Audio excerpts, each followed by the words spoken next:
Church service is going on here.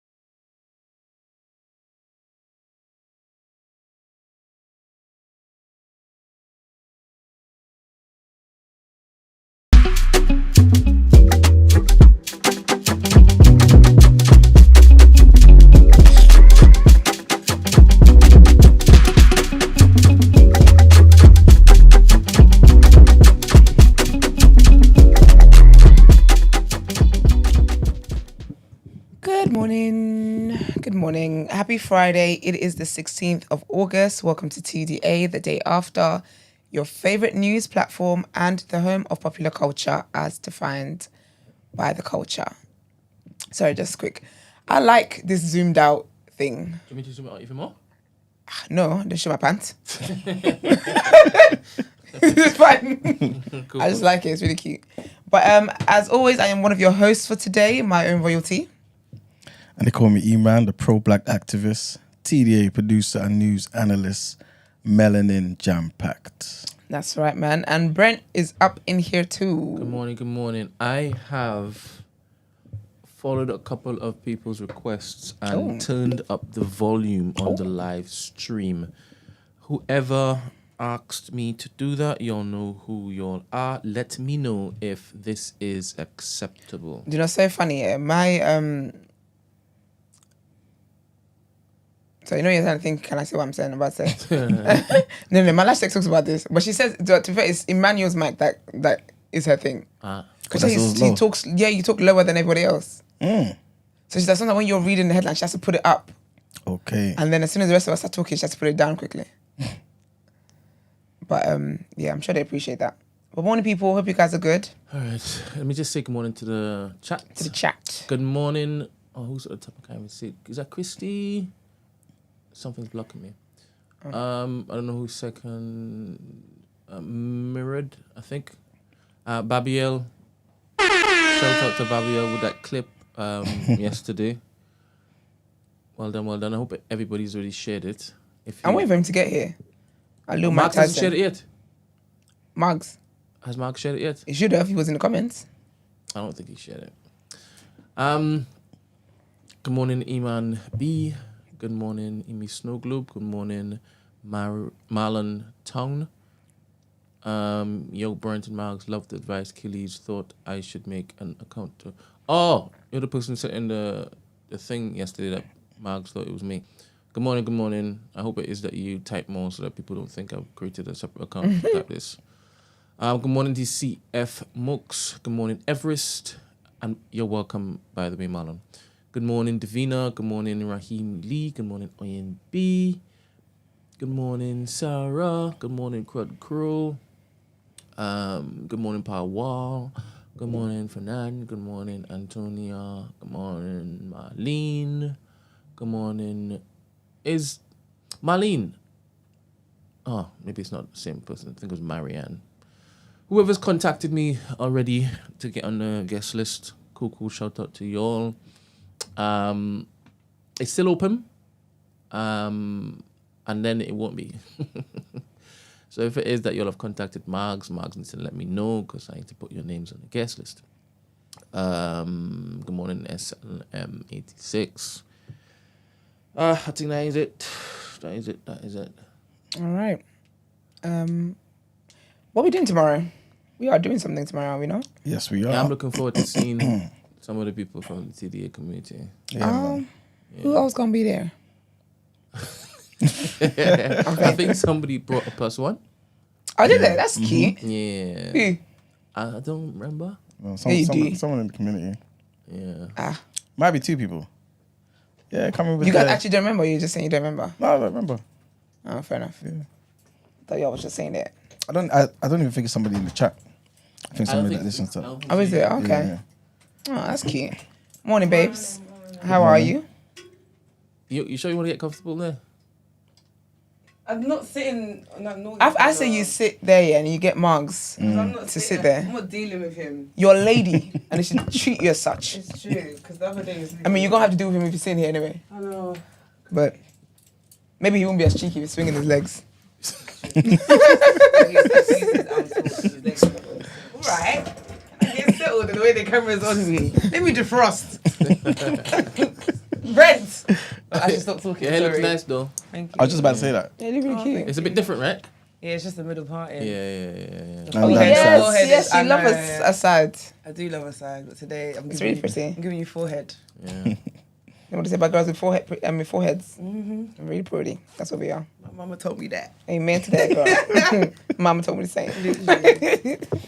Alright, so nobody's contacted Marcus yet.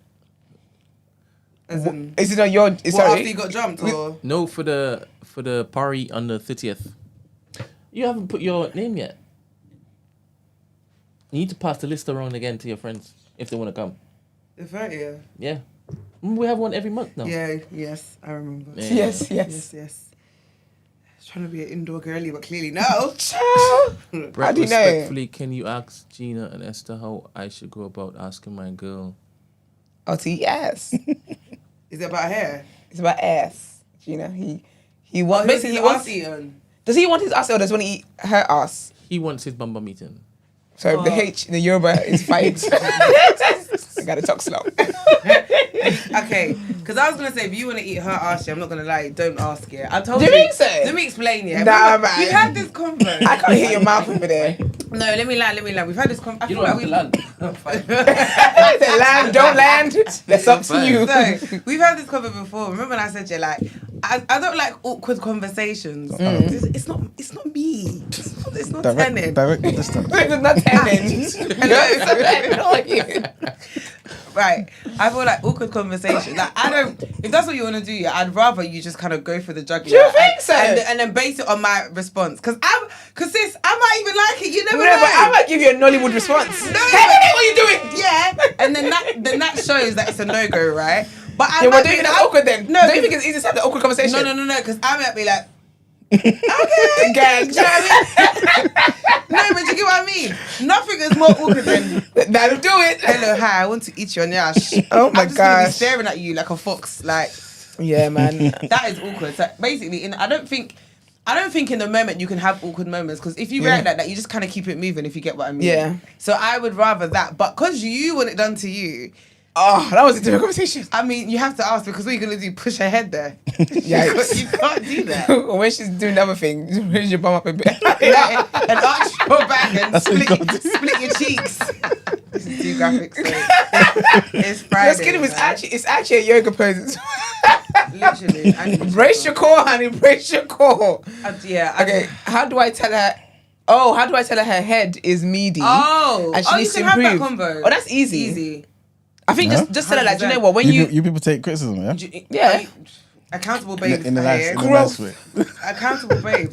I'm so sorry, but I would rather know that Yeah, that yeah. I'm not doing it right than think that I'm lit. I'm killing and it. Then one I know day, I was thinking, one day you just you go for the jugular and it's like sorry, meaty wait, anyway. huh? No? I think. Do you think you should tell it in the moment or before? I think in the moment is easier because you're in Yeah. the moment, right? Yeah, But yeah. then I also think if you guys have conversations, then I think you can be like, oh, I like when you do this, or you see next time, do you want to try? Do you know what I mean? I think you can have those conversations. You don't have to say her head is meaty because that's Yeah. harsh. But you can just give her ideas on how things can improve. Or you know what you do? You do the reverse psychology things, yeah. So you ask her, how do you think my performance is? Like you ask about yourself. Sorry, Nah, don't do that to me, You might Glenn. find out things that you don't want to know. But at this, Yeah, at this stretch. point, The game is the game, at this love. point, the game is the game. You got to charge it, right? So you ask her about like, does she like when you do this or whatever, with the hopes that she'll be like, oh, what about me? So you could easily be like, oh, babe, what do you think I need to improve on when we're into Okay, but Gina, yeah. So he's done that, and she's sitting there like, okay. Yeah, don't say nothing.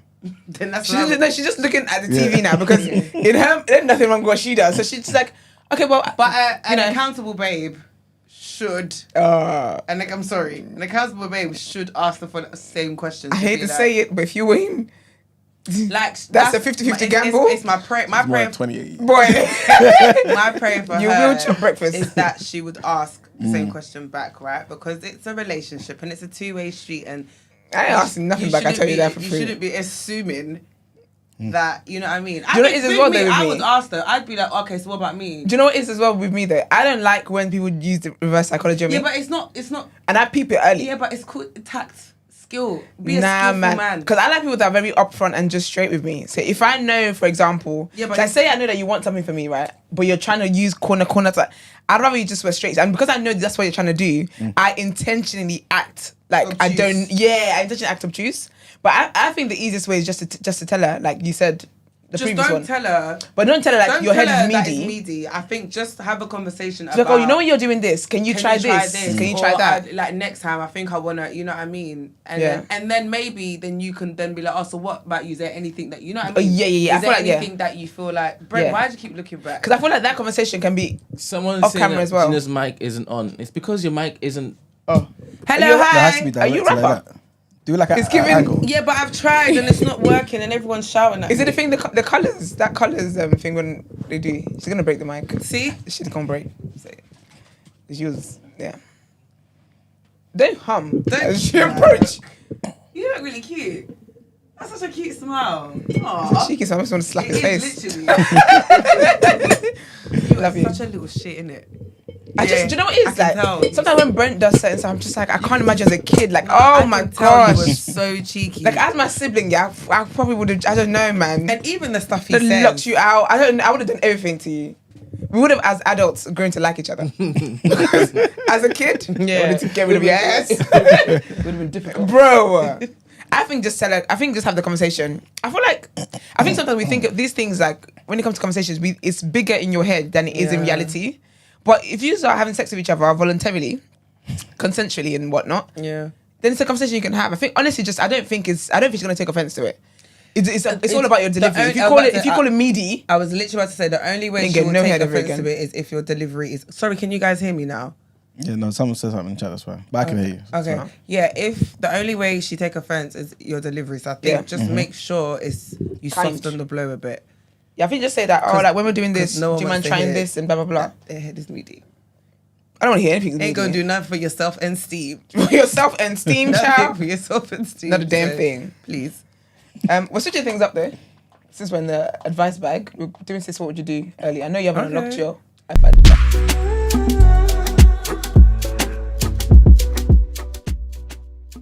What would you do if your son was at home crying? I was buying time, but look at her fast, babe.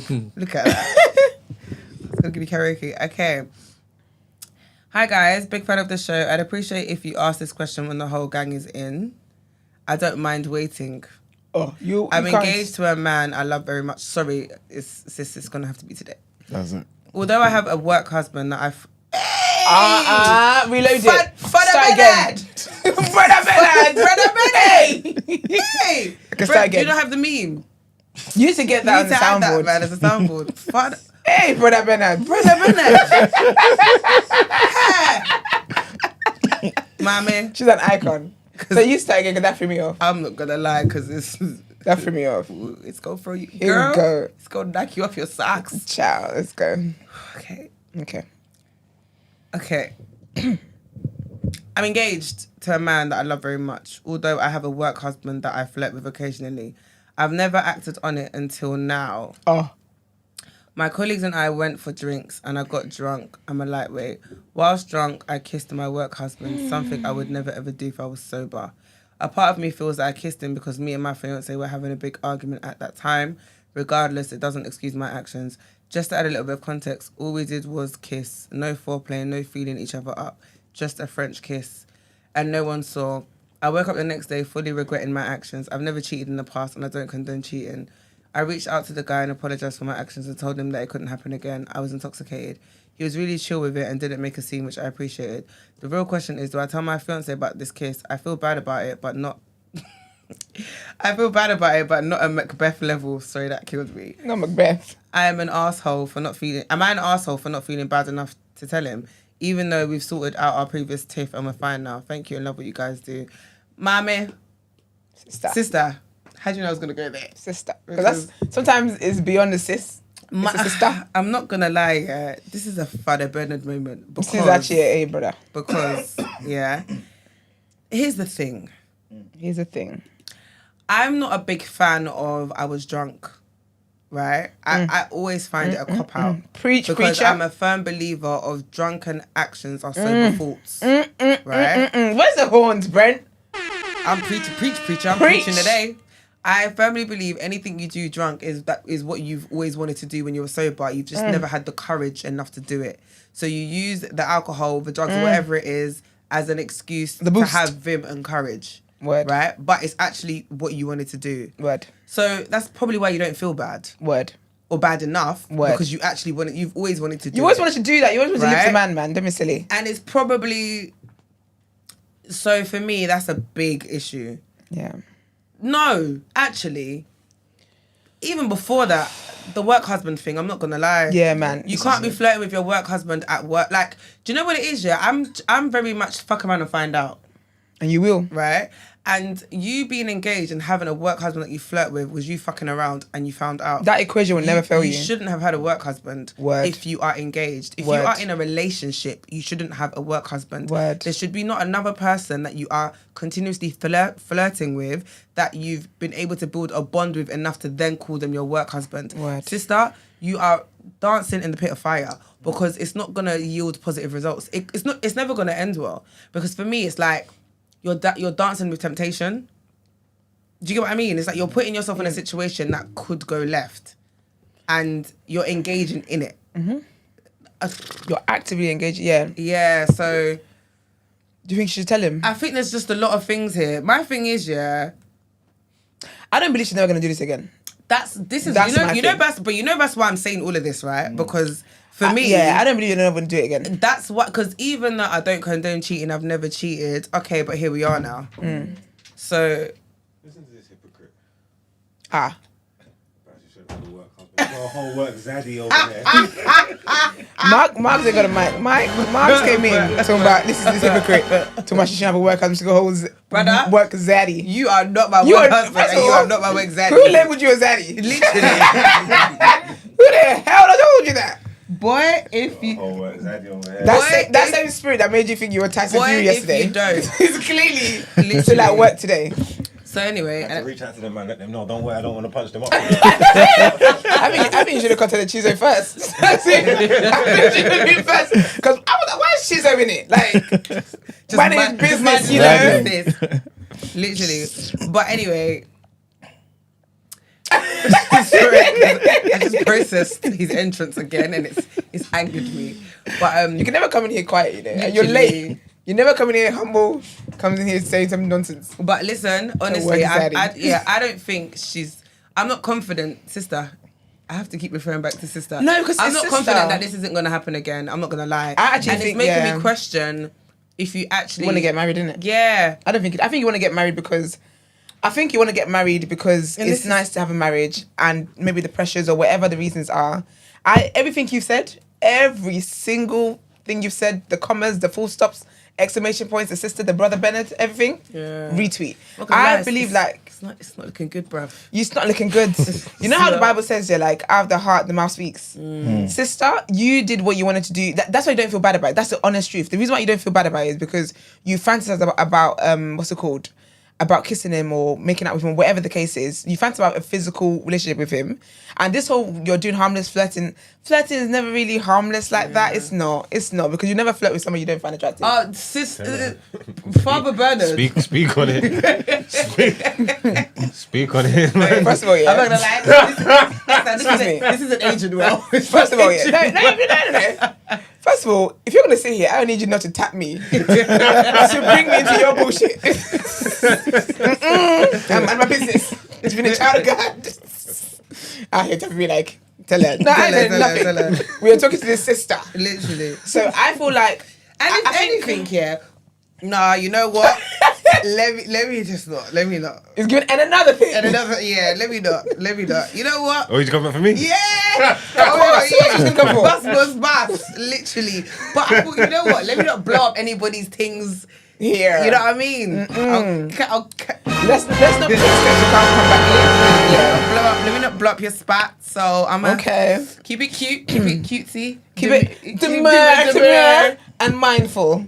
But I think what it is, so basically, I feel a bit, when it comes to people telling their partners they cheated on them, I have to question it. Because I think sometimes people feel guilty. Obviously, in this sister don't feel guilty.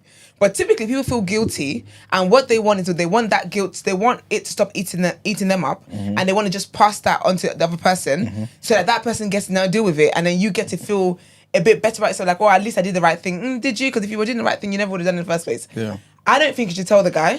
But I think what you do need to think about is whether you actually want to get married and whether you actually love him like you say you do.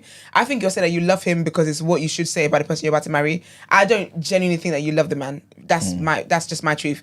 I don't think that you can love your partner and be doing up work husband, flirting, and then you get drunk. Because I think I agree with you in the whole I'm a lightweight thing. It's such a cop out. It's such a lazy excuse because when you know it's extremely childish. Because when you know, it's what you say when you just started drinking. Yeah, and you're trying to seem cool and you're not really drunk because be all you had honest, is a amount of ice. You ain't drunk. You're old enough to know your limits. You're old enough to know what alcohol, like how much you can drink, and Thank you very much. Behavior with alcohol, right? And that's why I feel like there was premeditation in your kissing him, because I feel like you, as an adult, you should know your limits. You should know you should know how you feel when you drink. People know how they be feeling depending on what alcohol you be drinking. And another thing, right, sister. I really tell my mum when I say that. You said, it was just a kiss. Oh, where's it gone? No foreplay, no feeling. What do you mean kissing is, by the way? She said, I don't think that's foreplay. First of all, playing silly games. No foreplay, no kissing each other, just a French kiss. French kiss. This is where I wanted to get to. No, a peck. Not even an English kiss, you know. You didn't give him a British kiss. All of a sudden, she's bilingual now. You literally gave him a French kiss. That's you. He was on this lips and That's thing. passionate. That's passionate tongues. Yeah, my man. dear. You're. Do you know what? Because I'm sorry, that's cheap. Like if I saw my. Do you know I couldn't? Do you know I just couldn't? I couldn't. I'm triggered. Of all the things I couldn't see, in this life, my partner French kissing, a work wife, top of the list. To Jesus be my glory. I mean, the work wife would send me anyway, but because why do you feel like you need a wife in every borough and in every space you're in? Because he misses You you. whore? No. No, I'm not gonna lie. No. If I was engaged to you, yeah, and you came and told me you was lipsing up your work husband, the relationship, we're done. Because there's too many levels to this. Yeah. Like, you It's a have work a whole husband, work you know? husband, right? You're not leaving that job. This is someone you are going to continuously see every 5 times a week, or Yeah. however many times you're in that office. Right? You don't have a bond. If anything, you probably spend more time with your work husband than me, because if you're doing a 9 to 5, you spend most of your And time you at do. work. You guys flirt. You clearly are attracted to each other, which is why you're even in this position. I will politely remove. Yeah, it's not going to age well. Why are people saying to tell him for? I'm not saying. I don't think you should tell him. I just don't. I think she needs to reflect and be real with herself. This ain't it for me. I don't think she should tell him yet, but I feel like she needs to not be unfair to that man. If you know you actually don't love him and you know that there's a chance, like, you need to be honest with yourself. All of this, I was drunk, that's all BS. So you need to sit down and be honest with yourself. And if you think that there's a likelihood that you're gonna keep having wandering eyes, you need to leave that man alone. Leave that man alone and let him find a woman that will not be cheating on him. But you cheated, so don't think talking about the same foreplay. It's foreplay. That's how it all starts. First of all, your lips cheating. and Is that cheating? Kissing? What? Kissing? When you're on a mission? This is what I'm saying. No, I'm asking. What do you mean? No, you're finish your point. asking? What are you asking? Is kissing cheating? Oh, I love that you're sitting here today, actually. As a matter of No, fact. to be fair, yeah, it's As a matter of it's fact, boss perfect. This don't feel right. It's great. I think it's wonderful. Can I be honest? I think this should be the new order of things. Nope. No, No way. I think it works perfectly. Not for me. I think No, it who does, comes it first does, gets man. it. I think who comes first gets I'm that not gonna seat. lie. Not my And that's seat, gonna be me obviously. before you. I think this works. He about to be here. He about to stay over till Monday to make sure it sits there. Hey, but So, listen. were you I asking love a if challenge. I can cheating? get it before all of you if I wanted to every morning. Excuse me. Anyway, the To where point you are up like, from like 6. The To point, be fair. the point is, yeah, you don't think kissing is cheating. No, genuinely. Like We wanna know. from your core. It is a break of trust, but it's like, come on, man. It's just like It's not a common man. because I sucked a little breast. It's like, you know what I'm saying? I licked a tit or whatever. So no, it's definitely a break of trust. See, like, guys, sorry. You know, I know you lot do the gargs and all that stuff, yeah, and the meaner and Nah, blah, blah, I'm blah, actually you know. But I screaming. just want you to understand, you see, in moments like this, yeah, I hope common sense prevails for you lot to understand that it's ha ha ha banter, because you see this human being, This is yeah, like it's never. How? Once I got you, I don't want to kiss no one else. brother. You see that stuff? Don't even, and you're even looking at me like it's gonna do anything. It's not working. Do I look like a 5-year-old? I'm just saying. You know yeah? Like you literally are like Oh, after yeah, God yeah. fear men. I'm scared of you. Do you think? Don't turn your head. Do you about think, you know?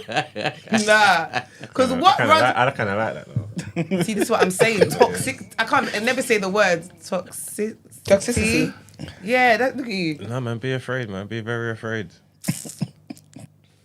It's killing me because his legs is crossed as well. He's saying everything, just pissing me off. Nah, please sit here. Even sushi. Very cutesy. Very clear. No, it's very mindful. She definitely shouldn't tell him though. Yeah, I don't think she's telling him. I think it's no, that it way is. she tells him.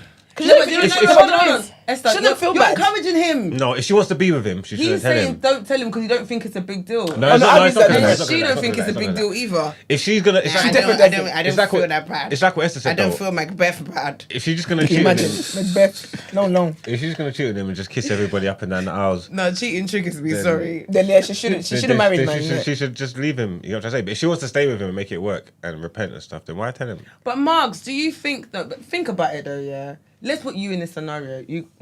No. To be sorry. fair though, she did message the work husband to say, "Hey, what did she say? She told him again." She told him that I was drunk. I'm sorry, I was drunk. It can never happen again. And it also sounds like you moved to him. Look at that. She did. that's what she You did. moved to I thought him. he did. She ever did. I don't think that guy was ever gonna live. That's what I'm saying. So for me, it's like you Yeah. actually like this man. You couldn't tell me you lipped your work husband. It don't make sense. Why did you tell me this for? Because you want to break up with me? Because if you wanted to stay with me, Yes, you're sabotaging it. That's yeah, my you're thing. sabotaging my relationship. Because if Yeah. you wanted to stay with me and you never had no intention yet of touching this guy again, You never genuinely told me, in yeah. your heart, you got. Why the hell would you tell me this nonsense? But women sometimes, yeah, they say stuff like, "Oh, at least tell me so I have the option. I can choose what to do." You know what I'm saying? No, you gotta First of agree. all, That's what I'm if you're saying. gonna at me, say my name. No. Because I said that. No, I'm I gonna be believe honest. that though. I No, it's do. not you. And then do. I've got to be on LinkedIn looking for new work for you.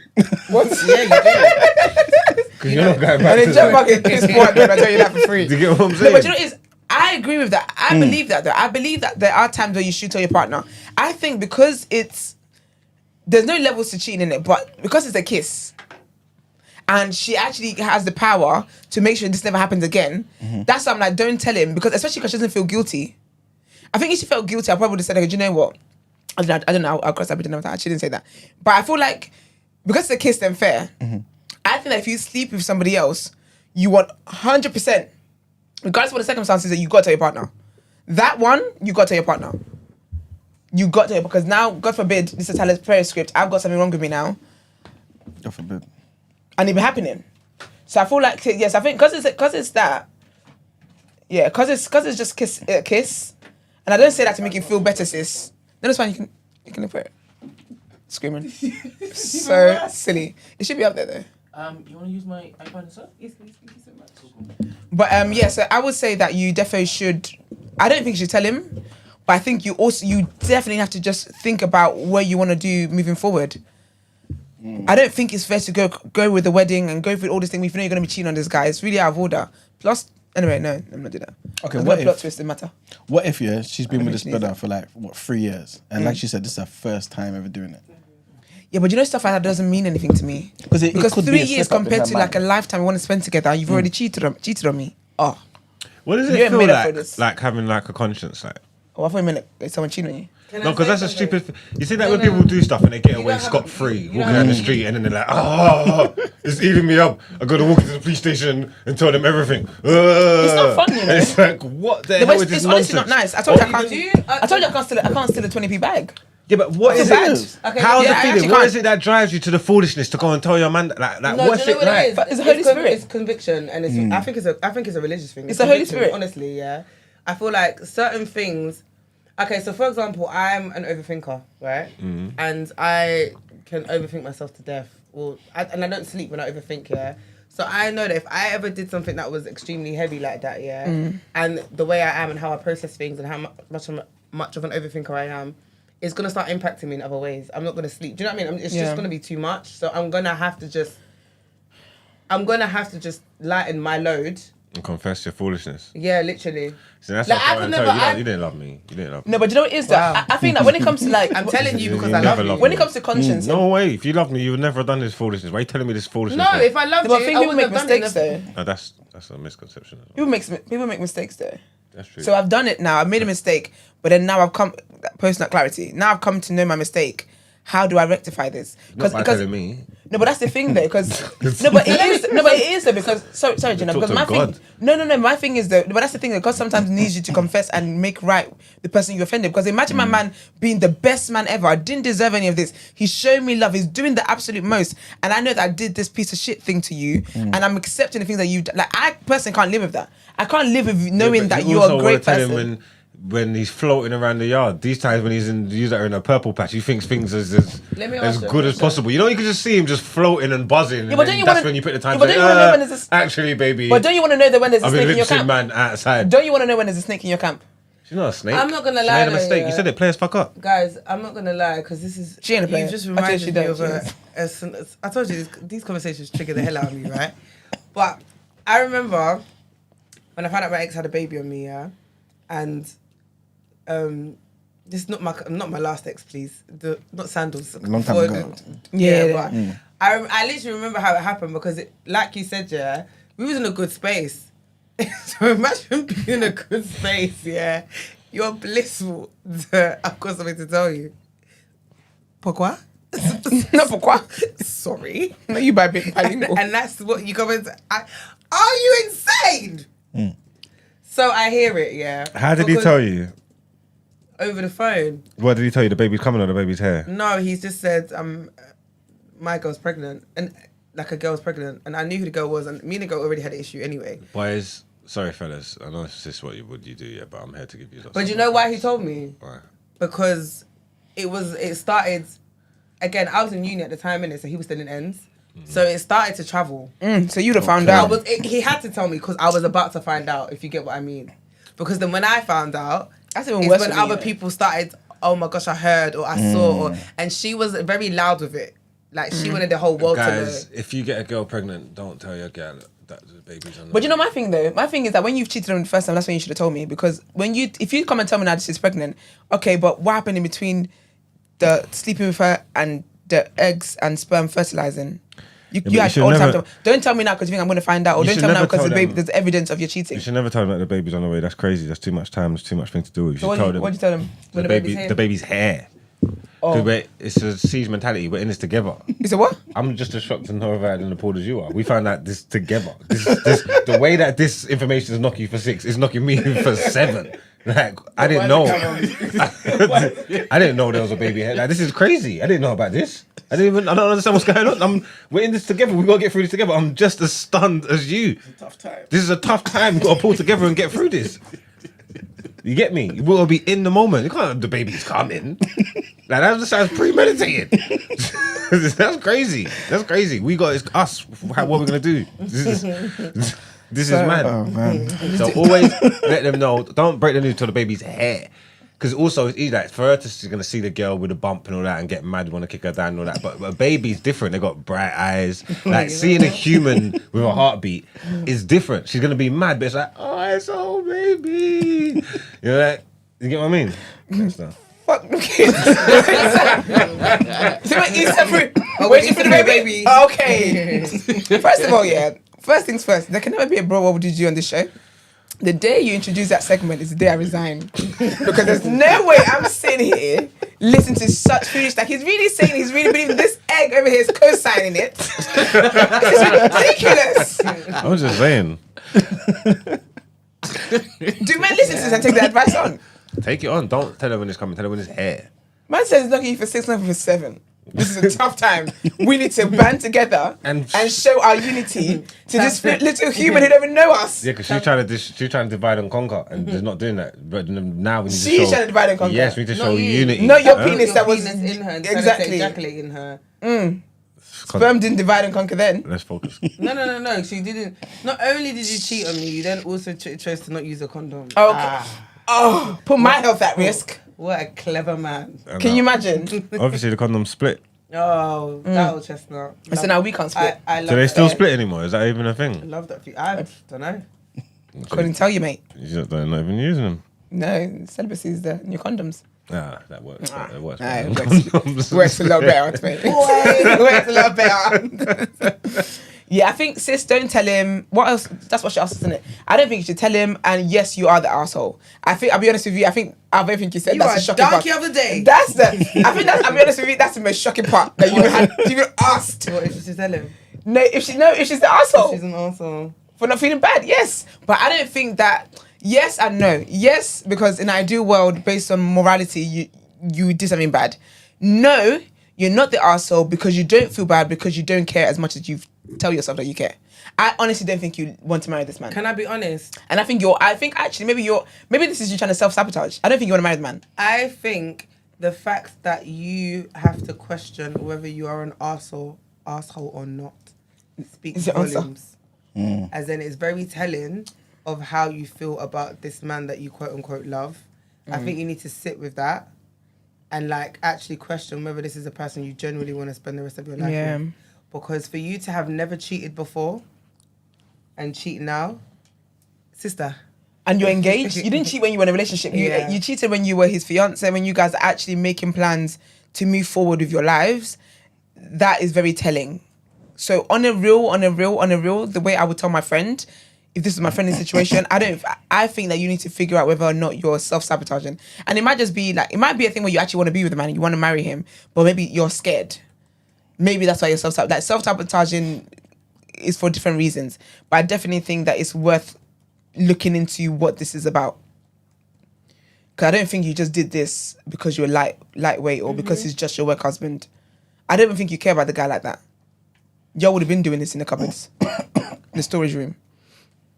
So I think it's worth, Let us know how it goes, though. They're on you, man. On who, Can me? you imagine? No, Man. It's laughing too hard to me. No, it's laughing way too hard. It's entertainment, guys, man. Laughing You lot are laughing as well. Why can't I laugh? You're married. What's that got to do with anything? You should be the voice of reason in these dilemmas. Okay, hold on. You are married. You are actually a married man. No. He said, hey, I buddy. don't Tell understand. them if you don't laugh, you'll cry. Wait. Don't help him. You're actually a married got man. this. Yes. Oh my days. Why have we not asked you? Brother. Because he was Married? laughing. There's two reasons laughing at a joke. But they're engaged, right, to be married. yeah. So you're the closest person in this whole room Okay, cool. that can You've been actually in this give scenario. context, right? Mm. Brother. Look at Maggie. Don't start. Forget Maggie. Listen to Be what in she the said. room. I agree. Hello, Laugh yeah. away. Let me When see the what woman Maggie is said pregnant in the with meantime. another man baby and hasn't told her partner, let's have a giggle too. When the what's woman is stopping you. pregnant and with another man baby and hasn't told her partner, you know he won't be giggling, he'll be foaming in the teeth. That's not funny, though. all. Why is that not funny? You know what I'm Same saying? scenario. Why is that not funny? To be fair, it's happening to 30% of men Look at right what now. I said. Look Wasn't at that funny? the thing that I said to you This the is other the day. time Yes, for us. exactly. The thing This I is said to time you for the us to other band day. together. This is Wow. time for us to band together and show we are a union. And we have so much love to give. We will raise this child that's not even from your sperm. This is the time to do that. Did you see? If there was I wouldn't ever a even know. time. I wouldn't even know how to swing that one. Like I wouldn't even know. What was? How It's to above give you? me. It's above me. How to give you advice? How to get you get pregnant by another man and you got a man. I don't know how you swing that. I don't know how you tell him. I don't know. So what are you gonna say? Are you telling me to tell him though? Babe, you're gonna have a. Because he might think it's his, innit? I could just cruise through life and, you know what I mean? That is wicked, but I always tell you, gal is wicked anyway. I told you from the beginning of the time, gal is wicked. Because she might as well just not tell. But maybe that might be depending on what kind of man he is as well. That might be our best option. Like it's fucked up, but I do is get that why singing? women do it. Oh, I don't want to change. go kill E-Man, I love this. It's so funny. Now, E-Man, Yeah. I asked you a question. So my question, the question is... Big up Finan as well, though. He said, "How is E-Man on trial for a woman?" You're not on You're not on trial. trial. No, not by you guys. Oh. The Yeah, people but in the since chat. when have you started listening to Fanan? All the time. We're both vegan, plant-based. Great guy. You ain't never in Hello? the history of the 2.5 years of the show ever listened to Fanan. My question is, Big up Finan. literally is, you are the husband, right? Yeah. Or the engaged, The fiancé. the fiance. Yeah. What would you want her to do? Tell me. Yeah? Yeah. You want her to tell you? 100%. Okay, cool. Why? Nobody's that important to me. Nobody's that important for me to hear that information and be like, I'm staying. Yeah, I'm staying. I've Impossible. never heard you use that voice. Disgusting. I'm I didn't valuing know my that life. voice was even within you. I'm valuing myself. Yeah. What's going on? You're going. You're done. Immediately. Even if you've paid big deposit. Nah, you know what? It's even dumb. Don't worry about that. Semantics. I think you get the money back. This Yoruba man? What you say? You was leaving if you found out she kissed her work husband? Impossible. Yeah. Gone. God. Gone. Gone again. Gone again. No, you know what? I hear it, man. I do, because to be honest, yeah, you see in this life, when you give them an inch, they take him out. They're running with it. They will take him out. So you take a decision. Yeah, but you got decisions to make. It depends on what step you're at or in You your know journey. what it is? In my past life, yeah, whenever a man's cheated on me and I've given him another chance, he's cheated again. I'm not gonna lie to you. So I'm sat You that gotta get your way. name changed by default. Like you got a joint account, you got a mortgage, you got kids, And? you got so much going on, and then you're gonna break up this whole union for a kiss. You got to weigh up. You got a decision to make here. Let's be serious. Okay, so what happens if I make that decision, I stay with him, and then he continues to fuck around? Because you still got the mortgage, you still got the kids, you still then- got all and these then things. what? What's tea? No, look, I'm not saying thing, but No. mash all that up for something serious, innit? Okay. So why can't? Okay, it's not a kiss. He slept with her. He slept with somebody one time. Are we mashing up the marriage for that? That's not even up for discussion. I'm sorry. There's no way we're getting engaged. We're engaged. Was it in the sorry. same country? Oh, What? because you don't believe cheating when you're abroad is a thing, right? You don't Different believe... time zones. It's not. Oh my gosh. It's Guys, different realms. hello again. If I'm awake and you're This is- asleep, this is your what are leader. you talking about? But do you know what's getting to me? Do you know what's killing me? Yeah. Do you know what's killing me? That there's girls I'm who. awake and you're asleep. What do you want from me? Do you know what's killing me? Is that there's girls who like this boy. You know what's evil? It's not even putting them off. Esther, you know what? Put off by this. Esther, what's worse here is those that will be like, oh, Gargs, I'm rooting for you. This, I know you lot hate me. You lot don't. You generally don't care about me because this. They've got to hate you. I'm never gonna call him a he. This, is what you want my future to look like. God will punish you all. Come on, man. You know it's tongue in cheek. No, it's not.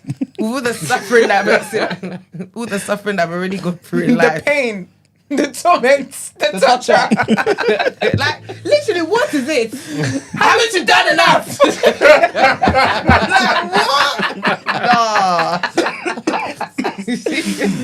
Oh my gosh, Nah, man. see him more often, man. I'm not gonna say that I again. love you, Samantha. It's so easy. It's just so easy. I think when Taser, Chizo, and Mom want to jump you, this is dynamic, lady. Just sit here, innit?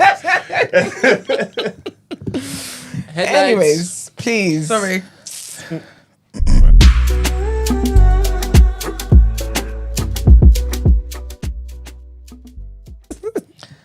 All right, people. So our first set of headlines. David Lammy is reportedly planning an imminent trip to Israel amid high tensions with Iran in an attempt to help avert an escalation of war in the Middle East. The Foreign Secretary will meet Benjamin Netanyahu, the Israeli Prime Minister, and Israel Katz, who's the Foreign Minister, along with Stéphane Séjourné, who's the French Foreign Minister. A Foreign Office source did not confirm the report and said that Lammy's official travel arrangements would be set out in the usual way. However, the Tottenham MP issued a statement on Thursday welcoming the restart of negotiations for a ceasefire and return of hostages in Gaza. Next headline, and a 15-year-old boy has become the first person in England to be charged with rioting in the wake of recent disorder across parts of the country. The Sunderland youth, who cannot be named due to his age, is accused of rioting following disorder in his home city on the 2nd of August. Rioting is an offence that carries a maximum penalty of 10 years in prison, double that of a charge of violent disorder. The teenager appeared in South Tyneside Youth Court, where his case was adjourned until the 2nd of September. And our last headline, a report from the police inspectorate has found that the Metropolitan Police is not managing the risks posed by registered sex offenders and online child abusers effectively. The force's crime investigations the force's crime investigations also suffer from inconsistent decision-making and arguments with inexperienced officers trying to manage more than 25 crimes at once. This according to the report. His Majesty's Inspectorate of Constabulary and Fire and Rescue Services share the findings from its 2023 to 2025 inspection program, which assesses the effectiveness, efficiency and legitimacy of police forces in England and in Wales. It graded the Met's performance across 8 areas of policing and found the force was adequate in 1 area, requires improvement in 5 areas, and was inadequate in 2 areas, investigating crime and managing offenders and suspects. And that's it for our headlines. All right, let's get into what you saying topic of the day.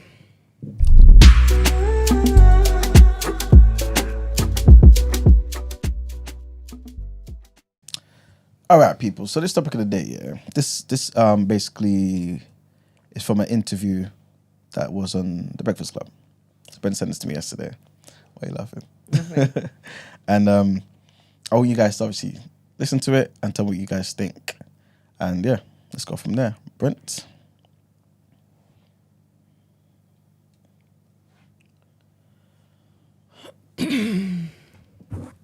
Oh, I saw this. Like about All right. So what's your guys' thoughts? Do you care that it's somebody from outside the community that's saying it? I love that it is. Huh? I love that it is. I think there's different things.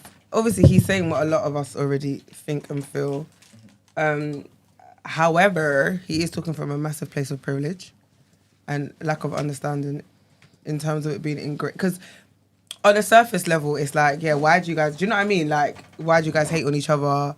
Blah, blah, blah, blah. Which I understand. But obviously, it's deep rooted, isn't it? It's a lot deeper than that. It's the fact that it's been ingrained in us from generations and generations and generations before us. So it's not. Sorry, what was that noise? You man blowing his nose. No, That's why he left. I know, but What was that noise? It does sound like an flinched. elephant there. Like an elephant strap. It was a But trumpet, yeah, whatever they blow. I just feel like he's not saying anything wrong though, because Yeah. that is our community. He's not lying. It's a shame, and I don't know if this is because the problem with this now though, yeah, is people aren't gonna listen to the message. Yeah, they're going to shoot the messenger because the messenger isn't one of us. So it's going to be, oh, he shouldn't be talking on black issues or whatever, right? As opposed to taking on board what he's actually saying and actually trying to fix the issue at hand, which is that our culture is very much like crabs in a barrel.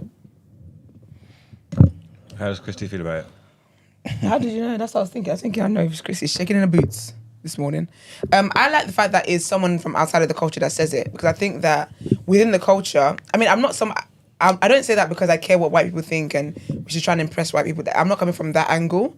I'm just coming from the angle that with this guy, he seems like a genuine guy. Like he said, he's friends with Envy, he's friends with Charlemagne, he's friends with Mick Mill clearly and whatever else. So I feel like him saying it's coming from a good place, but it lets me know that outside of our culture, there's an awareness to other cultures that this is what goes on within our culture. I didn't And think so you were if going to he's go with got- that verse, you know. Yeah, I didn't even know that was where he was going with it. No, So- you. Oh, me? Yeah, I thought you was going to Oh, do the stay whole, tuned. I've got more. I thought you was going to do the whole right message, wrong messenger thing or Oh, something. no. Stay tuned. I've got more, babe. You sit tight. Uh-huh. Yes, I feel like the fact that, like, he's got good intention and he noticed, he's clocked it, lets me know that there's people outside of the culture who also clock it. However, their intention is not good. And we've seen that across history where they use that against us and they use that to take advantage of us, take advantage of our community and stuff like that. And they use that to try and divide us further. Because even when you think about the history, like I agree with Gene in that he doesn't have, there's a history behind this, behind the way black people see each other, the way that we see each other as competition, the way that the animosity. There's history behind that he doesn't have a clue about. However, even when we look at that history and how that started, it was intentional. It was intentionally done. So I would hope that this message from this person who actually cares about the culture and cares about black people and loves black people would make people think that, oh, there's bad people, then there's other people within his culture that see that and will take advantage of that and will make us want to wake up and change that and be more conscious of it. Not because we care what white people think, but because just that awareness that we're being played, because that's what I believe. So, yeah, man, that's my verse and I'm sticking to it. What I will say is, in his defense kind of thing, because obviously I've seen people saying stuff like, it's not like just a black issue that would be in other cultures, like in Asian communities and stuff like that. People were this kind of thing is not just synonymous with with black people, but obviously you just got to just take it for what it is and just like single out this conversation rather than generalizing it. He's someone that's exposed to black culture. So that's probably why. That's why he speaks on it. If he was exposed to Asian culture, he'd probably have an opinion on something like that. If that makes sense. I don't think he's just spatting at stuff for any reason, for no reason. He's probably got like an insight to certain things from being around black people and noticing certain things. Yeah. Because he was talking about it because of the whole when people call him Meek gay and whatnot because of the whole Diddy situation. Okay. Because he's friends with Meek and obviously friends with a bunch of other people. But he was just saying how he couldn't understand. Well, the what thing made is, him go because that culturally, fast. because of the way we impact the culture through entertainment and stuff like that, maybe say like our flaws, our negative traits are probably going to be more highlighted than absolutely. than other people's. You know what I'm trying to say? So just like with our food, our music, fashion sense, our style, it influences people and it gets noticed more. It's just probably the same way like the reverse of it, like our bad traits will get noticed more. You know what I'm trying to say? That so people from out the culture will pick up on certain fuckeries that black people be doing and be like, why do black people do that? Because you know what's interesting? Because there's division in every culture. People don't talk enough about, like, say for example, South Asian cultures, right? They only like their own, as in like I'm Pakistani. My children will only marry someone that's from Pakistan. If you try to marry someone that's from India, we could disown you. No one ever talks about those things. So yeah, actually, I think it's to do with the popularity. So that we're pop culture. Do you get that? We're the popular culture. But within every culture, there is that. Even with Turkish, okay, but this region of Turkey you can marry. The other region, no. Do you know what I mean? There's division in because that's human beings. It's human nature for such spirits to be, roaming about and whatnot. But no one ever talks about it except with black people. Yeah, I see it as the black on black crime thing. Yeah. There's crime in every race, but black on black on crime is not a thing. It's not a thing. It's just crime. But because it's us, it's like black on black. So I see that in the same way. Yeah, but it also goes the same way that it's like there's crime. Most people, this crime takes place within their own races. If you just check the history of this, it's that community and thing. That's just how it works. White people commit crime, white people, Asians commit crime, Asians, black people. Absolutely. Because that's your proximity. Yeah, it's get me proximity crimes and that, and it's highlighted. But again, it's us due to our popularity and the way man move and the marketing and the PR that it's got, because gang violence and stuff like that is glorified in that with the hip hop and the music and the films and stuff like that. So it's at the forefront of all that stuff, to where it's almost like the face and the representation of, when you think gangs violence or you automatically go to a black thing or like a Bloods and Crips or something like that. We're the face of that section. But obviously we're not the only ones in it. Yeah. Go South America. It's crazy and thing over there. But again, I think it's just because of our popularity, victims of our own success. Do you think it could also be because maybe, obviously I'm assuming here, like for other groups, they may feel like if we were in the same position as black people, influencing the world and doing all the things that black people are doing, we wouldn't behave like this. So this is like a disappointing thing almost. It's like it just doesn't make sense why you would treat... That shoulda, coulda, woulda. I don't know, shit. Reason why I'm saying... mumbling. He's cutting his nails. What? Reason why I'm saying this, is because obviously because of what this brother's saying. And I remember watching Godfrey, the comedian Godfrey. I was talking about crime and organised crime and thing. Yeah, you know what I'm saying? So basically, facts though. Yeah, he was talking about black people can't organise nothing. Can't organise crime. Why? What happens in the crime scene? What happens in the crime scene? Crime? Well, there's an Italian mafia. There's Japanese gangsters with the Yakuza. We're not even. There's, we're not even in the pecking you order. come over here, you talk about it. Man, talk about the Albanians. You go Soho, yeah, the, no one ever- the Russians had it. There's no. First of all, you're speaking for Black. yourselves because we got 419 in Nigeria. Okay? we organize the shit out of fraud crimes. I'm joking, Nigerian TikTok. Please don't. Babio, don't clip this. Oh, Brent, clip it. They're gonna cook my I want ass. them to cook you. Just diaspora and please. Where's Hush Puppy? Anyway, sorry. I like it when that happens. We need more international beef on this show. I mean, it was really fun, South Africans this week. Obviously, their trigger our entertainment, but love and light in that. Yeah, do you feel like maybe it's because people kind of see it from certain perspectives and are like, in certain areas at least, you would expect you guys to be unified. But it's like everywhere. Yeah, but everywhere is bad, you know. I'm never going to lie to you. Because sometimes it's just like, come on, man. Like, come on. Gosh. Golly. I don't know. Yeah, I think it's an important conversation that we definitely need to have. That we definitely need to look into. Yeah. I was just going to ask you guys, do you feel like maybe this narrative isn't really widespread? Well, the narrative is widespread, but the truth of the narrative isn't really, it's not really there. What's the truth? Like, so basically, let's just say you hear people obviously come for Meek. You hear people, you see the beef between Drake and Kendrick, for example. Yeah. But outside of these instances where people have conflict, you're seeing other things where Jay-Z's helping, let's just say, tens of people. You know what I'm saying? No? Mark say no. This ain't no myth. The thing is, I'm probably just noticing it because I'm black. Okay. So that's the black experience. So I'm the black issues I was highlighted to me, but the experience is what I know in it. So I'm not aware of Asians, South Asians, white people's business or whatever. So it might really be a human issue, which is fine. But I can't speak to all the humans. You get me? But I'm telling you, black people got something wrong with them. Like, they're sick. The stuff that they're saying that they do it. Now, I'm just telling you.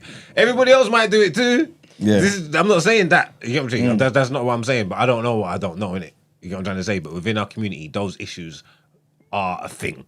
But is it like maybe 5% of us? Or is it like Because that's another thing I was going to say, though. Like, because we know a lot of black people that are unifiers, that do stuff with, like, there's good, like there's great. I think the fact that we can't say it's like the norm. Is it the norm actually? I don't think it's the norm. Is this what I'm saying? I think negativity just sells, and negativity is louder. Again, I just don't think it's just a black people thing. Yeah. I think it is actually a world issue. But again, we're just going to speak on it because we just know that's our experiences. And I know from growing up in the 90s and stuff, and the households and the families and the secrets and the this and the talking about people and the dinner table and the hating and the listen, oh God, we do this.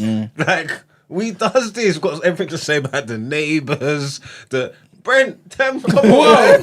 Whoa. Why am I in it? Brent, you've been there, man. Brent, first of all, we're in my household. No. My Sunday table is a Sunday table. The word of God. Yeah. I don't Amen. know What about Monday, Tuesday, Wednesday? Speak on the Saturday table when everyone's off work, off school. What's the Saturday table like? Like, you weren't hearing just about school, especially your parents were teachers, isn't it? And you went to the same school. You didn't hear no gist. Don't use me as an example. You can't, because my family is different. Around that table, my parents aren't talking big person business. I'm not supposed to hear that type of business. Oh, you never got none of the faculty. I'm not supposed to hear that. You know what's so interesting? As a child. Do you know one thing I used to say about my mum? I was like, sis did not leave me out of anything. I knew every family secret, every affair. I knew everything. But but was she telling you, or were you eavesdropping? The thing is, I don't think she told me. I think I was eavesdropping, but I don't think she hid it from me. So she'd have those. I would be present when those convos are happening. Because you know what it is about Nigerian households, they would have good conversations, but they're so into the gist that they haven't clocked the kids are there. As soon as they clock that you're listening, then they tell you off and they send you, they tell you to go, like, to leave. I don't remember the that room. happening, Like, it's weird. Like, growing up, I just know everyone's business, but it's weird that I know everyone's business. It's me silly. I'm just like... That was the opposite in my house, Did my mum tell me everything? I didn't know family tea until I grew up, and I said... Nah, I knew it all, I said, y'all are a mess. Very privy to everything. I love family tea, though. Sorry, this That's is my shit. one memory that I have, So, back in the day, obviously, I don't know if it's So I remember when people used to, like, insult each other, they used to send back tapes. Does anyone ever have that period? Tapes of what? I'm not going to lie, Tapes of what? Oh, what, getting cussed out? Like a mixtape? I'm not joking, yes. Well, that's like the version of voice notes back then. Listen, I remember, like, my mum even receiving or sending, like, a tape. And so, What, like a diss track? Yeah! And But so with a whole tape of just insults. So with the person's voice that she got beef with or whatever. Yeah, so it might be like they send you a tape, to No, that's a physical voice note. Insult your family bloodline. Like, That's lit. I'm not joking. I remember that. Like, We as should a bring child. that back. Imagine me sitting down. And I'm like, now when I think about it, I'm like, wait, obviously it's like phone card error, innit? So Oh yeah. back in the day when you were What trying your to phone cards? yeah, literally. Good morning. Morning, guys. Black Robert. Morning. How are you? Morning. I'm good. I'm good. Wonderful. Um, Sup? What's up, guys? This discussion about like how we don't kind of the crab in the barrel stuff, especially in America. I think it's a bit more nuanced because every time that they've tried to organize, that the powers that be have actively tried to that break it apart, and it doesn't happen in other groups. Like, there was like a manifesto in the CIA that said that there can't be a black messiah. If there is, that they have to kill them, and that's how they got rid of like Fred Hampton. And like, so there's actually government initiatives to make sure that we don't, especially in America, they don't like unite, and that's why you have stuff like look at the Tulsa bombings and stuff like that, and Black Wall Street. Look at Black Panthers that they destroyed that, and even look at as recent as like they've passed all these. There's this guy that's suing all these venture capitalist firms that only invest in black businesses because they said this. It's recent. It's only happened like a last 2 years ago. Do you know, like you had Michael Barhane from Techish. He, like he's my friend. He was telling me about how like there's this guy in America that's suing VC firms that are like, like you go these like Black Girl Coding, Black Girl Magic, all these type of VC and like women that are in VC, the black people in VCs, and they'll invest disproportionately more into black startups. And they got sued saying that they're not allowed to do that. So whenever we do try and like organize and stuff like that, there's actual powers that be that are trying to, and obviously you don't do the whole woe is me and it's the white man or whatever. It's not all this case, but there's case by case. You can use lots of different examples where there are pockets of black people like uniting and trying to do better, and then there's forces, external forces actually trying to break it up. Yeah. I think what you're referring to, because I think I heard that like a couple of years ago, was it last year? It was a firm that was only investing in black women-owned businesses, and I think it was filed by the American Alliance for Equal Rights. Yeah, I vaguely remember that. Yeah, and they got sued. Yeah. And I think sometimes what the mistake we make is that we like to project things like in terms of like that guy that said it was it Michael, who's the guy that was on that show? Was it Michael Rubin or? Yes. Mark Rubin. Yeah. He's Jewish, right? They do all the stuff that they do all the Jewish people do all like they unify and they work together. But there's no like manuscript, there's no manifesto, there's nothing written, or they just do it. So then if if there's a cabal, you can't say there's a cabal if there's no meetings, if there's no minutes, if there's no. But we like to project it. They'll be like, "Hey guys, let's all meet here at this time, and let's make a Facebook page, and let's make a logo and and then it's like, okay, cool. It's easy for them to shut it down." I guess, and that's why even. No, I was just gonna say, I guess it's linked to their religion, isn't it? It's an unsaid thing. Yeah, that's what I'm saying. It needs to be an unsaid thing. When it's an unsaid thing, you can't. And Black Lives Matter, before it became what it was, I think it was harder for them to break it down at first because there was no centralized whatever like people that were saying, okay, we are the board members. It was just like a movement. So then they're like, how do you stop a movement when there's no C-suite, there's no board, there's no LLC? And then once someone formalized it, that's when it was easy to bring them down. Yeah. So yeah, makes sense. Thank you, Black Rob. That's stuff. All right. Thank you very much. Thank you. Cheers, guys. Bye. Bye. Sorry, Stacey said basically she's saying how why is it whenever we're having conversations about black people that we always have to make the distinction about other races do it too. And I don't know about anyone else, but the reason why I do it is because I'm aware, again, black culture is popular culture. So I'm aware that there's other people from other cultures that are watching us. And I just don't like when we're kind of like, because ideally in an ideal world, these conversations kind of be like an in-house conversation of what can we do about our situation. It's like a private conversation, but in the formats in which we're having these conversations, other people are privy to it. And I've been in situations before where I've heard other people from other races and whatever else repeat things that we've said to help ourselves grow, and they've repeated it as though like almost like a cosign kind of thing. Not because they've experienced it, but just because of what they hear us saying, so they kind of feel like they're comfortable enough to repeat that. So that's why I always have to say it, because if you are not black and you're watching and you think that this is going to give you ammunition to get me talking about black business, it doesn't, because your community has it too. And yeah. So just wanted to put that out there. Answer that question. Makes sense. So, okay, so before we move on, what do you think is like an effective way to kind of deal with this? I don't know that can be dealt with. Because I think at the core of all these things anyway is individuals and their personalities and their morals, their values, their heart structure. I don't know, because that's like trying to figure out how people can stop cheating each other and how everyone can be nice to each other. That's not possible. So I think even sometimes when we have these conversations as well, are we setting, because it's like what we mentioned earlier about, is this the norm? And is it like only 5% of us? It's like wanting everybody to be on the same code. That's not possible. That is just not possible. So sometimes I feel like it's a bit unrealistic. It's an unrealistic expectation that we should be, that every single black person should live up to this code. But every single black person cannot, because every single black person is different. Do you get what I mean? It's like when one black person does something on TV and then you try and paint that as everybody. I see that in the same way.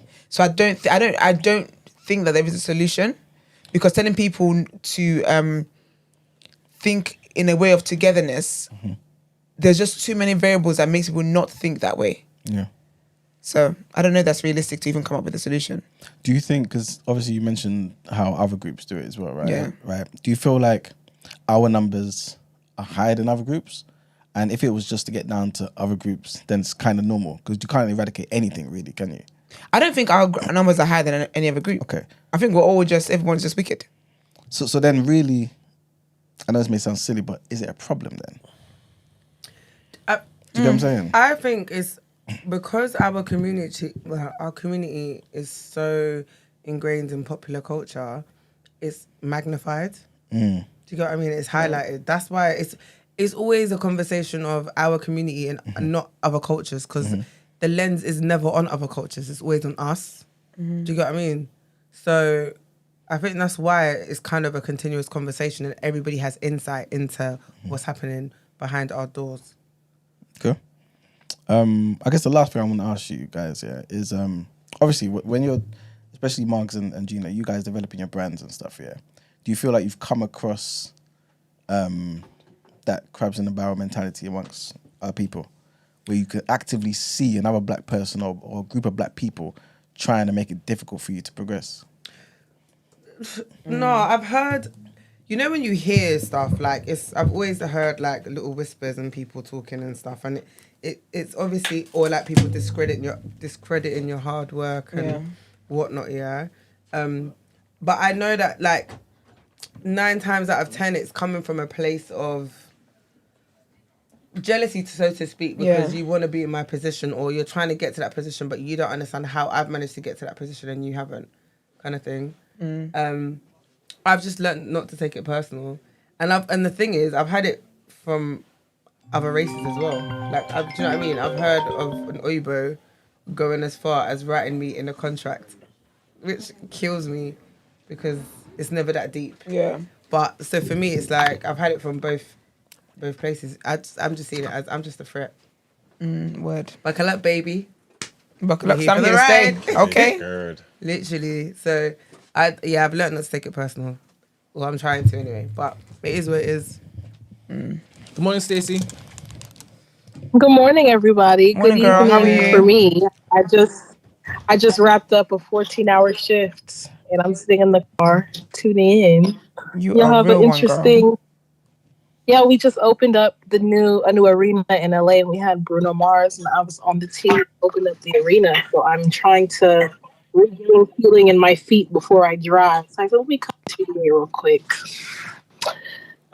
Sorry, congratulations. Nobody seemed to hear that. You an egg. Fantastic accolade. This is the division we're talking about. This is the division we're talking about. You could have said congratulations on TDA. That's it. Like, why did you have to throw this shit? Like, Everyone else I don't under the like bus. people like you. Sorry, I just heard signs. Black people. I heard it accolade, so I just wanted to just send you the flowers. If Thank you, Brent. If you happen Well to done, catch baby. me in 4K on TikTok, Get a ring. with a bunch of people yelling and screaming in my face, I haven't gone through the videos, but I know they're there. Mm. I just got that. But anyway, back to the topic. Appreciate y'all. I thought it was pretty ironic right before I called, which is what made me call. I was just thinking about the whole crabs in the barrel thing. Esther, the comment that you highlighted earlier, and I was like, it's so funny that like the crabs in the barrel doesn't even stay within just Black people. Like the comparison in itself is crabs in the barrel. Like instead of us looking in the mirror to like be like, all right, there is some validity. Maybe not 100% of the things that people outside our race say is true. They truly don't understand where we come from. They don't live how we live. They don't know. But not all of it is false. But instead of us to look in the mirror, we're also trying to pull other races down in the barrel with us. Like, but y'all do it too. But like, we're not talking about y'all. Like, sometimes it's okay to take constructive criticism, even if we don't appreciate the messenger. And I feel like we as Black people, I'm going to include myself, obviously, like we always find fun ways to pivot. Like if it's not taking apart how they said it, it's about who said it. Like the message still stands. And to my point that I said in the chat earlier, like we're never going to get anywhere if we're so worried about what the next person thinks about us conversing about how to get somewhere. Like how does that help us? Is it ideal? No. But if we're talking, whether it's amongst ourselves or on platforms that we pay attention to, and we're improving as we have those conversations, at some point we're going to get something right. It might not be everything, but it's going to be something that we're going to get right. And they're going to have something different to say. So I just feel like oftentimes I feel like Black people shoot themselves in the foot in a lot of areas because of this mentality. And I don't think it's our fault either. I think it has a lot to do with things like institutional racism, things that are embedded in our culture when it comes to how competitive we are against each other versus being communal. But sometimes it's okay to call a spade a spade. Like we have growth to do, and sometimes we're the enemies of our own progress. And when white people say it, whether it's Mike Rubin or whoever the hell, like it's okay to acknowledge the truth sometimes in what they're saying. And maybe instead of turning the conversation to why are y'all talking about us, to damn, okay, let's highlight the things they did say right, and let's maybe unpack some of those things, understand why we got here, maybe idealize about what the future looks like if things, were to be ideal. What does that look like? What are those steps we can take to get? But we don't. But don't that stuff, if you don't say something about the other races or whatever, or make like a qualifier, don't it just play into certain stereotypes? Like, is it right that you could just take all negative things and then make them Black issues? And then they're seen as Black issues everywhere. But then when you look at under the hood, that they're not Black issues, like we keep saying, they're human issues. It's happening in all different kind of cultures. But then you want to take all the negative things and talk about this is Black people traits, this is Black issues. That just plays into the stereotypes and stuff, no? If you don't say, oh well, actually, this is rife over here too.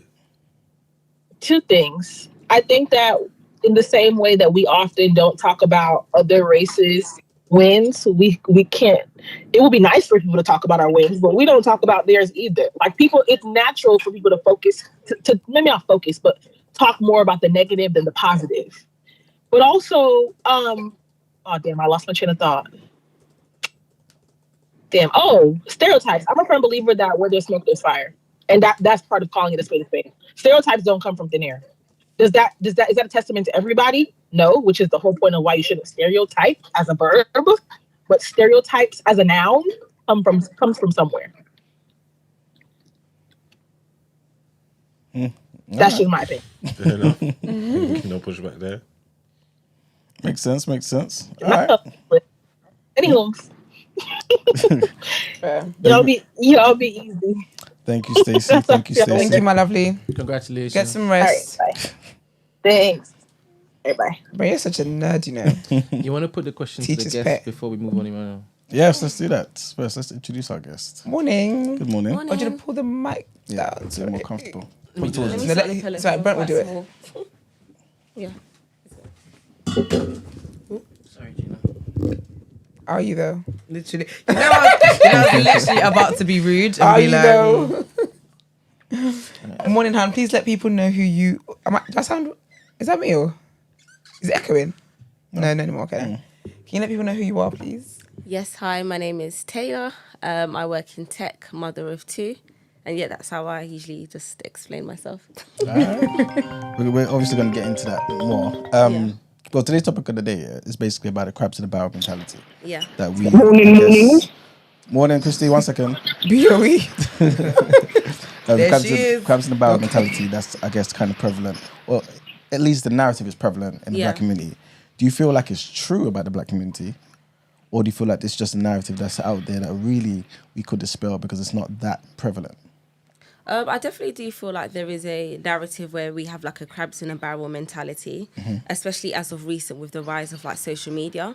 I think the big issue is that social media is a great tool for communication and we can have lots of exposure into different cultures, but it's also kind of given us this illusion that things are closer than it should be. So what we've got now is a mixing pot of cultures that don't necessarily adhere to who we are. So you've got like Black American culture and then you've got Black British culture, which can be similar, but a lot of the things that maybe Black Americans go through, we don't go through. So how that kind of correlates to a crabs in a bucket mentality is that when you do have somebody to kind of like make it out, there is a stigma of maybe, you know, who do you think you are, X, Y, and Z. Whereas I've literally just come back from the States, like on Monday, I was in LA, and they're just a bit more accommodating over there. They don't really have as much of the crabs. I think they're more supportive. But over here, I agree with that. We have to remember that we're comparing a lot of our ideals to like the Black American society, but over here we're very small, if that makes sense. So when one person makes it out, what I've seen and maybe have experienced is that you have celebrity status without celebrity protection. Yeah. So it's not like, I've always said that I don't feel like the human spirit is designed to have so many people's eyes and opinions on you, and you're not supposed to have access to that. So when you are somebody who is the crab that's made out of the barrel, there is an intense level of like, I don't know, like pressure on you because we're in the UK, we're in London, we're at the city hub and everyone's watching you. So I think it's just kind of like, yeah, it's just a different culture. And I think even in regards to like just being British and respectful of your colour, we are quite hush-hush when it comes to a lot of things. We're not as open. So Yeah, we're very passive. yeah, very passive very, in that yeah. sense. Okay. I agree with everything you said actually. Because sorry, Christy, I always say like with the UK, I've always said that America is more, I feel like they just seem more supportive when I talk about like the American black culture. That's what I They know. champion each other. They champion each other a lot. And even like when you think about opportunities over there, like when I always think about when we had the YouTube makeup era. Yeah. Here it's like one person at a time, like Patricia Bright. When Patricia Bright, when we feel like, okay, she's not really doing it, okay, then this next one can come. But in America, I was watching like 6, 7 At the girls same time. who were killing it at the same time. And all the brands are working with all of them. They were all going on the same brand trips. But here it's like, it's one person at a time. We just see that in the culture where it's, okay, McGilligan is the guy that's currently, no, Storms is the guy that's currently, okay, that's fine. McGilligan does something different. Okay, we can bring McGilligan on. Do you know what I mean? It's never just a supportive thing. So I think even that the way we think as black people is fueled by our environment. But Also, yeah. So I was gonna say, but do you not also think that that's because we the way things are over here, we're only allowed one person in at a time. Absolutely. Anyway. Like Yeah. in Yeah. America, there's so many of them, and they alone in one state can, like just a Yeah. state It's alone. such a bigger market. over Yeah, there. Exactly, so yeah, there's that. they can have that. They have the luxury of like Yes. having a lot I more also people. feel like they have, over here we have more of like a humility culture. Yes. So it's like there's You have to always be an humble. aspect of be humble. humble, and yeah. We don't give people their flowers, but what we have a culture of here is emulating people behind the scenes. So like I believe that copying is a form of flattery, but over here the way it's done is very It's like- insidious. Yeah, it's like you're a hater, like- you're this, Yeah, you think you but can do better than in me. the States, like especially working in tech, a lot of the tech girlies that I'm friends with, they all kind of like bring each other on. Whereas over here, it's similar to what you're saying. If you even see how like things are replicated in the corporate world, there can only be one good black person on the plantation field. It's essentially that. So it's like everybody is scrambling for the same spot because we don't come. And plus, in America, it's like black people have been there for so long that they have had the opportunity to kind of like solidify themselves. Yeah. Us over here, we didn't get the opportunity to do that. So it's just like there's only one spot for one person. Good. BOE.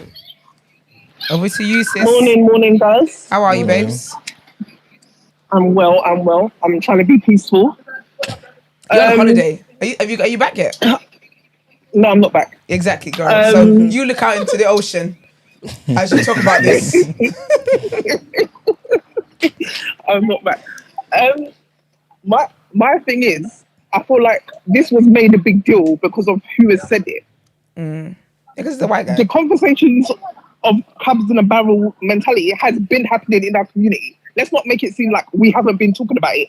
Even on TDA, this has been a topic. So because he has now come to say it, it's now amplified something that he's invented the wheel.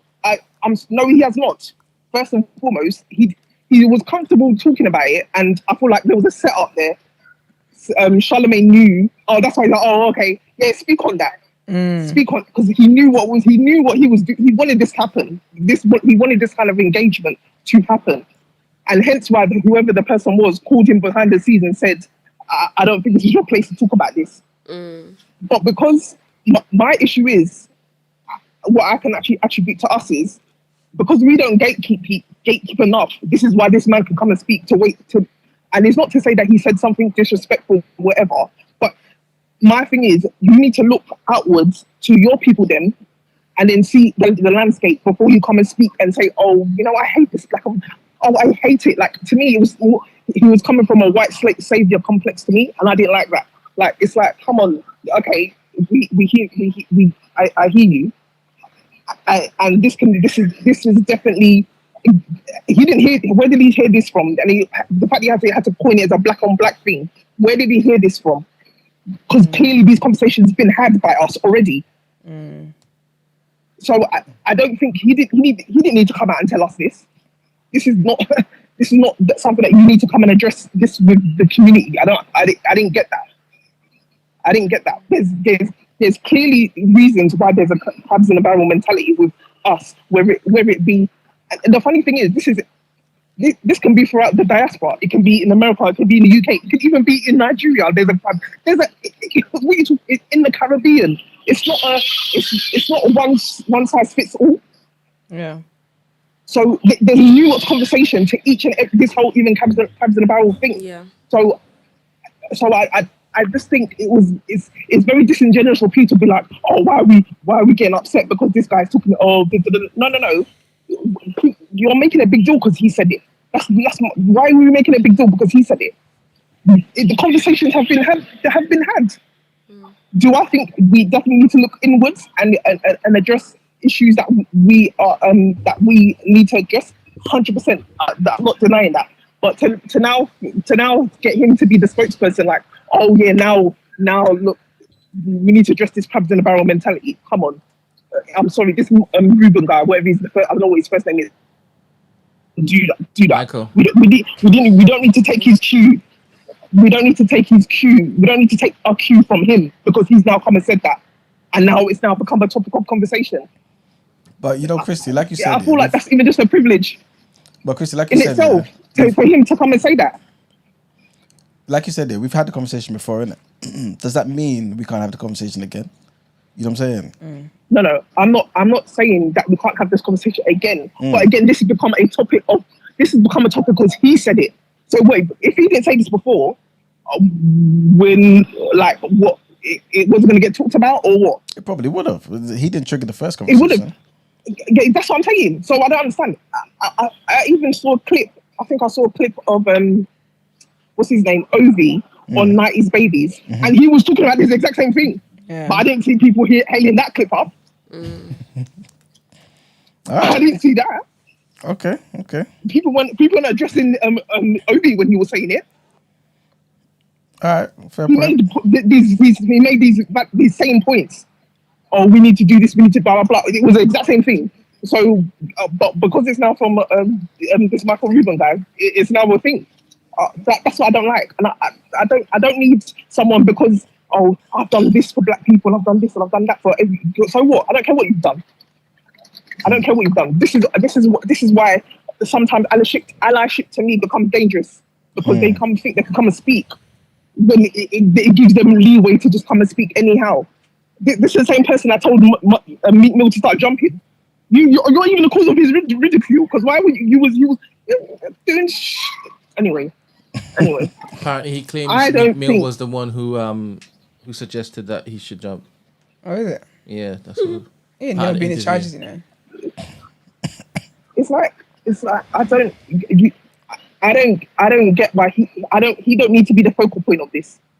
He didn't invent the wheel. He didn't reinvent anything to say anything. So I don't understand. There's people who have to come out and said the same thing who are also black.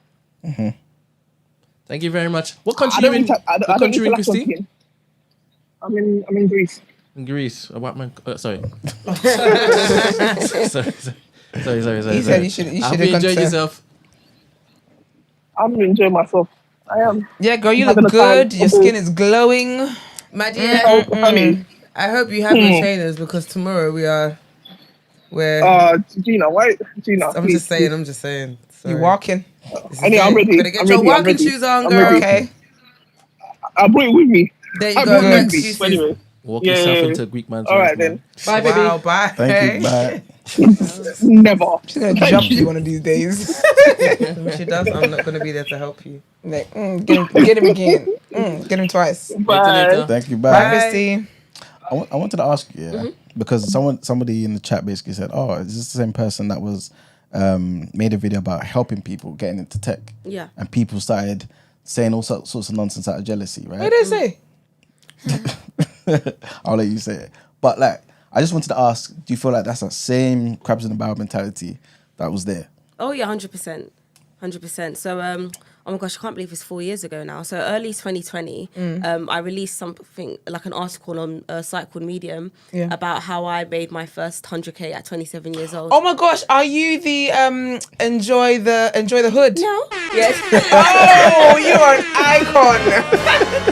I loved that so much. I wanted that in a hat, on a t-shirt, on a pen. I wanted it in a notebook. I wanted it everywhere. Oh, that's lit. Oh, that was one of the funniest, most craziest days. And that was when I was like, nah, some of you are never making it out of the hood. Respectfully. So yeah, so that's kind of like Oh, you're my an icon, experience. girl. Oh, thank you. So I wrote an article about how I got to my first 100K Yeah. at the age of 27 years old. Yeah. Started from my journey of like wanting to be an astronaut at 10 years old, how involved my dad was in my education, going to uni, being one of the first to study like AI and robotics. Then I Amazing. started working at 18. So by the time I got to about 23, I was earning like £250 a day. When I got to 27, I was earning six figures. So I thought, in the spirit of kind of like giving it back to the community, maybe small, humble On brag. Twitter. I didn't know in it. So Sister. I wrote an article basically explaining how I got there, my journey into like spirituality, my spiritual awakening with God and Christ. And then I basically just mapped out a map of my education and all the resources that people need, offered free coding classes on how to get there, got sponsored by different companies to do so. It went really well in the beginning, and then someone was just like, oh, like, you're capping kind of thing. And I got so much hate and vitriol. It went really well on LinkedIn. So a lot of like people on LinkedIn kind of saw me as like the token black woman, like, wow, she's making six figures, X, Y, and Z. And it really propelled my career. But on Twitter at the time, I was pregnant as well. Oh. So I had y'all just people be acting doxing me, damn fool all the emailing time. my workplace, Wow. saying, she's lying. My workplace has to write a statement like, no, like this person This is actually we know her. kind of like works here. And yeah, that's when I was just like, you know what, enjoy the hood. I think that was a perfect mic drop because I didn't understand the backlash. I didn't understand any, like I just couldn't believe it. Yeah. And then when you said the enjoy the hood thing, people were like, see? I said, no, it's not see. It's what you deserve. Like, it's just, yeah, man. That's crazy. Yeah, so then I said enjoy the hood and people are like, oh yeah, you see what I mean? She's Yeah. classist. But then this is what I was talking about, being in the UK. Americans absolutely loved it. Right. Right? Being in the UK and having that go on, a lot of people had a lot to say. Yeah. But then behind the scenes, they were emulating. So about 3 to 6 months after that, all of a sudden you now see on Instagram, follow me how I make six figures in lashes. Oh, Follow really me how I now? make six figures in hair. If you go on TikTok, follow me on my journey in tech six figures. And it's like, it's cool. There always has to be a martyr. But that's what I mean. It's about, because maybe I'm somebody that the way I look, the way I sound, it's kind of like if I now, without being crude, had said, follow me on my journey at 27 to making six figures on OnlyFans, people would eat it up. Girl. Because it's like feminine empowerment, sexual empowerment. If I say it's in tech It's now, a branch of it's feminine like, empowerment. And if it's in tech now, it's like you had black women that maybe for some reason were hating from an aspect of who do you think she is? And then you've got black men that were like, oh, but you have rappers that flash stacks of money all the time. Yeah. So my point was enjoy the hood, but why do we advocate for degeneracy? Why is it okay to make six figures on OnlyFans? Why is it okay to make six figures rapping about fraud, but you can't make six figures in tech? Yeah. So I was just like, I wanted to kind of like start a new notion of, you know, coming from working class environment, you can get out. This is my story. And I think it's helped quite a lot of people. Yeah, that's good. Kind of like just go into tech and just do That's other what's things. important. I think Yeah. because the thing with Twitter, I feel like if you don't understand how Twitter works, Twitter just it's a very funny place when the memes and stuff are running. Like it's one of my favorite places to catch jokes, but it can also very quickly turn into a very negative place. Like I remember, I don't know if you know Shola Patron, the YouTuber. Remember the Patrons, Adiola, Debbie, and Shola. Yeah. So she's a lawyer, and she was talking about like how she basically how she networked. With like the lawyers, she was the only black one in her office and in her firm or whatever. But she basically made sure that she was friendly with them, like just networked enough with them, and she found that they were helping her, like even beyond work. Like even when she was talking about, even like when she was going to buy a house, like all that kind of stuff. Just talking about stuff like that. People were like, oh, here you go, pandering to like she was getting cooked. Oh, yeah, I remember that. Pandering to the white man and it was so crazy. I was like, this because she's saying like I've learned these things, these tips and tricks. I want to share it with people now, but then people are cooking her. I don't get it. It's though, because crazy. It's like, do we want to be boss women or not? Do you know what I, I think? I don't get it. It's like, is it just eyelash? Like what? I Do you don't know what I think understand. it is, yeah? No, honestly, I'm not understand. knocking eyelash technicians. No, but like, is it's it just in certain things that you want to be boss? I thought my vitriol will mostly come from men, but I got most of the support from men, black or white, and white people, some Asians, but my biggest hate is for black women. It's shocking. Do you know what I think it is? Yeah, should get it's too much. when you it's the one lack of understanding and tech is not okay. This isn't to sound rude, but like you see what you said about lashes, beauty. As you don't really need brains. Not, and this isn't me being rude, but it's not a skill that requires like to be in tech. You have to. Not everybody can be in tech, which is why not everyone is in tech, right? Yeah. It's a lot harder. So if you're gonna bring something to the table that isn't gonna resonate with a lot of people because it's hard work, they're going to knock it. Do you understand what I mean? Based on the lazy aspect. Yeah. Do you see what I mean? So I think it comes from a place of that, and the reason why I say that is because remember my situation. Yeah. The hate came from the ad Jericho. thing. Yeah. So for me, it's like all of that came from. And again, for me, my whole brand is about empowering women, right? Black women at that. And most of the hate came from black women. I just thought, and it's from laziness because you don't want to get up. Because you don't want to get up and you don't want to do the this. work. You don't want to move your body because it sounds hard. So because to you, it's like, this isn't easy for me. I'm going to criticize it. I also think it's popularity as well because I don't feel like I'm known in certain spaces like that. So if I was maybe known in certain spaces, then it would be cool. But when you're not, it's like, who's this unique? There is that. There's definitely that sheep mentality, and there's definitely the laziness as well. I think a lot of people project. So people who, if you don't think you can do something, you will find every reason to discredit somebody else. No, not even discredit the fact that somebody else has done it. But you can't do it though. But doesn't mean that I've done it, because it's always like, oh no, you probably got surgery. Oh, tell me the truth, you got surgery, or you got this. It's like, no, she's just a disciplined woman who's put years and years and years in her craft. Do you get me? Because it's many reasons, but I don't understand it. I think also people, if you're not happy, I think the reality is a lot of people aren't happy with their lives, and when you're not happy with your life, insensitive because it was COVID. So they're just like, people are dying, and here you are talking about 6 figures. Shut up! People were down. You were going to link people and be doing brunches and whatnot. What are you talking about? And someone's like, oh, like, she's on 6 figures. People are still dying. The worst thing is that she's not even ugly. I'm like, would it be better if I was? What do you mean the worst thing is that she's not even ugly? Like, are you meant to be ugly because you earn 6 figures? Meaning that it would be like, I don't know. Basically they would have had. They wish she was ugly, so they could have had more to hate on. That's how I'm interpreting that. Yeah, I know this. Because what do you mean? How do we the get worst here? thing? It's just people are very weird. Yeah. Well, You're not weird. I guess we're done with that topic of the day. Let's get into our next headlines.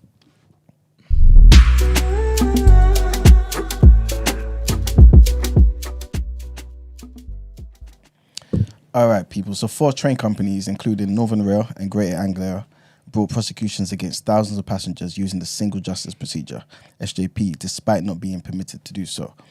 At a hearing in June, the Chief Magistrate, Paul Goldspring, told Westminster Magistrates Court that he believed the prosecutions were void and probably unlawful, with lawyers for rail companies telling a further hearing last month that they were in agreement that the cases should be quashed. In a ruling at the same court on Thursday, yesterday, Judge Goldspring said that 6 test cases should be declared a nullity. Yeah, so it was as though the proceedings never existed. Given a summary of his judgment, he said that Parliament did not envisage these offences being prosecuted through the SJP. They should never have been brought through that process. This is, to my mind, a paradigm nullity. He also continued and said that I'm satisfied that the correct approach is to declare each of the prosecutions void and a nullity. Next headline, and security guidelines have been introduced for Taylor Swift's 5-night Wembley show, banning chains and aerosol sunscreen, among other items. Taylor will close out the European leg of her Eras tour with 5 nights at London's Wembley Stadium starting on August 15th, which was yesterday. So Wembley Stadium has put a guide online for fans attending the dates, which says that there should be no chains, no chain wallets, studded jewellery or spurs, no noise-making devices such as air horns, bells, bullhorns, thunder sticks, and no aerosol containers, including sunscreen, pepper spray, bug spray, paint spray. Bloody hell, mate. What are they coming in with? They said just come as you are. Literally. Additionally, ticketless supporters will be unable to congregate outside the arena on the show day. Thwarting usually common practice amongst fans known as tailgating. Tay who? Tailgating. What, because of Taylor Swift? That's what you call the fans? Well, very jobless, you know. It's like get into tech, you won't get into tech.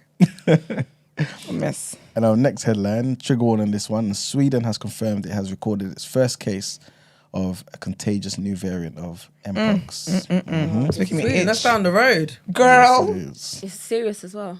And this is a day after the WHO, the World Health Organization, declared it a global health emergency.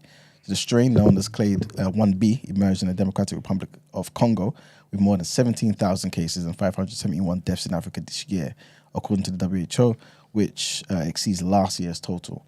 Scientists from the Africa Centers for Disease Control and Prevention report that 96% of all cases and deaths have been in the DR Congo. There are currently no cases of the virus in the UK. Good. This is what the UK HSA said, the UK Health Security Agency, and its Deputy Director, Dr. Meera Chand, claims that the risk is currently considered low, but also said, however, planning is underway to prepare for any cases that we might see in the UK. Mpox, which was previously known as monkeypox, is passed on through close physical contact, and symptoms include a high temperature, headache, muscle aches, backache, and a rash. That's not a rash, boy. That's like mutilation. Yeah, you know what I'm saying? I'm very serious. But yeah, that's it for our headlines. Time to pay them bills. Okay, let's get into some word on road.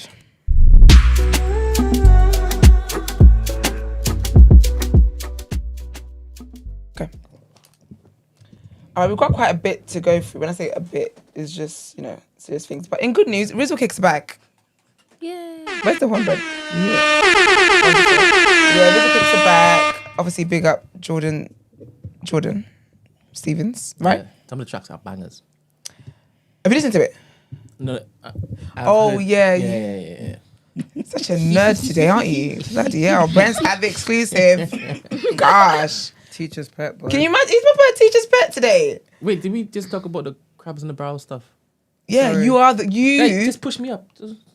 No, I'm dragging Don't it up. practice the whole along. Come on. After what you did, Stacey, on the phone talking about, congratulations, because the rest of them didn't think to say it. God damn it. But anyways, yeah, Rizzle Kicks are back, and I know that I said they've got an album coming out and stuff like that. Is it out today? It's not out today though, is it? No. No, it's not out today. Yeah, sorry, I forgot to write the date down. But yeah, they're back, which is I think is good news. Obviously, they're a big part of British culture, so that's lit. I like the rollout as well on their page, on their Twitter. That is. So big up them. And then who am I talking about next? Oh, this is very sad actually. So I have a thing, yeah. This is why obviously you shouldn't judge a book by its cover and blah, blah, blah, blah, blah. And you shouldn't just read the headlines. But, so you know Matthew Perry. We all know Matthew Perry, who was Chandler in Friends, passed away. And at the time when he initially died, they said there was nothing suspicious. Then obviously they dug deeper and they found out that he basically had a crazy amount of ketamine in his system and and they started investigations. 5 people have been arrested in connection with his death. So basically, whenever people die, when it's drug related and they start arresting people, sometimes I don't think that's very fair. Wow. Because if it's like the drug dealer, for example, like the whole was it Michael Jackson? Yeah. See stuff like that when you get the doctor, and I'm like, because the dead can't speak to the agreement they had with this person, blah blah blah. Yeah. So at first, when I first saw that 5 people had been charged with his death and blah blah, I thought, okay, let's see. But reading it, this shit is wild. No, put all of them under the jail. What are they saying? I'm gonna tell you what happened. So, 5 people have been arrested, right? 2 of them work with him, like personally, And live with him. So one of them is his assistant, his personal assistant. There's 2 doctors in there, and there's someone called the ketamine queen. Wow. She's a drug dealer, Okay. but she's known as the ketamine queen. She's Hollywood. She's North Hollywood. In North Hollywood, this is her. This is what she is. Queen of the South type of shit. Cool. So basically, what it is. So when he passed away, obviously, when they started doing the investigation about what they found in the system, blah blah, it turns out that he was basically taking ketamine infusion therapy for like depression, something like that. Okay. But it was being administered by a doctor. Right. But basically, he passed his last therapy session, infusion therapy session, was a week and a half before he died. So when they found the amount they found in his system, it doesn't tally up with what the dose they would have given him a week and a half ago. Do you get me? He should have basically like nearly left the system. So what happened was that he basically overdosed on ketamine, and that's what caused him to drown, and that's what caused him to die. Turns out these people, it's a drug ring going on in this situation. So obviously, I feel like, obviously because he's dead in it, we don't know what arrangements he made and blah, blah, blah. And he would have made arrangements where basically he was essentially bribing the doctor to give him more doses than what it was he was being injected in those official therapy sessions. Yeah. But what the investigation is finding that they actually, obviously he's been very open about his struggles with drugs, and I don't know if it's alcohol, but definitely drugs. He had that rehab situation. He's started an organization that helps other people become clean and blah, blah, blah, blah. So, but they saw him as a cash cow. Like, they actually saw him as a cash cow. Yeah. Where one of the doctors, they found one of the texts, and they were like, let's see how much money we can squeeze out of this moron. Wow. Yeah. So basically, essentially, that's basically what was going on. So what was the arrangement was that the doctor was basically giving him more. They even made him a ketamine lollipop. Ah. Yeah, you lot are taking a pic. Sorry. No. That's a crackhead. I'm sorry. That is just, that's too far. Ketamine Tic Tacs. Was it like pure ketamine? It's a lollipop. It's a ketamine So what is lollipop. ketamine used for? Is it not is it not for surgery? Horse tranquilizer. Yeah. So basically, that's the coroner found that the amount that was in the system was what you give people for when you put them under Anesthetic. yes, Yeah. basically. So that's when they were like, something don't seem right here. So obviously these people thought they would have got away. They thought they got away with it when they first ruled his death as an accident, as he just accidentally drowned. Then obviously upon further investigation, they found out all these things. So basically what was happening was that one of the doctors even taught his PA how to inject him and give him more at home, basically. It's essentially just a whole situation that's gone very, very wrong. The PA should get in trouble though, because a lot of celebrities are quite Yeah, they're very, bossy towards their PA, and he Yeah. felt probably pressured to do it. yeah. So I think with that one, that should be like a mitigating But he's facing circumstance. 15 years. Boy. The PA. But yeah, so one of the doctors said, I wonder how much this moron will pay. Let's find out. So yeah, they're all in cahoots and whatnot. And yeah, man, it's just a whole thing. Like, he would pay them like money, like one time to pay like 4,500 in exchange for like a supply of like syringes and the drug when he was leaving the hospital, leaving the doctor's office. It's just a whole bunch. It's a very, very interesting article. If you can look it up, do that. But it's a whole thing. But that queen of ketamine, she was basically like the master chef, apparently, of that. But how you know they knew they effed up was that when he died and news got out, she must have messaged one of the other people in the team and said, delete all our messages. Oh yeah, no. So obviously the police have seized their laptops, seized their phones, seized everything, and they've come to find out The real tea. the real tea. So 5 of them have basically been arrested, and this is their story, and this is what they're currently dealing with. But it is very, very sad because that's the thing about like the whole drugs thing, is knowing that someone is obviously they he's took advantage. of a vulnerable person. Yeah. Yeah. Do you get what I mean? Like when you're sending texts like, oh, he's like, let's see how much we can squeeze out this moron, and I wonder how much you'll pay, and da da da da. Like stuff like that is just very dark now. It just goes very, very dark, very left, very quick. So yeah, man. So that's what's happening on that front. It's crazy how all of this is. Because if they hadn't never gone deeper into it, these people would just carried on. Yeah. Yeah, that would have been it. Yikes. But yeah, it's crazy. That's what's happening. Something else that took the internet by the storm, whatever saying is Molly Mae and Tommy Fury broke up. So Really yes, sad. Yeah. what is it? Are you? I was sad. Okay, I'm gonna get to that in a second. 1 second. Let me get. I'm gonna come back to this because I You respect guys it. in the same tax bracket, innit? Oh yeah. Looking at my people then. So basically, on Instagram on Wednesday, she posted, "Never in a million years did I think I'd ever have to write this. After 5 years of being together, I never imagined our story would end, especially not this way. I'm extremely upset to announce that mine and Tommy's relationship has come to an end.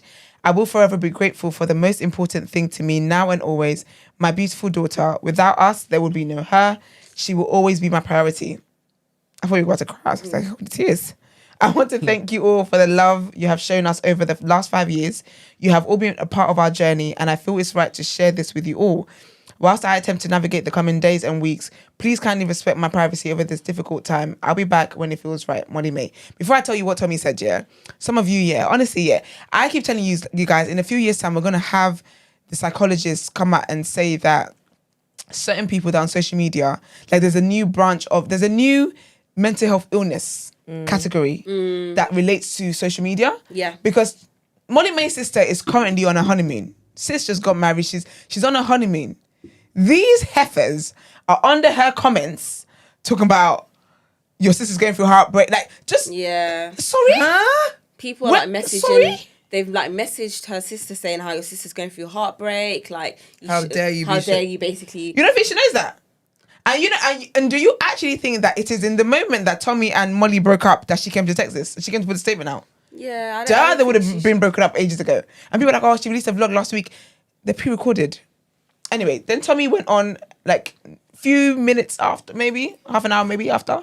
He then says, "I am heartbroken to share that Molly and I have decided to end our relationship. The past 5 years have led us to having our beautiful baby girl, Bambi." I love that name, you know. "And I will forever be thankful to Molly for making me a dad. Bambi is our priority. Please respect our privacy and our family's privacy as we navigate our way through this difficult time." So with Molly and Tommy, they obviously met on Love Island. They were a hit. People at the time, people did question her motives about Tommy, and I don't know if you remember that season where they weren't sure she really liked him or she just liked him because he was a fury, basically. But they've been together 5 years now. They got engaged last year. It's like I think people were talking about how she posted like not too long ago about it's a year anniversary of the engagement and whatever. But then obviously when she got pregnant, people I feel like that's when people started dissecting their relationship. Because before that, she was a woman who was, what was she, the co-owner, director of Pretty Little Thing. He's obviously doing his boxing thing, but you would always see them. It just looked great. When she was pregnant and he was basically on the road all the time and whatnot, that's when people started dissecting their relationship. There was a whole clip that went viral. What was it again? What was it she said in the clip? There's something she said in the clip or something like that, like about having to like just obviously solo parent because Tommy's always away and stuff. Yeah, she basically talked about being a solo parent because Tommy's always away, blah blah, and people started dissecting that and whatever else. Well, you don't cast. Cut long story short, but reports have now come out. You know the sources, honey. The gag is apparently he's been cheating on her, man. He's been cheating on her up, down Manchester, up and down the high street. Here we go. Go on. Here we go. There's no proof. It's just hearsay, speculation. Yeah, apparently I've been on like a TikTok rabbit hole. He gets people to sign NDAs. I'm like, Tommy Fury. Really? To be fair though, he's Molly. Like I don't see. He's Molly Mae's husband. I mean, I don't see Molly as Tommy's girlfriend. I see Tommy as Molly Mae's boyfriend. Yeah, she's the bigger person. Mr. Mae. She's okay, Mr. Mae. Like that. You don't drop the name now, so I can see why he's making Mr. Mae slaps. Yeah, I can see why he's making people sign NDAs. Yeah. Because don't be messing up my brain. What I've got going on here. They even drug one girl on, as in like dragged her on Twitter because she's he's a boxer. Yeah. And his trainer's daughter just gave birth. So people were like, that's her. She's the one that has his baby. And personally, I think there's a baby involved. Everyone thinks that. I just personally, because you know what it is about Molly, right?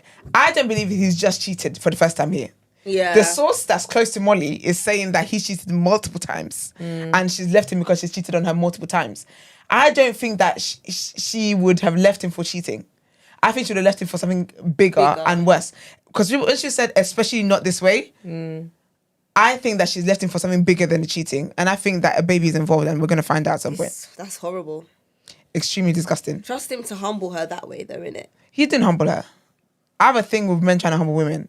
My thing is you can never win. You can never, if you have to attempt to humble a person, you can never humble them. Like you can, because the fact that you feel like you must do that, you can't take that power away. Wow, even if she changes, even if she becomes a shadow of herself or whatever it is, because that's never enough for them. They don't stop there. They carry on to maintain her in that I feel like low position they think they placed her in. I think now for 2025 though, like Molly Mae is somebody that's such respected. She's gonna start this whole new wave of boss single. I think he needs to be prepared to be sick of her. It's gonna get like the it's thing gonna is, be boss single mom. It's never it's not gonna end bad for her. She's got great All it's management. gonna do is catapult her career into another realm. 100%. Yeah. And he's like prepared to be sick of me kind of vibe. Like the era she's going into is going to be 25 different. as well. She's gonna be fine. Millionaire single mom at 25, like Yeah, do you know what? Yeah, she's fine. she's young. She's I didn't 25. like that. She's young. She's very young. Like, but I feel like a lot of girls like, you know what Molly Mae's taught me? Like, just never settle, babes. Like, just never like. Oh, shut up, man. Oh, Shut up. Like, wow, okay, it's good though. I think like even when you look at other, Do you know whatever you can take in it? Yeah, you're right. I think her like Molly Mae, Cardi B in her divorce, Tiana Taylor. There is a new wave of like women just Yeah, doing their that. thing. Yeah. I'm pro stuff like that anyway. They call me. One thing about me. I'm gonna encourage women to leave, child. When there's disrespect, nope, I don't be not here for it. But yeah, that's what the word on road is, man. Is that he was cheating up and down the street, slinging dick, and so she decided to leave him, and that's what the sources are saying. But I feel for her, man. It's not easy. Like, it's not easy, man. But yeah, they're basically saying that she became aware that she has become aware that Tommy was unfaithful to her. They says that it seems he would play away when he knew people wouldn't recognize him. Oh. Yeah, apparently, like if you don't recognize him, he's just thinking, oh, I can have a blast. But he's a traveller. Apparently, that's part of their culture, isn't it? Is it? Yeah, just Well, singing dick, community dick. boy culture. Hate to see it. It's so interesting though, because he looks like butter literally wouldn't melt in his mouth. He's so gorgeous, isn't he? He's a gorgeous boy. I mean, I wouldn't. It's go his that far, eyes. but- I think he's good looking. He's alright, but he looks. I think he's good looking. Nah, I Look at wouldn't. that face. Nah. Oh, such a... There's really cute family. He could do modelling. Even in this one. You guys know my story anyway. I'm very strict to minds. I'm a Yoruba Nigerian child. No, he's a good looking. He's a good looking guy. That's Southgate, isn't it? What about Southgate? What about Southgate? No, he's not. He's definitely not ugly. When I start with you, But he literally does look like butter wouldn't melt in it. He looks very innocent. Is what I'm and saying. I think that's And why the way like, he it's like talks. wow. He has a very innocent. What innocent? Yes, Tommy. Yeah, like he's not a criminal. He looks like he don't slam gal. This is what you're saying. No, he just looks like. These are saying that. sick. You know what it is? These are girl for You know what- punishment. That's you why know what- you know what he looks like? This is why he's end up in the position he's No, end up in. he looks like he looks like he doesn't have the balls to cheat. I He think that's looks what like a it is. nice guy. He looks like he doesn't have the I balls. think it's his tone of. But it be them talking, though. really. They're the worst though. That's what, anyway.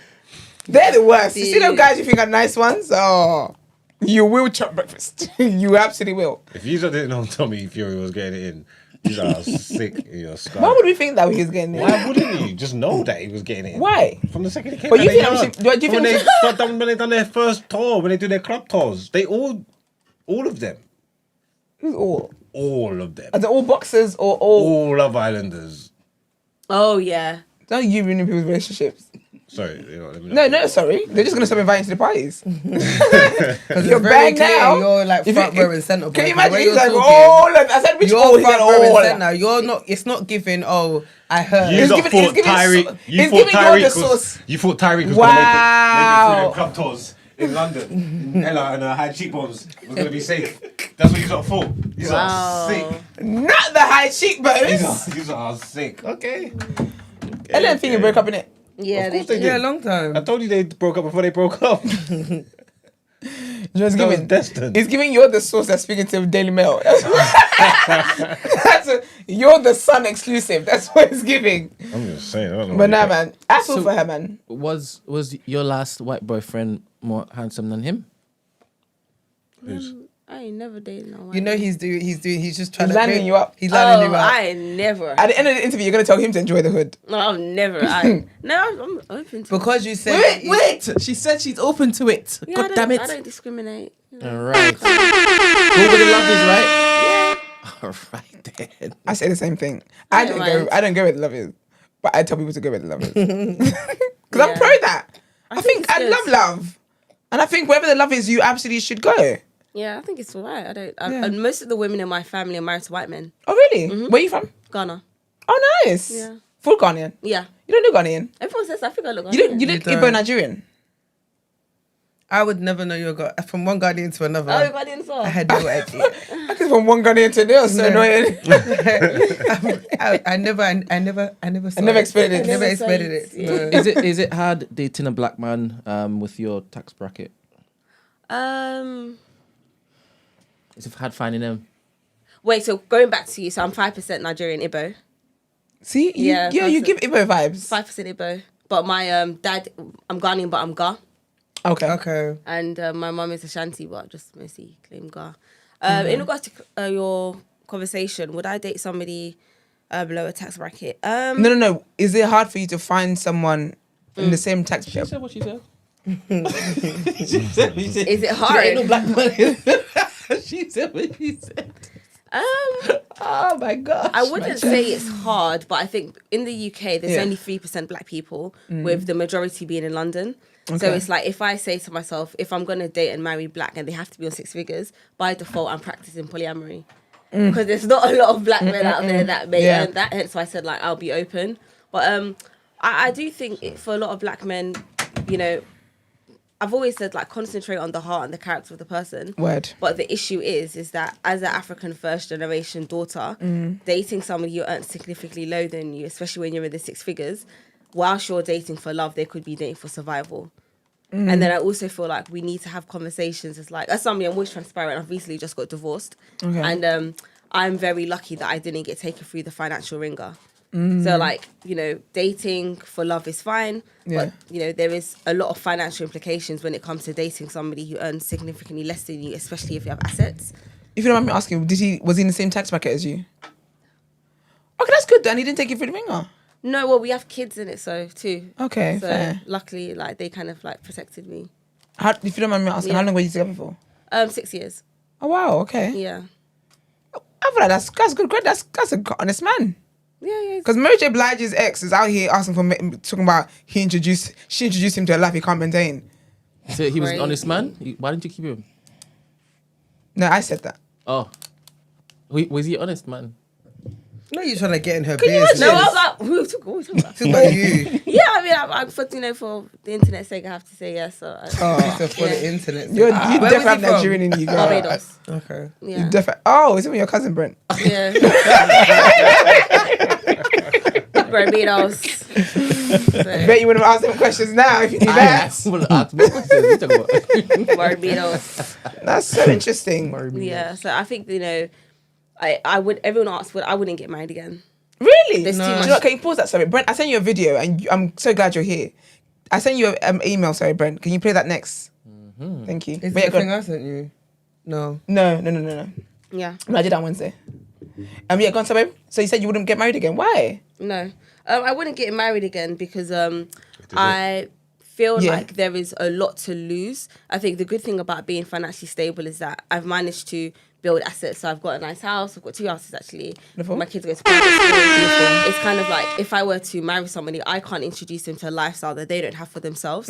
Safeguarding of my kids. And most Word. importantly, when you marry somebody and you're legally tied, God forbid if we split up, they could take what I've been working for that's supposed to be for my kids. Yeah. So unless they have as much to financially lose, it's basically a not- liability. Yeah. If you're married, would you not? Why would you see it as he would take what's there for your kids?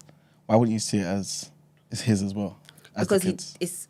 he's not the father of my kids and we didn't do it together.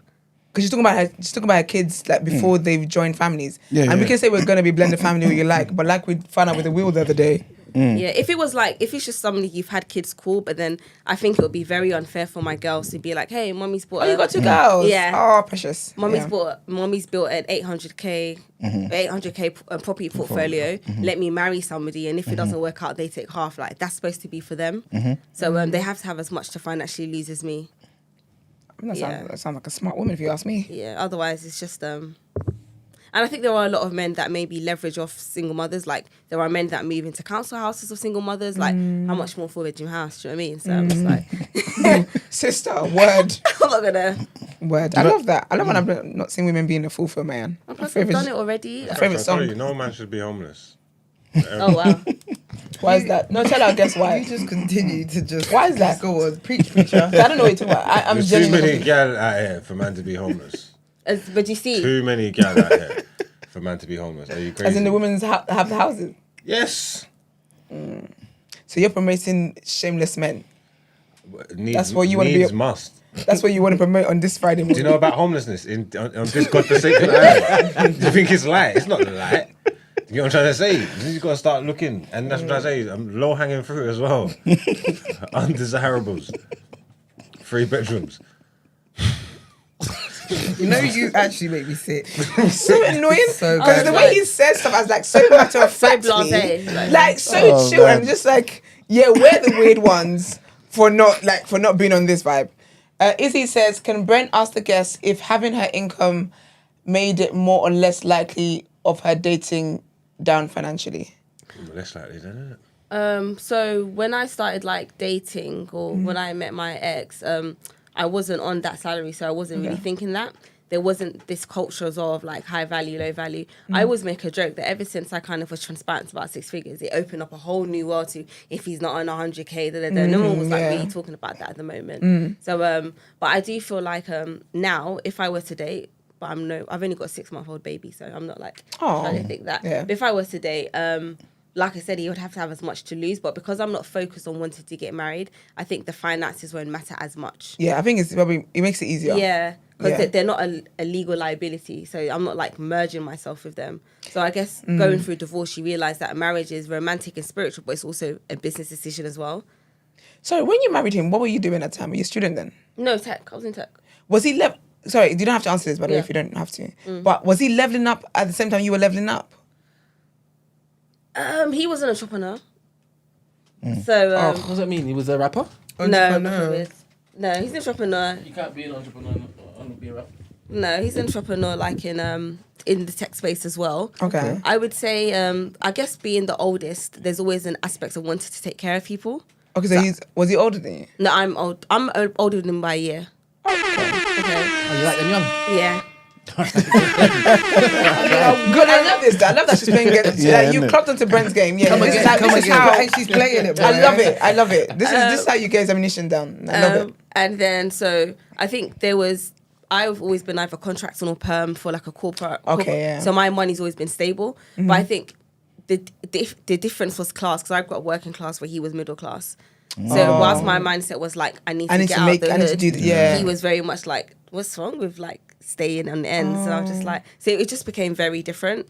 And then obviously men will be men. There can be aspects of like infidelity, and it's like, you know, I can't be the breadwinner and you know, infidelity. Please, for the Where's the horse No, for that? because that's even. You see how I'm awake now? What? I have daughters. How can I be the breadwinner and then you're still gonna cheat? You're basically biting the hand that feeds you. I don't even want to be cocky like that. I'd like No, I said, that's not being but cocky. I just It's felt state like, facts. you know,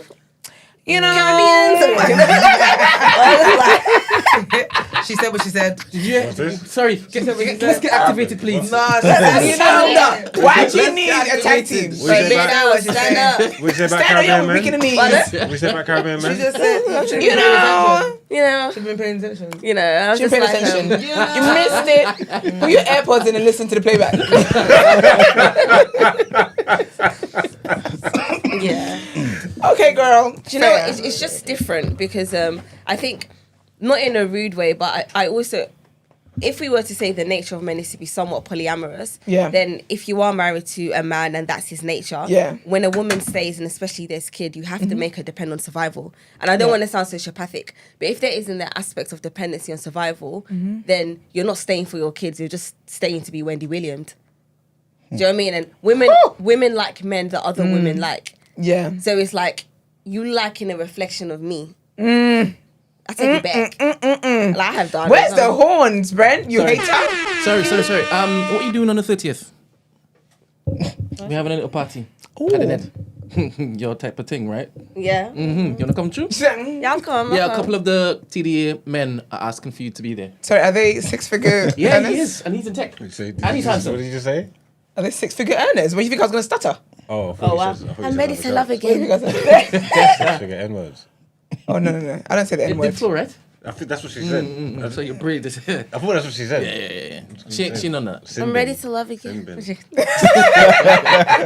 Maybe marriage is not so bad. Maybe marriage is not so bad. I give it a chance again. Listen, all right, You're a love spender, that. though. Am I a spender? I flex with my kids. I said, I'm spending your money. Yeah. But yeah, by default. You yeah, got a don't roof mind. over your house. What more do you want? How You got greedy, she fam? got put a roof over your house, How over your greedy. head. How what? How greedy? How greedy?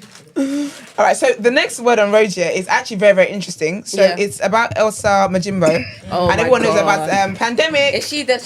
Yeah. Yes. It's excessive I- though, I- man. I went to how go much to- how much oil do you need to put on your body when you're talking? Because I need to shine. I Why know. you guys are hitters. You're not shining. No, listen. So basically, she much. does these videos where she basically creams herself excessively, and then she's like talking and whatever else. So this video has gone viral, and it's mixed. It's mixed responses. I hope you're not going somewhere. No. Okay, just get headphones on. I want you to hear it as well. No, because it's very interesting. Cause It hurt me as a Ghanaian though. yeah, because she talked about what's it called? So basically talking about like that whole culture about you send money back home, blah blah blah. That's basically what it's about. So Brent, please do the Man, honors. can you just shift back to the left a bit, please? Why are you running? So you're centered. Why are you running? Because people was using the time. Thanks. And Gina, can you just take off that center microphone? Just no, from the base. Just pull it up. From the Yeah, base, and- make them. Thank you very much. Wonderful. All right, cool. All right. Home to your extended family send this to is my such grandma. a common African practice that I absolutely hate. I saw my dad doing it, and I don't even know any of my extended family. I saw him doing it with his brothers, with his sisters, with his grandparents, parents, like everyone in the family. As long as you have a job, they expect you to share that money accordingly, and that is just something I will not be participating in. I already knew I would never participate in this. Like, how do you come and tell me, oh, my kids are starving? Yeah, they're starving because you're fucking lazy. Get off your ass, get a job, and feed your kids. And also, there's this one like extended family member of ours, and she used to ask my dad for money, and she texted me, and she asks me for money. You've been asking my dad for money since before I was born. I was raised, I grew up. Now you're asking me for money. You lazy son of a bitch. I'm not feeding your habits. I'm not feeding. Clearly, you're too lazy to be alive. I will let you starve. The fuck? That was wrong. Bro. She said, "You She not- lazy." she not I love her scared of the accent witch so them? much as well. Huh? She's not scared of the witch them. Listen, In she's Africa. not. She's not. She She's definitely not. I think- She said, "Do your worst." I get it, yeah, in the sense where I don't agree, but I do think there is definitely a culture Yeah. where like back home they believe that everything is rosy over here. Like we're in a Cosy Lives crisis too, babes. Like everyone is struggling and doing what they can. And I do think that they don't. And the reason why I say this because I've had people who, like my cousin, for example, like he moved over here, and when he got over here, he was just like, "Yeah, you weren't lying." I was like, it's a different level of intensity, right? Yeah. So it's not that people are not minding you, like they think you're not minding them back home, but when you're here, it's like survival. It's survival everywhere. But obviously, we are in a better position. Yeah. I think I understood the message, but her delivery was so Brutal. bad. Then Gen Z don't care. Because She's it Gen was Z. it was extremely Yeah. disrespectful to her family members. She even called her a lazy son of a bitch. I think also She said, "You lazy son of a bitch." I don't think people. I think some of it is laziness, but I don't think all of it is laziness It's because systematic. it's and opportunities and Yeah. stuff. So it's Yeah. not. It's not the same. However, like so I agreed with what she was saying. Like you said, I don't think it's laziness. I think it's also systematic. But at the same time, we have heard so many countless stories of people in Africa where there's just like you've been sending money for 20 years. You go back to Africa, they build haven't a got the house. Yeah. There's Oh, no And you yeah. get like, different. they haven't bought the think, land. I do think as well, apart from it being systematic where they don't have opportunities, it's also a mindset. So it's a bit of a double-edged sword. I don't think there's anything wrong to send money back, but not to your detriment. Yeah. I think that's what she should have focused on. Send money Yeah. back, but not to your detriment. Yeah. But but her delivery was given. It lacked humility, and I think there's been a lot of discourse online about her how she's not changed, being right? very humble, if that sense, because it's like I always tell people, like, even when people refer to me as successful, it's only by God. It's only God, and I think for her as well, it's like she has to remember where she comes from, and when you're successful via social media, can I add to that? You know, people say where she comes from. I think people assume that she's come from like a work, like she was poor. She's a middle class. Her dad is like a government something. You're joking. Is she? Yes, I thought she like was she's like not. an immigrant or No, something. she's not a poor girl. She doesn't come from poverty. But her brand was poverty though. Well, because she was sitting on the bed eating chips. No, but the stuff that she used to talk about being poor, and I can't make to be like, this is the thing. Yeah, because she didn't. But she was poor because, well, obviously, if you go, Marx's mind says that if your daddy's rich, you rich. I don't believe that. I think you are brokey. No, unless but- you make your own money. So really, technically, like her parents are not rich, but I don't think her parents have the money that she has today. But however, but she was not destitute. But her brand that she put out to the world was that she was poor. That's why there's this issue. It's different. Yeah. Do you know what I mean? All of her TikToks and videos was about poverty, and like that's why there's a big issue about her coming from poverty to now. Obviously, now you're working with brands and you're doing modeling and you're now working with these agencies, and it's like, oh, now you've completely changed and you're no longer relatable and whatnot. If that wasn't the narrative that she put out there and that wasn't the brand that she built, then I don't think there'd be that much uproar. But I can say, I believe that the brand that she put out there that I used to see was poverty. But it was given very African village girl. She used to mock the naivety of what we would presume people back home would be like. Not in a rude way, especially because she's very pretty, but she used to come like with her 4C hair out, eating chips in the bed. It was COVID as well. People are forgetting. Yeah, okay. So she wasn't, because when she started her videos, it was during COVID. All the hairdressers and whatever else, all our hairs was looking like that. Do you get what I mean? But so with the poverty thing, I think that part of it, I don't know that she was portraying poverty like that. I think part of it might be our unconscious bias. Because my boots was knocked when I found out this year that Lupita was not from the village. No, she's like Mexican. I didn't know that. I thought she's born she was born in Mexico. I thought she's a Lupita black was Mexican. Yeah. I mean, her parents are like government officials and in Mexico. Pourquoi? Yeah. In Mexico. I thought Lupita was like talent that was found like an African village somewhere. Yeah. like Aoki Lee. Yeah. One of I them thought it was ones. one of them redemption stories. Yeah. So that's why I'm like, maybe with Elsa as well, part of it is like I our thought she was unconscious that. bias because we've assumed, because of the way she was talking, because of her accent, like I feel like she was living back home and whatnot. Like I've heard that her parents they're not the richest people in the world, but they're not like poverty. They're not like the people that she's cussing, Okay. basically. But I think with the video, I do agree with you. I think I am for sending money back home because I think that whatever the case might be, even though yes we don't have it easy here, but there's still systems in place that can help us Yeah, like benefits. the stuff that can help us get better. They don't have that back home. Back home is vibes and I'm praying to God.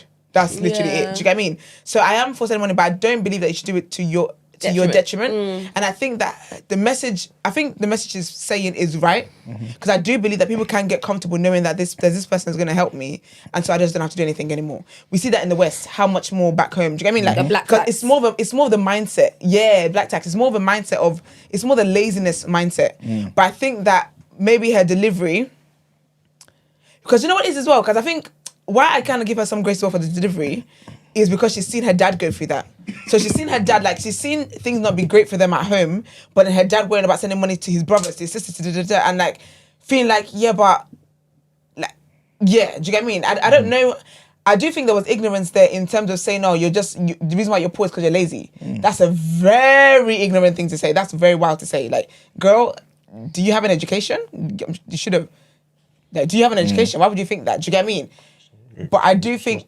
Say again? Money making, innit? We all got the same. Basically, you all got 24 hours. We all got the same 24 hours, man. Someone said motivation did her 24 hours to be healing now. So rude. But people are so rude. But yeah, but I think that That's horrible. I think it was ignorant. I think that some of the things that she was saying was very, very, very ignorant. But I guess I can kind of see part of her frustration, especially with the example she pulled. I feel like that was very personal for her. Where it's like, I've seen my dad struggle and do this thing, whatever. we don't know and the then you're just background. not, like, your story's not changing. And like, I've grown up knowing you as the auntie that my dad was sending money to, and then now I'm here. Now you're asking me. It's like this is you're making this a generational begging issue. Yeah. Do you get what I mean? But she's getting cooked online, as one would. But also she's got a lot of people who are saying no, but you need to listen to what she's saying. That she's not she's talking about this. She's talking about extended family, and she's talking about this particular relative that she don't like. I also think what she said would have been okay if she just removed the word lazy. Yeah, I think saying people are poor because they're lazy is crazy mindset. In Africa? Come on, she's from what, Uganda or something? You're killing me. You're actually. People in Uganda are lazy? Boy, on, girl. and I've got, like, no one's saying that you can't be poor because you are lazy, but to say that people that are poor in Africa, this is Africa that we all try to be, that we all emigrated from, No, she did. sister. But what do you think, man? I agree with you guys, but I don't know. A part of me is also thinking maybe she has insight into this person. Yeah. She's just thinking, Yeah, my she's dad sent you. projecting. Yeah, like my dad sent you money. It was never personal. She's before calling I us was no bitch. before I was born. Yeah, And that's you've wild, used though. some of this money to start a business, to do anything back home. Yeah. And now you're asking me, next Yeah. generation, I think that's asking. wild. So this is why I think she's saying this. Like, That's why I this give is her just grace for that. Crazy. Because it seems like she's annoyed about. It seems very personal. Yeah. Yeah. Yeah. Generational begging is sometimes- wild as well, though. And you know, sometimes when your parents send stuff back home, you know that here, it's not like things are rosy. That's the thing. They go in debt to Yeah, send you stuff bro. back home. So I think she's also thinking, now you lot want to put me in the same position Yeah. where I should be in debt. Yeah. And I think that's the thing. I think, and it's interesting. I was talking about this with someone the other day. I can't remember what the conversation was about or whatever. But I was basically saying how it's a guilt thing with people that live here.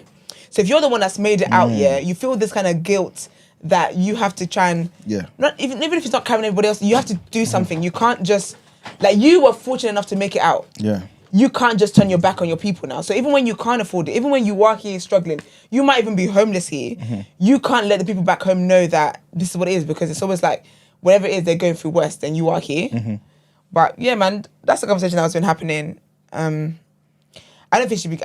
I get it. I get both sides of the argument. I think her delivery could have been a bit better, but I also understand that she was talking about this one particular situation, and as the video was progressing, you can tell that she was getting more and more annoyed. Because calling your auntie a son of a bitch is wild. Because that's not your bitch. Crazy. The bitch you're talking about in question is your grandma.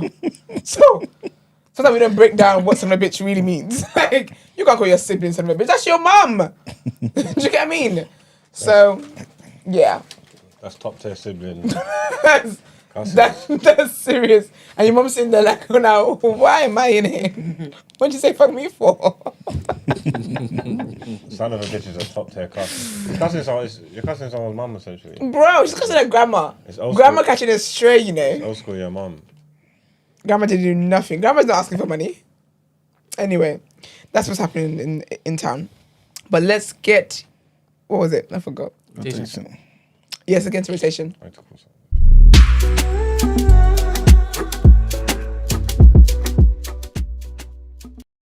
People. Yes.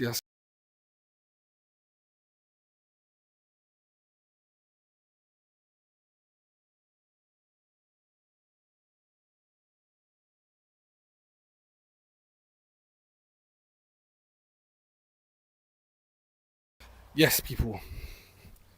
Yes. Thank you for joining me on the rotation abroad.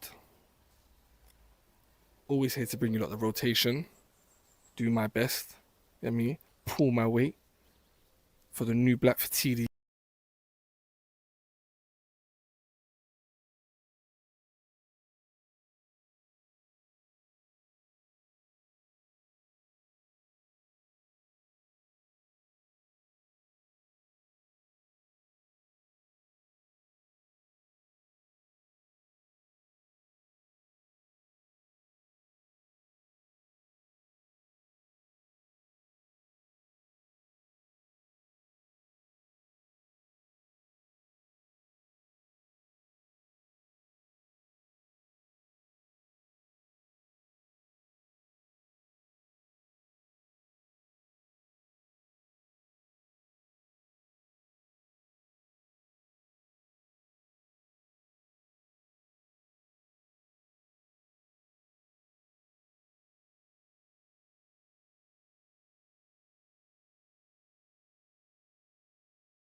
Come on.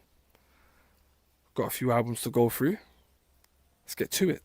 First album I'm going to review is Ashake's Lungu Boy. It's his third studio album. Upon first listen, I can't lie. In total, I found a lot of the drops quite out of pocket. Didn't really understand how to feel it. It's weird because I've heard his first two albums. Let me pause this. Sorry. I'm not gonna lie, I didn't like the album.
Like trying to help because of what Maggie said.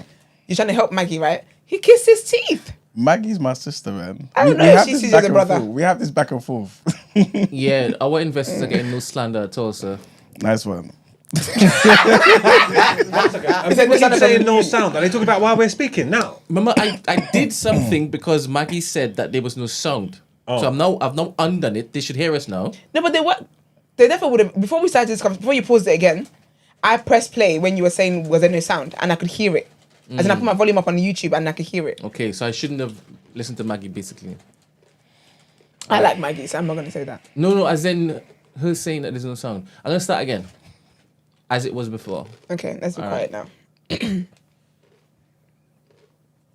Yes. Yes. Thank you for joining me on the rotation abroad. Always here to bring you lot the rotation. Do my best.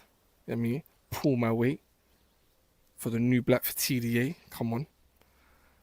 Got a few albums to go through. Let's get to it. First album I'm going to review is Ashake's Lungu Boy. It's his third studio album. Upon first listen, I can't lie. In total, I found a lot of the drops quite out of pocket. Didn't really understand how to feel it. It's weird because I've heard his first two albums and I could kind of get where that was going sonically, cohesively, but this one I think he was trying something different. Nothing wrong with it. Sometimes it works, sometimes it doesn't. In this case, I don't think it does. Worldwide is one of my favourite tracks. Suru, hard track. I think if they dropped Stormzy's first verse and kept the last verse, it would be a much, much better track. I wanted Ashake to shine a lot more on it. Mentally, again, another one of my favourite tracks. Hard song. But in total, unfortunately, I think the album was a letdown. Tracks such as Oh Yeah was very monotonous. Wine was not a good track, especially with such a sick sample. Fuji Vibe started off quite sick and ended quite it had this like long drawn out instrumentation. I just didn't feel. I think on first listen, I give this album 2 out of 5 rotations. Might get better, might not, but on first listen, 2 out of 5 for sure. All right, cool. Gina, you wanted to share your thoughts? Yeah, like you're a thief on the highway. Why would you do that? Okay. I don't particularly like the album. I feel like it was underwhelming for me. I'm used to jumping up and down and shaking my ass like a rat on the highway. I was not given that opportunity at all. Are you a sicko? That's fine. It's part of who I am. It's part of my brand. No, it's him. He's like, No, I'm very open about that. I like to shake Nyash. I don't think this album gives me the opportunity to do that. I understand, like, him trying a new sound. I think he kind of did it too soon, if I'm honest. I feel like I feel like he's still kind of like a newish artist, do you get what I mean? trying to solidify his fan base. So I feel like your fans are very much used to like a certain sound. So for you to kind of do the complete opposite, it's kind of like, excuse me, wait, hold on a minute. Like, you know what I mean? Give me more time before you try to switch things out. That's just me personally. I do feel like it's probably gonna grow on me. I'll probably have to listen to it a lot more. But I'm not gonna lie. I was just like, I was waiting because of the sound of him that I'm used to, and that's what draws me to him as an artist. That's not the version I got on this album. But that's just my personal opinion. I love that review. Esther. So, I like the album. I gave it 4 out of 5 rotations. So it's actually interesting how when you're not from a culture, like what you will understand from the culture. So you saying that he's introducing a new sound. This has been his sound from day one. So Ashake basically has an infusion of Fuji. You know when you go to like a Nigerian wedding, they have the live band and stuff but like I that. have issues with Fuji. I think maybe for me it's just slow tempo. I actually like my favorite song on the album is, so you see how he said he didn't like the long instrumentation. I love Fuji, yeah. I understand Fuji, so I like that song, like even the instrumentation at the end. And I've seen Ashake loads of times. And his recent concerts, so I saw him at Wireless, I saw him at Afro Nation. Yeah. That was a track that he performed for ages, right? Sick, okay. But it was like the closing part of the and the dance, do you know what I mean? The energy is lit. So it's not that element that I don't like. I think maybe it's just the tempo. Just everything was really slow and mellow. And I'm used to just, like I said, I just want to shake my ass. Literally. I feel like the sound it doesn't sound like he's trying out a new sound to me. Like when I listened to Rema's album, Rema was very clearly tapping into a new sound. When I listened to like Wizkid Made in Lagos, that was clearly tapping into a new sound. Davido had an album, or is it an EP like years ago, Son of Something, that was tapping into a new sound. So for me, like the Ashake one doesn't feel like he's tapping into a new sound. I think the features made me nervous. I did think, what's the features going to be like? And I didn't want it to be a case where he's any less Ashake because of the features that he was having. And I liked it because he wasn't any less Ashake because of the features that he was having. I really, really like the album. I'm really here for it. I think the more you listen to it, I think you're going to have... I think that with Ashake's songs, you're going to clock that you can shake ass to it. You can vibe to it and stuff like that. The more you listen to them. That's why I said also, I feel like it's an album that's going to grow on me. Yeah, 'cause I think the thing as well with an artist that's been trending since he came out, since we knew of him, is that he's consistently been in the charts for everything. So psychologically, you're used to like a certain type of music and stuff from him. You know, like it's like when an artist releases a single from the album, and then when you go and listen to the album, the one like you're probably vibey to is the one that you've been used to. Do you get what I mean? But then obviously as time goes on, you then start to have your new favorites, and then you listen to the single less. I feel like it's kind of like that. Not for me, as in like for people who feel like it's a new sound and they're not really sure about it. But I really, really liked it. I'm here for it. I give it 4 out of 5. Love Ashake down. All right. Thank you very much. Fantastic review. Sorry, and as I keep saying, if you got a plug, bring me to the concert. That'd be great. Thanks. Margs? Oh, I love, tapping into my roots. You know, anytime I listen to Ashake, I just feel so African. Ashake. You know what I'm saying? I just feel like I'm in the motherland. I feel like I'm in the motherland. That's just how I feel. You're right there. Nice experience. Listen to it on the drive. Let it play all the way through. I actually enjoyed it. You know, I think I'm gonna give it 4. I think I'm gonna give it 4 rotations out of 5. I can't go too deep in it. I'm really wanna brush up on my African, so I know what he's saying. So I feel the same. Okay, sorry.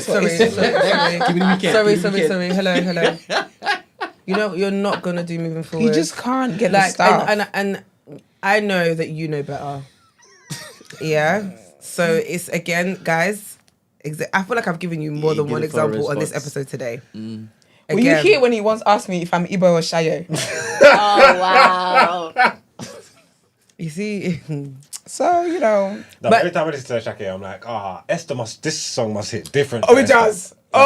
Because he be going off. And genuinely, this must feel like a totally different rhythm to Esther. Because she understands what he's saying.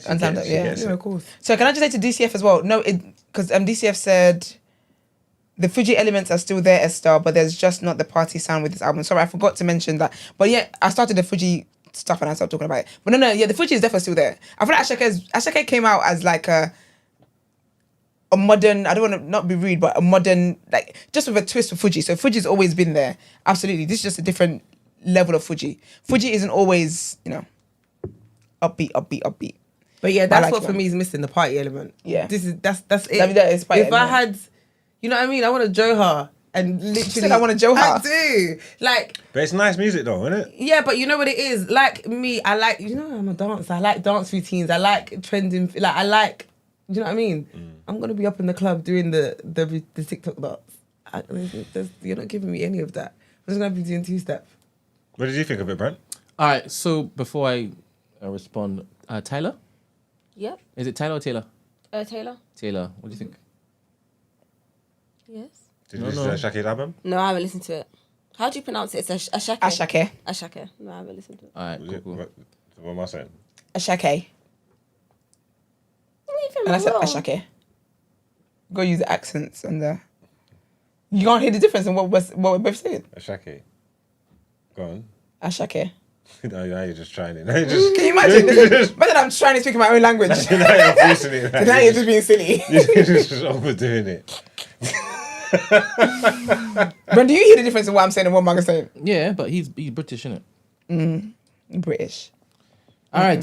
So I gave it initially a 3.5. I think that's what I told That's you. what you told me, yeah. And I told you that I felt that it felt like an unplugged album.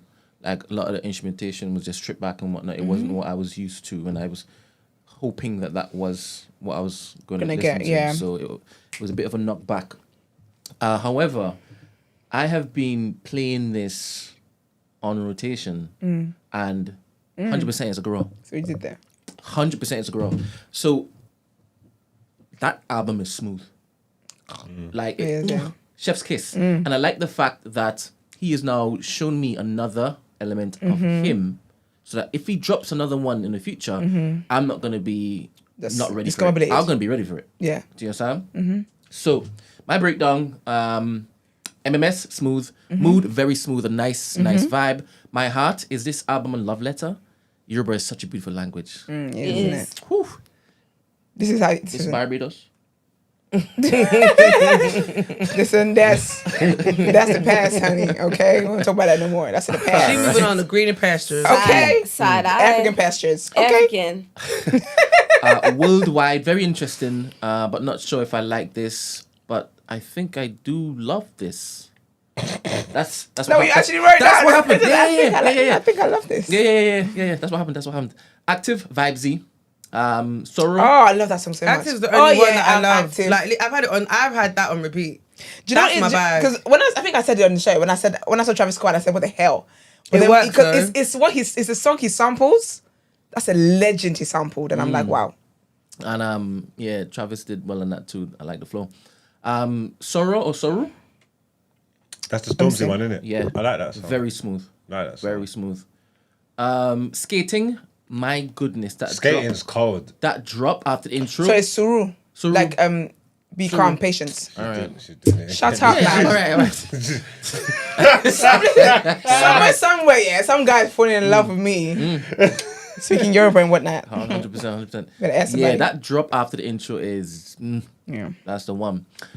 Wave banger. Wasn't sure if I would miss this sound as the album didn't start with this, but this track confirmed it.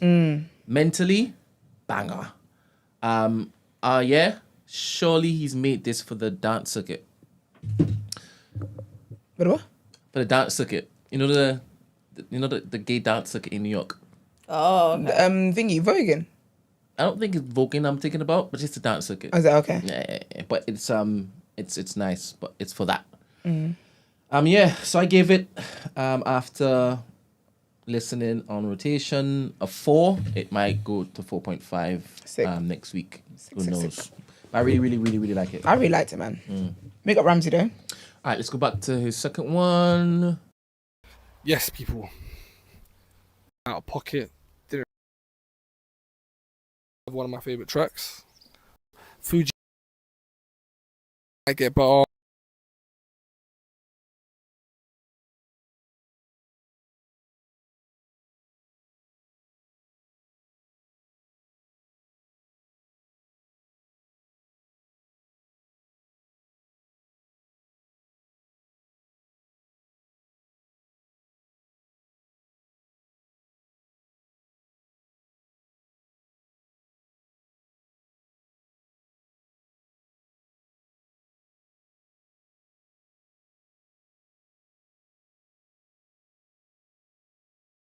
might not. But on first listen, 2 out of 5 for sure. Next album is Ray Khalil's Cry Baby. Again, it's her 3rd studio album. She's signed to Anderson .Paak from that show, don't know if you watched it a while ago, called Rhythm and Flow, where they basically got a bunch of singers, a bunch of rappers. Was it singers? It doesn't matter. They got a bunch of singers, a bunch of rappers to showcase their talent. T.I. was hosting it, Cardi B was hosting it. Ray Khalil didn't end up winning it, but she ended up getting signed to Anderson .Paak, so it's a win to me. In total, I feel like the album is a 2.5 out of 5 rotations. I feel like she hasn't found any direction yet. Again, a lot of the songs were out of pocket. When she was rapping, I didn't really like it. I liked it a lot more when she was singing. I feel like she needs to find her place sonically and conceptually, and she needs a lot more direction from Anderson .Paak. The track that featured Anderson .Paak, I was really looking forward to, but was extreme letdown. It's forgettable. She's a Bore was dreadful. Crybaby, again, it just doesn't make sense. Her rapping is jarring, along with the singing. It doesn't add up to me. There were some really good songs. Don't Matter is a really, really good song. Cisco's song is, again, a good song, but there wasn't many of them to carry the album. I think if she carries on doing what she's doing, she will get to a better place, but just at the moment, I'm just not really feeling it.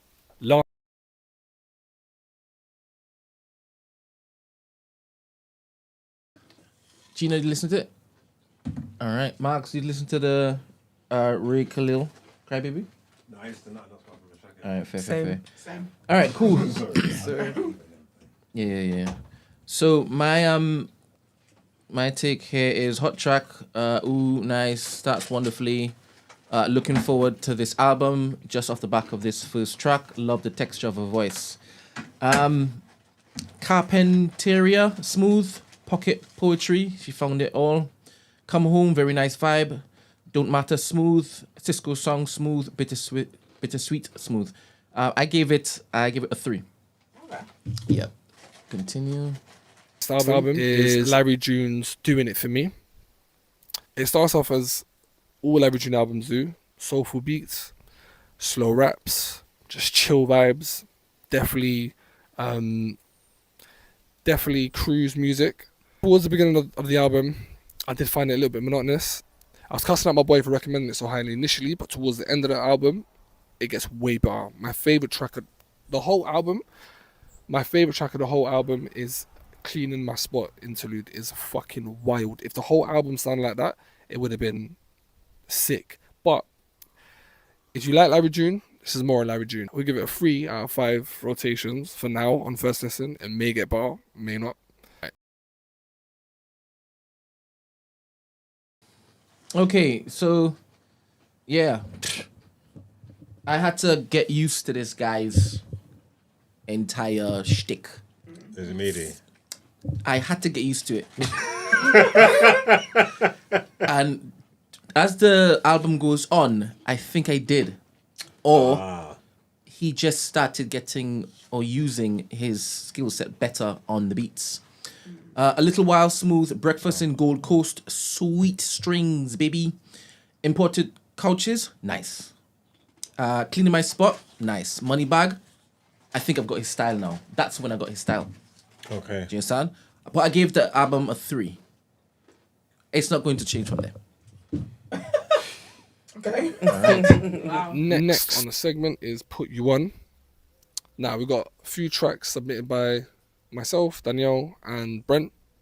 First track submitted is Alexis French featuring Fally Ipupa and Kevin Olusola. So, this was submitted by Danielle, and I can't lie.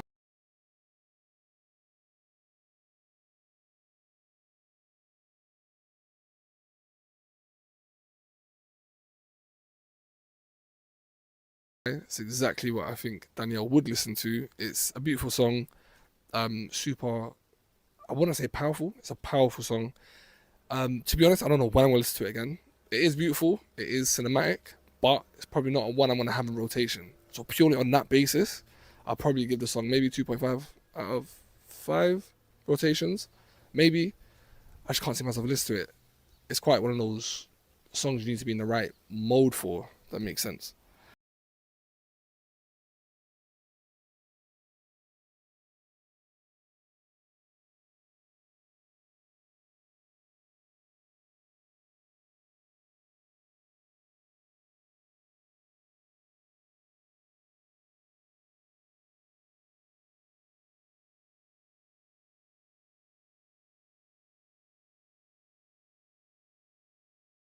Next song on Put You On was submitted by Brent. Hills featuring Coltrane, Tal Iwa. Can't wait.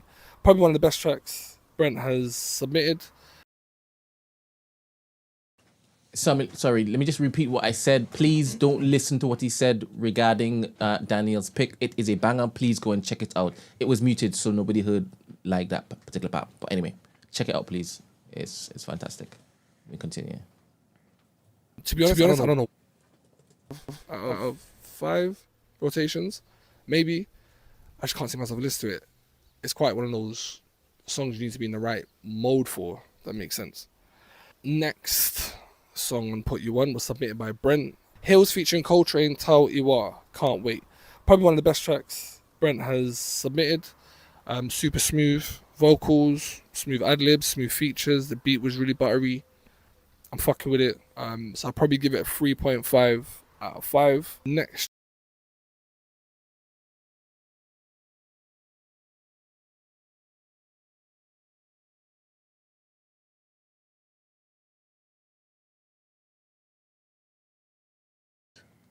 Yeah? Yeah, I like him.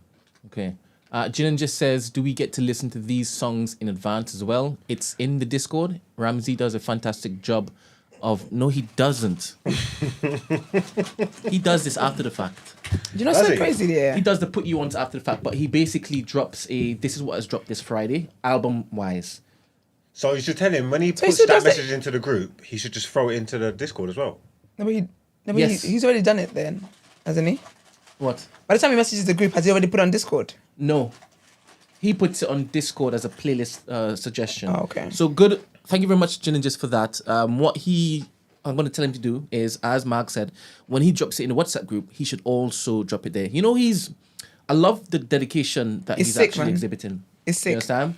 It's amazing. And I need to give him his props for that. Look, he's on holiday. This is what you wanted when you first... Brother. Not too much now, not too much. Yeah. Actually... Oh, wow. You do a lot. Me? All right. So, Breadfruit Man. So Back to the Breadfruit Man. Track here we go. is My Submissions, Kate Trinada featuring Mae Tommy, Spay for Haiti.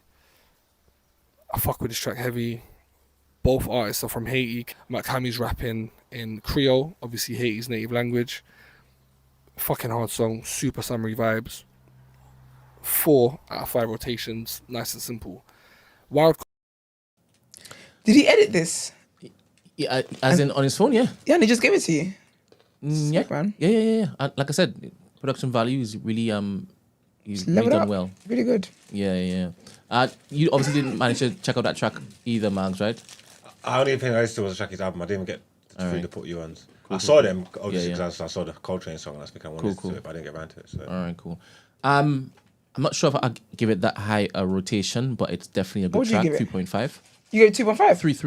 3.5. And he gave it 4, innit? Yeah. 4.5, I can't remember. Odd for this week's rotation is Sam Galantry. Sam Galantry, I can don't know how to say his name. Assumptions, super summery vibes, happy upbeat song. I've liked it, it's the first time I've heard it. If you feel that kind of electronic vibe type sound, definitely go and check the rest of his shit. That brings this week's rotation to a close. Thank you for joining me. Kept it nice and sweet. Hopefully I'll see you lot in the studio soon. Big love, big love.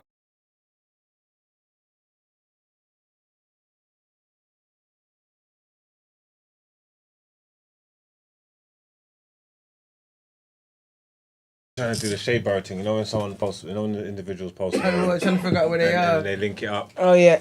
There's a guy that does that on Vacation, you TikTok. get me? Christian Ramsey. Can you imagine? My Ramsey's a married man. Oh shit! Sorry, I forgot. Yeah, Ramsey's wife not gonna like anybody else but me and Gina. Because we do not talk We out don't of turn. know. Respect that woman. Like the heck. It was an accident. Sorry, I Ramsey. mean, Iman put him in this position to be getting assaulted every day, so he was first out. That's sick, man. Big up Ramsey every single time. Let's get into our interview.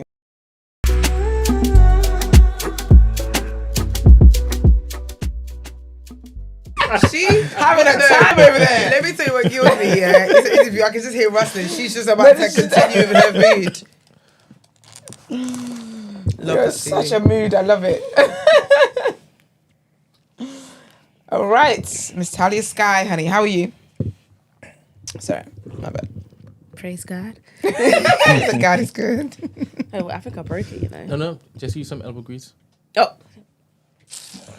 No, you mean that. It means that. Do it more. Oh, I need that. Yeah. Oh, okay. I My thought. elbow's actually dry though. Oh, What do you mean? I don't know. Something about the skin around the elbow. It's just yeah. It has a mind of its own. Yeah, If you, do you know it has no like sense? Oh, it does hurt. It does when you hit it. You don't feel like it's a Yeah, funny like round. funny Nothing's bone. funny about this. Makes me want to slap. All right, how are you, babes? I'm good. Have you had a good time so far with us? Yeah, you guys are funny. Good, love that for you. You are also you're very funny. Oh, thank you. You're absolutely, you you're do make an me laugh, absolute actually, to be means. fair. Pardon? Say? She does make me laugh, to be fair. Thank you. What the He's gonna he's gonna say, oh, girls don't typically make him laugh. So is that what you're gonna say? You make me laugh every morning. I know, but yeah, well, I mean that was a gift. So when I told the girls, you guys talk about myself. I talk about myself. I mean other people. Come on, other women. No, she's a funny character. You are. You're very, very fun. Do I Very, make very you cool. laugh? No, it took too long. Oh, You're a wow. liar. You don't even say yes. He said Yeah, he lied. under duress, and there's a gun to your head. No, you don't make me laugh, but you warm my cockles. What? Okay. I hear that. You know, we have a guest. No, it's not. It's not sexy. That wasn't It's not sexual. sexual. What does it mean? What's your cockles? What body part is that? Brent, Oh my hat, man. is that more? Your heart, your cockles. A guy could have Is said that to Caribbean thing? No, I think you might Is be that Caribbean? British. No, I've never 'cause heard it before. you might the Ghanaian It's understood like it. My cockles. cockles. Cockles. You and, wore my cockles. It's like shoes, isn't it? Something. No. No, he said it's his heart. Hey. You did that anyway. to I me. think it's a Caribbean thing. I've never heard It must be a Caribbean thing. I've never heard it before. I've never heard Daniel, have cockles. you? No. He was laughing. He must have. No, because he thought it was sexual, isn't it? I don't know what you're talking about. You quack like a duck. He definitely thought it was sexual. Even me, I thought. I thought that. I was like, she does what?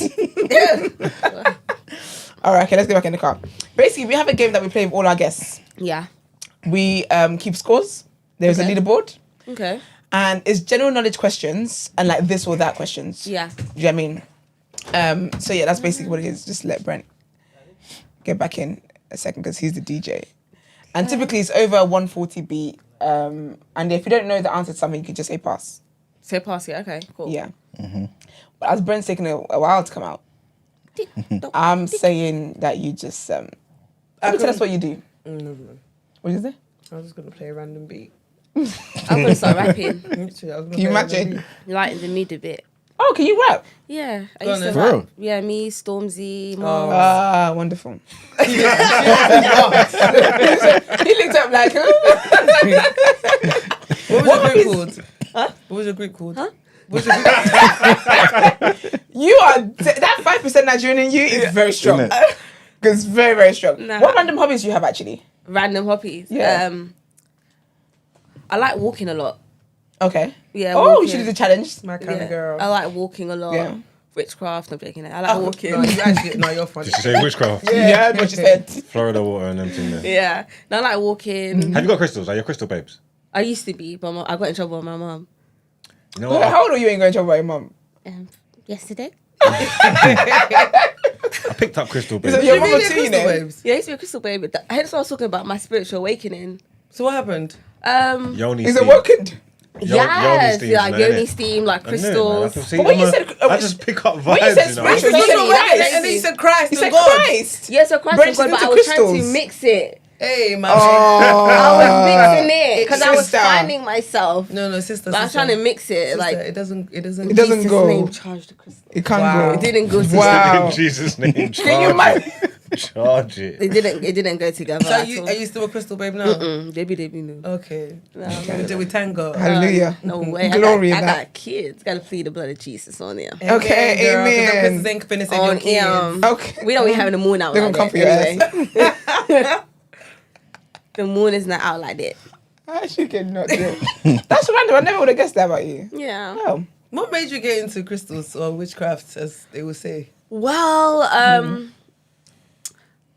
I had a mental breakdown. Okay. No, I'm joking. But it was. I feel like it was. It's I don't know like when you're being a serious or not. Literally. But I love it because it's keeping me on I my feel like a toes. spiritual being awakening serious. is very adjacent to like a spiritual psychosis, and I've always been Okay. very like spiritually aware. Okay. So one day I was like reading the Bible and I had lots of questions to ask. And then one of my friends was like, oh, but Jesus, Mary and Joseph is actually a story of like Osiris, Horus. I was like, who are these people? So I started going down a rabbit hole of like ancient Egypt and we were caves. And then I was like, hold on, why are we Christian? Christianity is a white man religion. And then I was like, let me get my turban. Protect my third eye. Oh, you get one of them. People offer me crazy. Honestly, like people offer me tap water. I'm like, I know what your fluoride is doing. I see through you. Wow. I say. And then after a while, she said, "Let me get my turban." I was like doing like sun salutations, like when the 6 a.m. and like the sun will come up. I'm like, thank you. I say. Full moons, I was like releasing and burning stuff, and then recharging the crystals in the full moon and things. Yeah, charging. So you just stand and hold it up. No, you leave it on your windowsill. You wash it with like Florida water. Florida water, but like you leave it on your windowsill, and then like you charge it. So that when it's time for manifestation, you got the power. Charged. How do you know when the battery's full? You're grounding. You're grounding. I was hugging trees. Go in the moonlight, put your toes on the grass, and then hold the crystals, and you recharge. You get sparked. Yeah. I don't know. This I was like hugging trees and stuff, like walking barefoot in Burgess Park. I was really having a time of my life. Men love this. They love that shit. Essentially, she's got a good pom pom. Wow. I can't look so short. What? Them crystal gal. Then throw it down. Them crystal gal got it. Because They're crazy. it's energy release. Is that what it is? That's what you'll do. Like, obviously, sex is energy release, so it's like it's all like okay. So healing. So they cover like mind, body, chakras, soul. Yeah, mind, body, awareness. soul. Live, laugh. Do you know that on top of your bed? I love that story as well. And then I just was like, you know what? I need to return to Christ because God is not happy with this. And, You know what? Yeah, there's a couple people in the chat saying no. You can combine. No, the you whole can't. crystal. Okay, I'm just saying what some of the women in the chat. Are saying. And I'm saying to them, hey, I'm you very keep your religion curious. to So yourself. I was just very spiritually curious as to like who I am, what is the world, how does religions, and then you notice that there's like 5 major religions, but there's all the same story. There's all sacrifice. So I was just like in a daze. Some really. people took people's other stories. Yeah. And then I named my daughters like after planets as well. Did you? Venus and What are the Mars. names? Yeah. No. Are you joking? No, she's not your retrograding. Hey! close it. Thank God forbid. I see you, sister. I see you. Oh man. No, let me get my turban is one of the funniest things. So then how did you come to Christ then? Yeah, again, it was just a journey that I was on. I think I became pregnant and I was like, this crystal thing, I'm praying. I've been praying. And then I just had a dream about you're manifesting like no pain. Do you and know it what? wasn't I've always manifesting. said that like the reason why I came to Christ is because like manifestation is the fulfillment and desires of your ego, whereas prayer is the fulfillment of God's destiny for you. So for instance, you can manifest that you want to pass your driving. You will pass your driving, but maybe you wasn't supposed to pass on the first round, so you get into a really bad accident. But if you pray to pass, you pass on the third, and then you don't have the accident. Yeah. So I feel like when I stepped out of my ego and I kind of like went back to Christ, I was more than happy to pray because I wanted to be in alignment to what Christ wants for my life and not what my ego wants. So I was no longer governed by my flesh. Yeah. That's a word. Wow, preacher. Come full circle. Hallelujah. Glory. Glory. Wow. You are so interesting. So you Yeah, you start. are. Thank I want to you. be your friend. No, for real. So funny. So cool. Wait, you used to proper wrap your hands around trees? Yes, Oh hug my gosh, trees. how do you hug? Both your legs are off the ground. What? No. No, Like hug trees. So when you hug me, you lift your legs off the ground. How? It depends who I'm hugging sometimes. Wow. But it's She's in my trying to mind. hug it. I think you're hugging it. See, If you're gonna hug a has to tree, be, like, yes. If you're gonna hug a tree, I say you hug a tree. You got one of them pictures with the elephant where you're hugging the trunk, innit? No, you know me. I don't like animals. No, like hugging Look at the trees is smaller like pig. I think when you go on a spiritual journey, you just understand that you are from the earth and you'll go back to the earth. So it's just having a level of like earthly appreciation for everything. You can't do all of that if you got hay fever. No, I don't have hay fever because my Look at that pineal done now. Oh, gland. here we go. No, you're annoying. It's the third eye, you see. Open your mind. That's so interesting. Yeah. So when you were going through this transition, Your mum must have been praying heavy and fasting. What was your mother saying? Finan asked a proper question. What did he say? It's been stumping me from the beginning of time. He was right. Does the crystals come like before the freak, or are the freaks drawn to the crystals? Oh wow. Oh, was it freak and the crystal server? No, yeah, like, freak what came first, the chicken or the eggs? You know, I've always wondered I would that. say it's an activation. Oh, it Everybody awakens, has that it primal awakens. freak in you, but when I guess if you are a crystal girl or man, I think it's because you're having sex with intention because you're releasing and you're giving energy. So it's just intentional. It's not from your body. It's from your It sounds spirit. like you're doing too much. That's what it sounds Yeah. like. Flow. Yeah, it's the alignment of chakras. Oh, here we go. She knows. It's the voice is what she puts No, up every time. literally, It's the way so you would have been selling out seminars No, like, all honestly, over the though, world. I'm surprised you didn't come Well, to thank the God line. you didn't. Jesus didn't have that. No, for you know, the guy said. Jesus said Yeah, make but money so through when tech. you were going through this transition, like what was your mum I'm saying? supposed to be stressed. My parents are just. I wanted to be an astronaut when I was younger. Don't I ain't the same as watch hugging It trees is, and like, chakras? it's like I've always been naturally very spiritually curious, and my mom used to be as well. Okay. Like growing up, and then obviously like she's Christian. So my parents were just like from when I was like into like aliens growing up Yeah. and planetary science. So they always knew That like you was a bit- I was a bit something was wrong. So, No, I can't. No, I can't. You're ridiculous. She's dumb. What's wrong?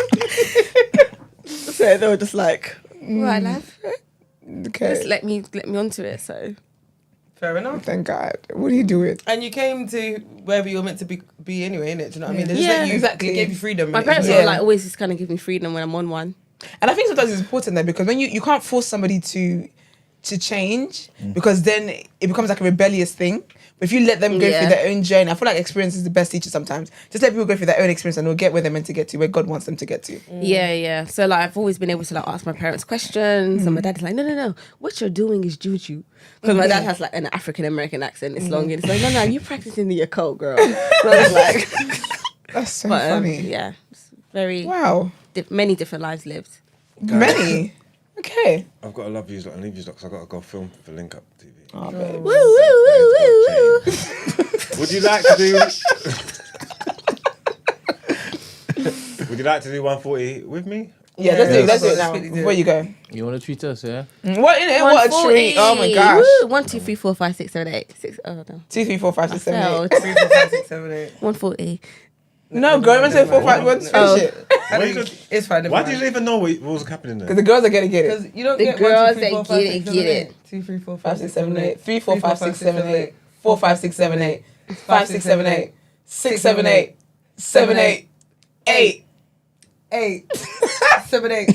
6, 7, 8. What? 5, 6, 7, 8. 4, 5, 6, 7, 8. 3, 4, 5, 6, 7, 8. 2, 3, 4, 5, 6, 7, 8. 1, 2, 3, 4, 5, 6, 7, 8. Under a rock. Reverse. You haven't seen the challenge, the 1, 2, 3, this challenge that we're talking It's about. over a certain beat. Oh, that's yeah. what Ren was talking about in the battle. He said some 1, 2 thing from 7, 8. 7, 8. He said some Yeah. TikTok challenge thing. Is that a TikTok thing? It's not Yeah. TikTok. It's Did you win? just Did he everywhere. win? Yeah. So you didn't know what he was talking about, but you let the man win. I don't pick. Over my cousin, no less. I'm joking. Let's go. She All right, ready, okay. she ready. She ready? All right, Brent, are you ready? I'm ready. Who's starting? E-man. Iman, and we'll go this way. Cool. Yes. I'm joking. All right, you know the rules, right? Yes, she does. This or that. So you can this or that ones or general knowledge. And if you don't know it, it's taking too long for you, pass. The more you Yes. answer, the more points you get. Okay. Ready? All right, 3, Okay. 2, 1. Physical books or audio books? Physical. 72 plus 72 is what? 144. Wine is made of what fruit? Grapes. Flats or boots? Boots. Name 2 Scandinavian countries. Pass. Mpox was previously known as Monkeypox. Netflix or Disney Plus? Netflix. Which British actor had a star role in Snowfall? John Boy. No, Damson Idris. Joseph, Mary, and Jesus went to what country to escape Herod? Bethlehem. Girl, you're a Christian and you just read your AI or Bible. humans? AI or humans? AI. Who's the Russian president? President of Russia? What was that guy's name? Pass. Brick Lane is where? Shoreditch. East London. Happiness or money? Happiness. Finish the sentence. The government is Bookie. Who's the deputy prime minister of the UK? Pass. I don't know that. Economics or politics? Economics. A hexagon has how many sides? 8. Nope. Oh, damn. 6. 6. Good guess. Octagon, say. Octa. Okay. That's really good, actually. You You're fine, though. Yeah. Yay. In fact, the deputy prime minister, anyone who knows that, you deserve a raise, child. Is it that woman? Is Angela Rayner. But we've had so many that I don't know. I would say Tiny Blair, better than me, mate. Not Tony Blair. And Mary Joseph. Isn't it Bethlehem? No, it's Bethlehem was I don't think Bethlehem. Bethlehem was quality. It's Egypt. Oh, you're joking. Jesus is in Egypt. Do you see? You didn't see that. You did not see. It's the opposite of seeing. need to wear the The turban. third eye was closed. I'm sure you're not gonna have a great interview. Sorry, I've got to miss this. All right, nice to meet ya. She'll be back. Yes, you will. I hope so. Yes, you Hopefully. need to come back as a guest host. Yeah, thank you. Not many people get that invitation off just... We haven't even done an interview yet. We're already come back. innit? Yeah. So that's lit. All right, can you please let people in case anyone's just tuning in, let them know your name again. Actually, it's on the screen. Never mind about it. I'm a Sagittarius. But let them know what you do, please. My name is Taylor Sky. I'm a Sagittarius. I thought it was Talia. Talia Taylor. It's up to you. Your accent. Where's that name from? Where's that name from? What? They don't call me neither. That's not my own name. It's not your name, is it? No. Because that's why you're not pronouncing it properly. Yeah, what? We've done 4 pronunciations Literally. in this Taylor, 30 minutes. Talia. Where did you get the name from? My surname. So my actual name is... You don't tell us. If you don't want to say, you don't have to say No, it. I'm joking. My actual name is Yasmin Taylor. You got Okay. Talia Sky. Yeah. Where's the sky come from? I don't know. Crystals. The chakra Yeah, sign. it's the crystals. Crystals, isn't It's the it? chakra. Yeah. Okay, fair enough. You need Yeah. to scrub the internet with your last surname because it's all over the gaff, innit? Well, I don't know. Oh, that's my married name. I've got lots of names, isn't it? That's personalities. Fair. Yeah. But you do give, I like your name. It gives like artists Yeah, it does. vibes. I used to do spoken word poetry. Makes No, sense. but I know. Yeah. I don't know if she's being serious. No, now. I'm being Are you so serious. serious? Yeah. Like, from Can you time drop you're something walking quickly? barefoot and you're hugging trees. You got to be doing something. Yeah, 100%. Mary. Quite Quite contrary. Isn't it? Scary. Isn't it scary? Isn't it? All right. Okay. So then, what do you do, please?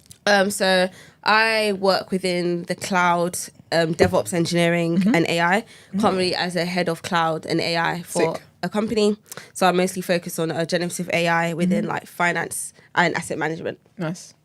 That's amazing. How does that work within finance and asset management? So like the finance industries obviously use cloud, but a lot of their systems are what we call quite legacy. So someone like me and my team comes along and helps them migrate onto the cloud. So AWS, Azure and GCP. Okay. Yeah, either one they want to use. And how did you get started in all of this? You said you mentioned earlier you wanted to be, when you were 10, you wanted to be an astronaut. Yeah. So I've just always been really good at tech. My dad was really good at maths. So Nice.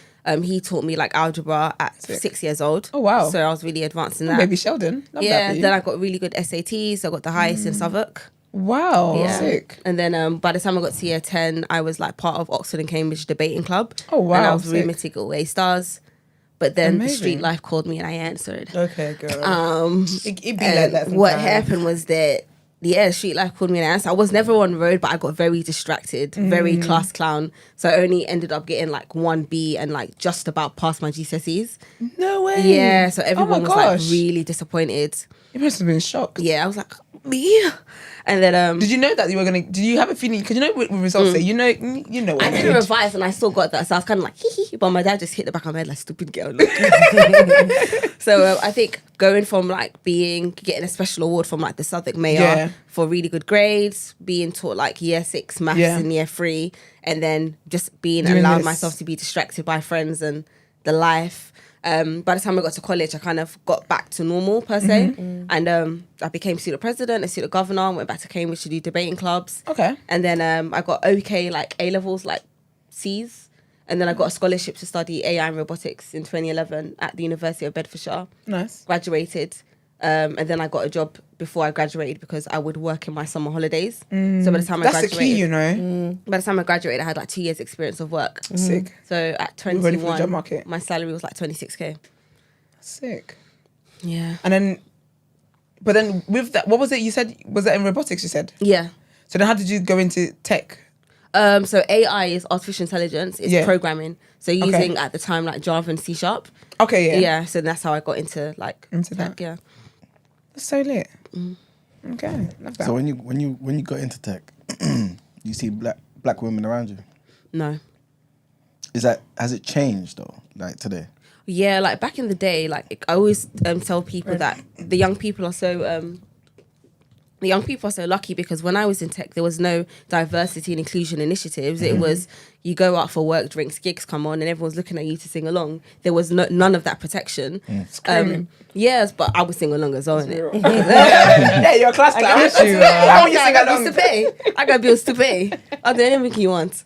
So I'm like at work and I'm the youngest. I've faced so many isms in my career. If it's not sexism, it's ageism. If it's not ageism, it's classism. If not classism, it's racism. So I think in a good way, that allowed me to not make myself a victim because I don't know what angle I'm being attacked from.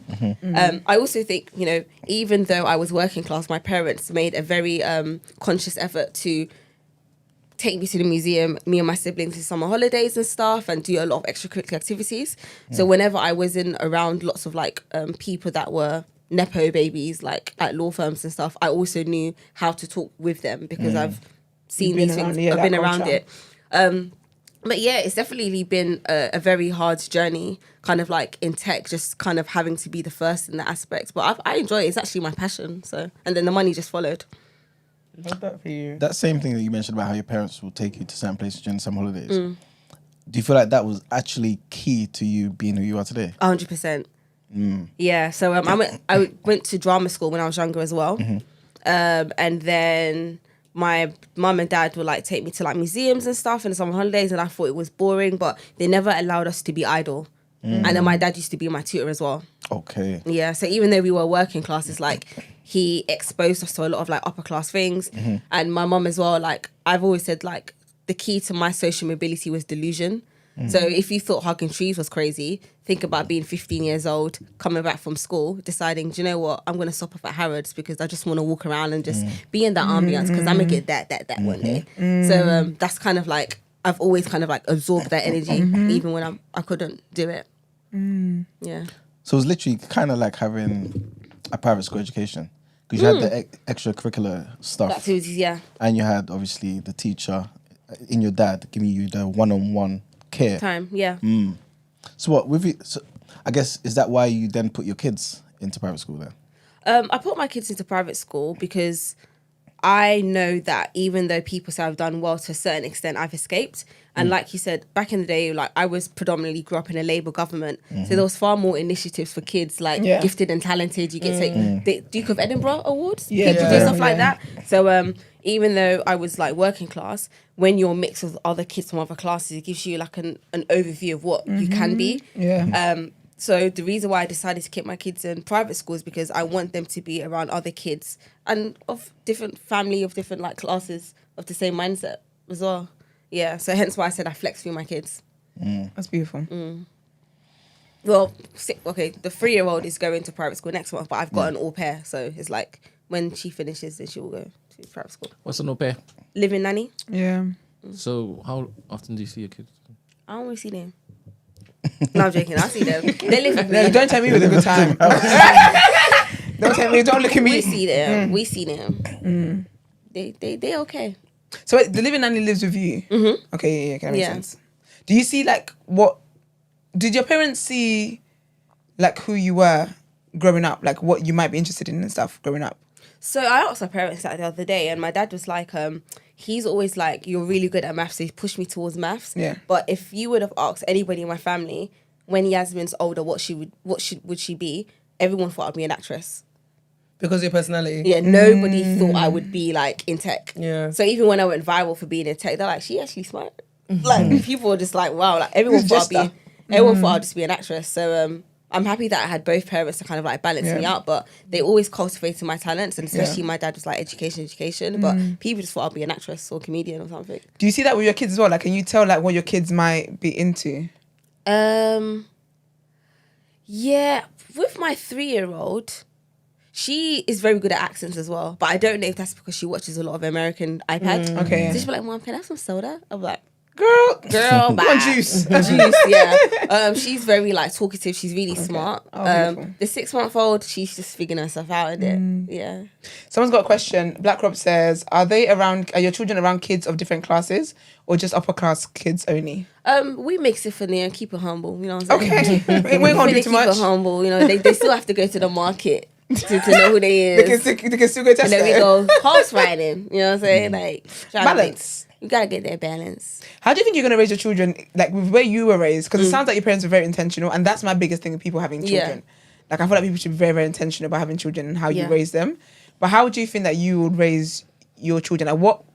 I don't know if there's anything that your parents did that you don't feel like you might do, or the things that they definitely did and you're like, yeah, I definitely have to repeat this. I was talking to my ex about this other day, and it's like, I want to raise my kids like we're in the 90s.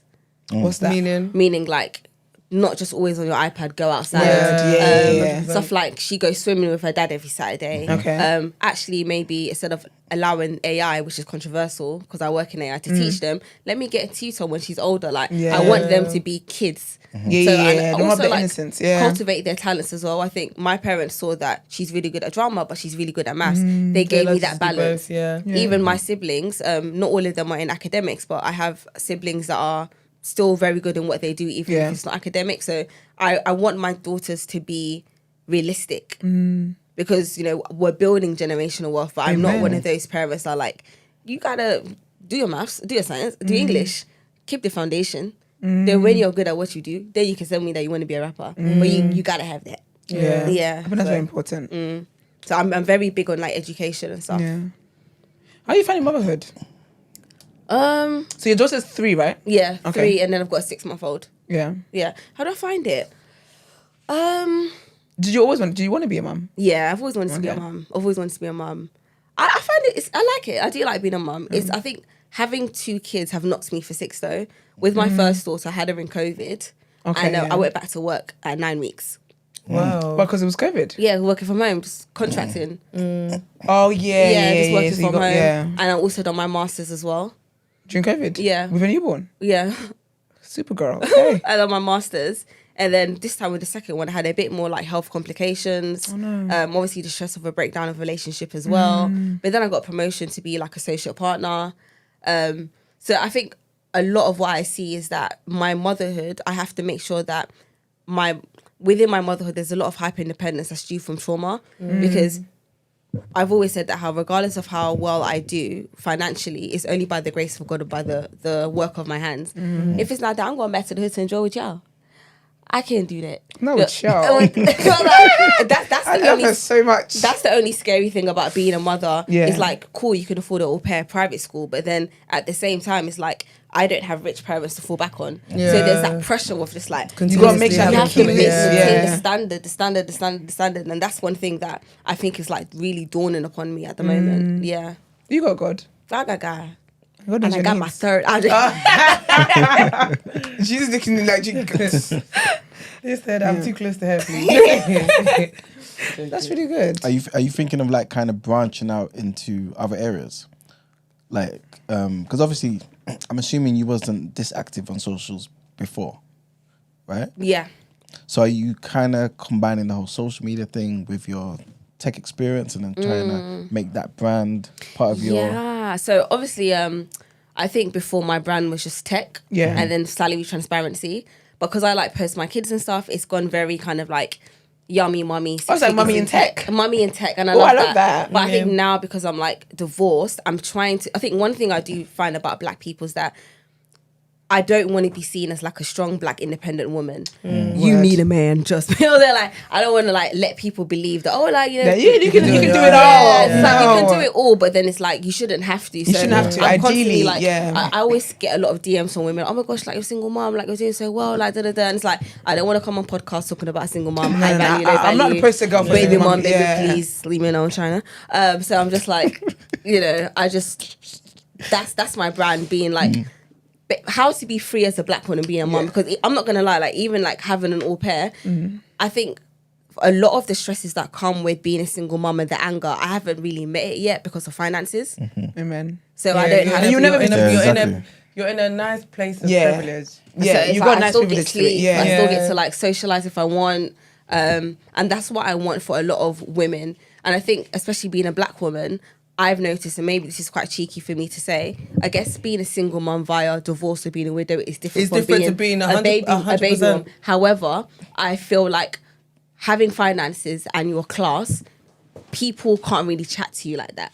And it makes it different. Because that's what we're talking about with Molly Mae. She's literally a going to baby be mum, but she's a baby. one, she's Aryan. Two, it's like when you What have does that mean? I'm white. Oh, she's white. Caucus. Oh, So it's like, but when you have money, it's like people are not gonna Yeah. be telling you, "Oh, just some baby mum." Because Someone said that. Someone said, "Are we gonna? So is no one gonna call Molly Mae a baby mum, or is that only reserved for black women?" It literally, no, but it is literally only reserved But for black it's women. but though. that's the truth. That's the facts. Yeah. And she's like we said earlier, she's gonna build that. It's gonna be a whole brand of this. Like when Kim divorced, Kim is a baby mum. All them Kardashian women, But then- were baby mums, and but they even- don't refer to them as them. and But let's- they're but- boss babes. and But they know were what, married hold though, on. right? Pardon? Weren't they married though? They were, but okay. Let me give you an example of someone who's not married yet. Chloe wasn't married. I was gonna say Summer Walker. Someone Yeah. wasn't married, but they see her as a She's baby not, mum. Yeah. but she's seen as a baby mum, but she's extremely successful and she has money, and that's my point. Even Carisha, Regardless of whether- Carisha's child's father died, Yeah. and people still see her As a baby mum. mum, like a ghetto baby mum, but she earns a lot of, like, she's very successful and earns a lot of money, Yeah. and should have a certain level of status, but is reduced because, because she's black. But you were I'll saying say you it. see a difference between a baby mum. I'm A saying woman that, that has- no, I'm saying I understand that it comes with, like, it's like a hierarchy, innit? If you are married or were married and now you're divorced, they will never class you as a baby mum. Because there's a social status that comes with marriage. Because she Because you- wasn't though. Exactly, you were someone's wife. That's why there's a difference. But you're also the mother of someone's child. For sure. Because essentially Because that's what baby it mum means, is right? baby mum is that you're the mother of a baby, Yeah. and you're That's it. you're That's someone's my baby- mother. That's the mother of my child. But it's right? kind of be remixed to just But hit it's of usually- certain type of women. But it denotes not having anything more than that. You know what I'm Right. saying? Yeah. So, but the other thing is cool. Like there was decisions made. At least it implies. But there the were point decisions we're made making that was here intentional. is Molly Mae was never never married. Tommy's wife. Yeah. But yeah, no one will ever refer to Molly Mae as a baby mum. Yeah. She's just a girlfriend. Whereas if we're talking about Sasha Ellis, we refer to her as Crep's baby mum. yeah. But do you see, because she's got money and maybe she benefits from colorism, it's sexy. It's not- yeah, yeah, yeah. Sasha Elise, Sasha. like it's But I yeah. still, but, Your she's, boss babe. but my point is she's still seen as a baby in comparison Yeah. to Molly Mae. Oh, That's what I'm yeah, saying. yeah. Yeah. So why is that? Because solely because of race? Or? I think it's baby race. mum is very like associated. very ghetto, like, yeah, and you it's, are- like, it's like a ghetto title. It's a ghetto title. There's nothing positive about being a baby mum. Yeah. Yeah. Okay. What's your friendship circle like? That'll do it. Pardon? What's Your friendship circle like? Is it same tax bracket? Mixed. I would say mixed. But I think when it comes to like friendships and finances, I've gone through a lot in regards to that as well. Yeah, tell me. Because you get to a point where the stability of your friendships is only stable based on how much you can give. And then there's the guilt of not being able to give. So it got to a point where I felt like me giving was access to friendship. And if I didn't, or access to support. And if I didn't, They then revoke that. yeah. So it was quite hard in the beginning, kind of like Give me an example. It's a lot of detail, don't you? yes, there's detail. I don't know. Damn, I don't hand anybody up. So let's just say, for example, going through a divorce, right? Yeah. And people are going to be on the phone for you hours and hours, letting you like talk their ear off. Yeah. And then 1 minute it's like, hey, like I know I shouldn't be asking, but can you borrow me like 400? Bro. Do you say yes or do you say no? If I say no, then in a vulnerable time, I feel like I remove Yeah. myself from support. But if Yeah. I say yes, then it makes me feel like, well, You you're just only- supporting me for transaction. Yeah. Because like I said, money gives you freedom, but people are still trying to survive. Word. So what's your policy on lending your friends money? I don't because I'm a mum. What did mum Hear say? it. What did auntie say? Because she's a mum. Oh, I thought you said because of your mum. That's like, oh, what did I'm auntie a say? mum. Facts. Yeah. Fair. Because I'm a mum. You got kids. Yeah, I got kids to feed. I got kids to feed. Makes sense. What's your view on like, I guess politics in terms of like these discussions about Labour, Tories, right wing, left wing, and obviously you being in a certain tax bracket and stuff. Do you feel like you are as interested in politics, or do you feel like certain decisions affect you less? It affects me more. Okay. Just get IR35 out the way. Do you know what I mean? So like back in the day when I was a contractor, I'll open my own limited company, earn 150 a day, and it's all mine. Or you have to pay tax. But now it's like there's something called inside IR35 where you're basically, you don't get the protection of an employee, but you're treated like a permanent one. So it's just a bit more annoying. I'm definitely a bit more interested in politics, and I feel like it's so annoying because it's like I've worked so hard to get to a point in my life where I can flex with my kids, send them to private. Now you finna talk about VAT. Thank you. You're making things hard for me, Thank man. you. I gotta do things I don't want to do again just to make just to make sure I can food on the table for my kids. So what do you say to people in our community that say, oh yeah, but you're in the same tax bracket, so that's fine? Because obviously during the election time, we was talking about this, right? We spoke about all the parties, policies and stuff. And I was thinking, I understand why Labour want to, remove the tax relief for private school. But there's many people in private who are putting their kids into private school who are tightening their belts to do better for their kids. Why do you think that this makes sense to affect those who are meant to be helping who are working class? I call it class envy. I don't for a fact think that people that want VAT on private schools want it for the betterment of people. It's a bit of a... it doesn't benefit them anyway. Who do you think it is? And I think there's such a disparity in class that has affected people of all races that starts from education, where they're thinking abolishing private school or forcing the abolishment of private schools is abolishing class and making it more of a level ground. I also think that because you get better education in private school, it makes this education you receive in state schools negligent. So that in a way, they're kind of forcing people's hands, right? But I don't think that's fair.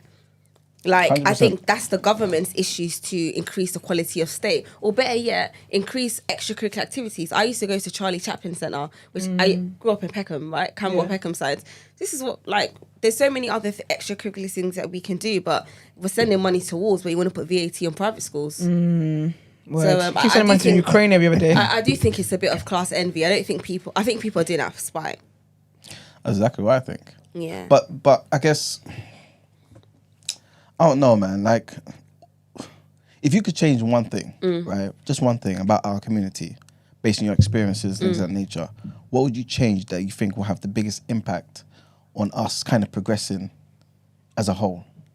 I would say representation of good male leaders, apart from rappers and athletes. Okay. Yeah, I think that's going to be a big change. Like, let's see somebody that's a lawyer flexing in their Ferrari. Let's see a technical engineer or a quant engineer. Just quickly, and we don't mean Pastor Toby, okay? No, we don't. Yeah, not that man. Not that man. But let's just see, it can be cool to be educated. It can be cool to have a 9 to 5. Yeah. But I think when we only have masculine leaders that are rappers or athletes, it's just there's nothing wrong with these jobs, but there's more to finances and there's more to generational wealth than being on the block rapping about stuff. Masculine leaders?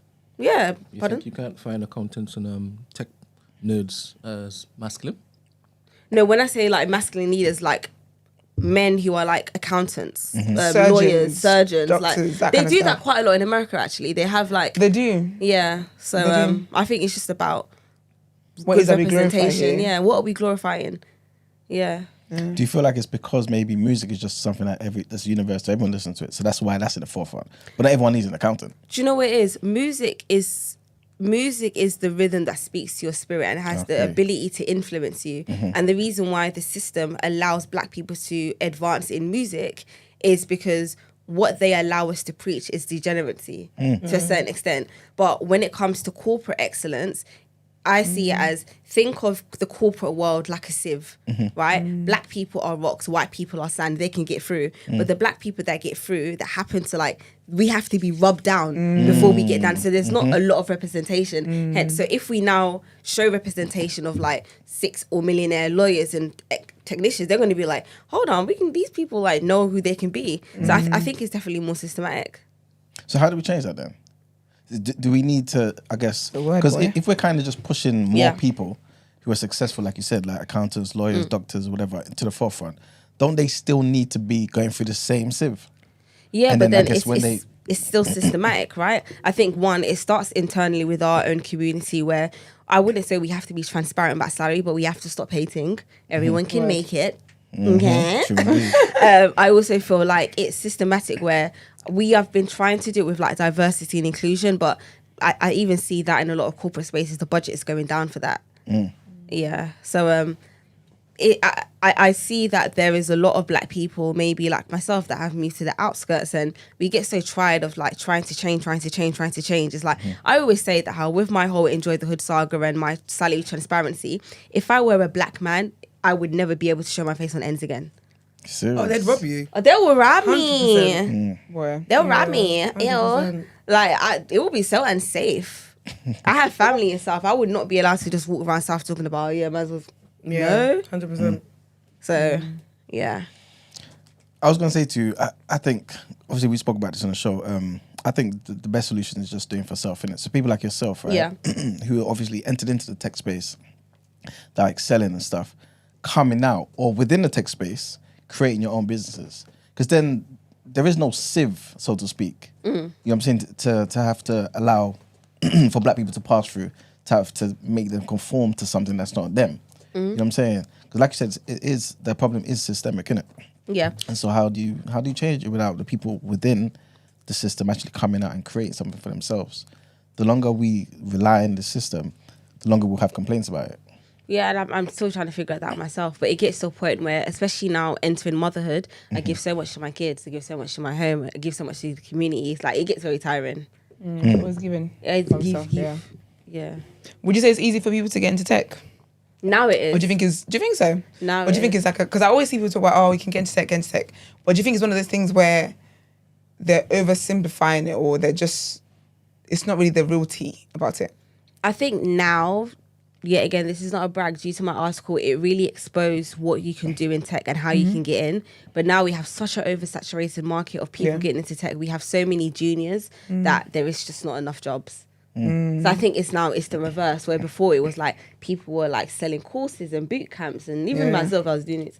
But now it's like, I think it is quite hard, and especially because of the like economy at the moment, there aren't as much jobs going around. Yeah. So not a lot of companies are willing to invest in junior people anymore. So you wouldn't advise people to get into tech at this point? I would advise people to still try to get into tech, but also look at other avenues as well. I don't think tech is that get-rich scheme that people think it once was. That's what people back make in it the seem like day. it is. Yeah. In America, it was a thing where it's like you could do a boot camp and be on 6 figures, but now it's like, it's really hard to do that. It's really hard, yeah. Yeah. Because of the time, unfortunately, we have to cut this party short. But She'll be back. But yes, please come back. Like, Invite me. Yes, no, I you're will. invited. We Oh, just- okay. right This is now. Thank the, you. every time you want to come around, if you want to at people. Okay, no, maybe not I will that. rap. I will dance. Anything you want me to do. No rap and dance. I will rap. But we do have some questions that we ask all our guests. So it's just 4 quick ones. So tell us something that people are usually surprised to learn about you. I'm sorry, but you're so interesting. You can't draw from the previous ones. You know, I want something new. I don't think you can top the crystal one though. I was going to, before OnlyFans, I was going to do like an AI OnlyFans thing, like an AI girlfriends kind of app. Girlfriends? Yeah. What do you mean girlfriends? So like, Oh, you're going to call it girlfriends? yeah, so like, you know, like AI. Yeah. So like people can create their own girlfriends. Oh, serious? Oh, Yeah. wow. Why So can't I you was still do very heavily into like the concepts of like AI and how it would change sexual relationships and like sex robots. You know, you still going to do that? No, there's a lot of ethics behind it because I'm What is kind of that? sexually exploiting the concept of a woman. Oh, I thought you meant the people that I were thought- signing up. I thought you meant the people that couldn't get girlfriends. Yeah, I but thought it was then what are they their going to do ethics. with the avatars? This is it. That's so cool. Yeah. It's an intelligent babe. I think you can still tweak it and use it, man. Honestly, I think get that ethical. Get ethical. You get it going. Why not? Praise Jesus. What is your biggest life lesson? Ooh. Biggest life lesson is I wish that I maintained my mystery. Be demure, be cutesy. Be mindful. Be mindful. Okay. I think even though I love the fact that I'm transparent, sometimes it's like I can't even walk down the street. Man can't even go to Tesco no more, is what I she's saying to you. can't. No, honestly, sometimes it's like, oh, excuse me, I saw your video getting into tech. And it's like, I'm with my daughter. Oh, yeah. Yeah, like I wish I kept my mystery sometimes. Yeah. That should be, that's an interesting biggest life lesson, actually. We never had something like that. Yeah. Wish I That's so kept my interesting. mystery. But do you think that would have impacted your mission then? You trying to get out there and impact people in that same way? Yeah, it would have. Heavy is the crown. Go to what Stormzy they say, when we my was sister. rapping together. That's y'all were in the group. With Mars. Y'all, The group, with she, Marks. the group, she still hasn't told me. What it Nah, was she said, called. don't worry about that, sweetheart. It was called 3i. Okay. I see it. Which with I. You see it? Wow. All right. So our last question. Our last guest left a question for you. Okay. And then when you answer that, then you leave a question for the next guest. Okay. So their question was, what is the one thing you did this year for you that would make you proud of yourself? Give birth. I was gonna say it can't include your kids. What Oh, have you done for man. you? No. I don't think your biggest flex, but for you. Or even if you haven't done something yet, what would you like to do for you this year? I need to drive. You don't drive? No. Fine babe like you. No, I don't drive. I get driven. Oh, period. Okay. Better talk your shit. I ain't mad at that. I Okay. ain't mad at that. I ain't. That's the mad. height of passenger princess. That's Yeah. soft life. Yeah. Okay, so you want to drive this year? Yeah, I want to Are you drive. going to do it this year or are you just saying like... I have to do it this year. I got tickets now. I actually got my test soon. So Have you? Yeah. Good luck. Which one, the theory or the actual practical? practicals. Well done. Thanks. Good luck. All the best. Never good luck. Got a movie. Mm-hmm. You got this. Thank you. Okay, and then you leave a question, please, for the next guest. It can be anything. Biggest life lesson? No, you can't do because that. you Oh, can't- Rizzle Kicks. You just got asked You've that. been here before. Oh yeah, damn. Gosh. Said biggest. You plagiarizing. Biggest career moment? Okay. Okay. Okay. That's a good one. I hope if someone doesn't start in their career. That'd be very awkward. Please let people know where they can find you. You can find me on my Instagram handle, Taylor Sky. You can I find me. couldn't find it. You're pissing me off with this Taylor Yeah, type. you know what I mean? Talia. What is it? Because I Are you couldn't shadow find banned? it. Oh my gosh, are you shadow banned? What's that? It's when you've been talking a lot I of things on your literally Instagram. look at and the Instagram one I say- typed in at the top. That ain't you. No, it's not. Who is No, she, though? it's not. You can find me on LinkedIn. Yasmin Benjamin. That's another name I have. Yeah, who is this white girl? Oh, This is it. Exactly. yeah. I think you're shadow banned, you know. Did you find it? What is it? She's not shadow banned. No, Taylor. it's underscored. Underscore. Sky. That's what I did. TALIA_Sky. Yeah. I TAILA. typed it in wrong on WhatsApp. That's Oh. No wonder. Because I said, it's not Talia. Because you kept saying Taylor. And I'm like, girl, you can't say your name. Girl. That's what, oh, my no, bad. but it's the fact that I actually guessed your children's name right. Yeah, that's crazy. It's your third eye. Literally, stop it. Sorry. Your Work daughter's not- it. Your daughter's name is not Mars. Oh, your daughters are cute. Thank you. Oh, they're adorable. Mars and Venus. Your That's daughter's beautiful. name is Mars? Yeah. I literally said Venus and Mars, and she said, yeah.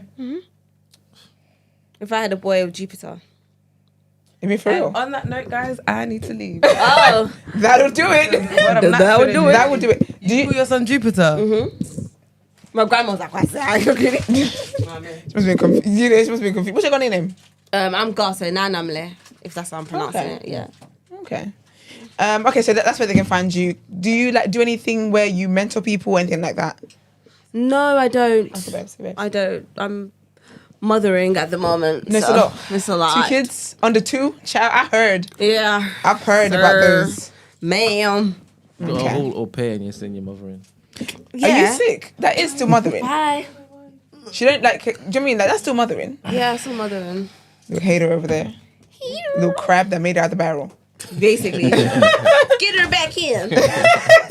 Put her in the pot. But no, we appreciate you coming. Honestly, you're such a good vibe. I really pray you come back. I really hope you come back. Stop it. Basically, what's going to happen is that Maya's going to reach out to her and say, are you free today? Are you free this day? Are you free this day? Basically. And then she'll be like, yes, I am. And then She got because she got kids. Yeah. They got the nanny. That's right. She should be Precisely. here. They got the nanny. Plus, Wonderful. you work remote as well, innit? And taking that. Yes, thank you. You'll be back. Don't worry. Yeah. Wonderful. Would that mean coming at 8 o'clock? You're starting with us. Yeah. She said, "Yo, that's struggle." Don't worry, we'll have That's bring the my hood baby. she speaks of. I will bring my baby. She said, "That's the hood." Y'all be talking about.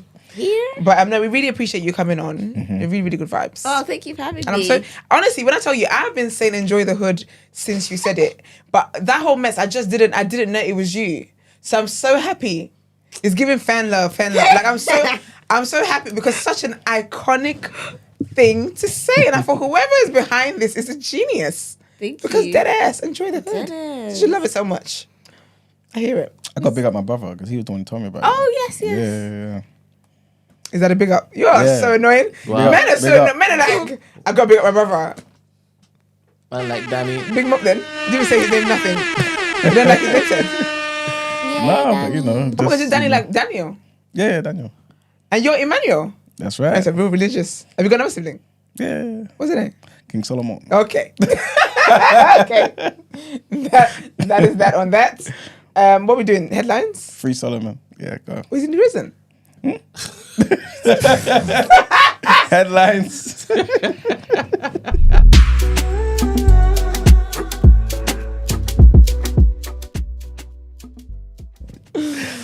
Hey.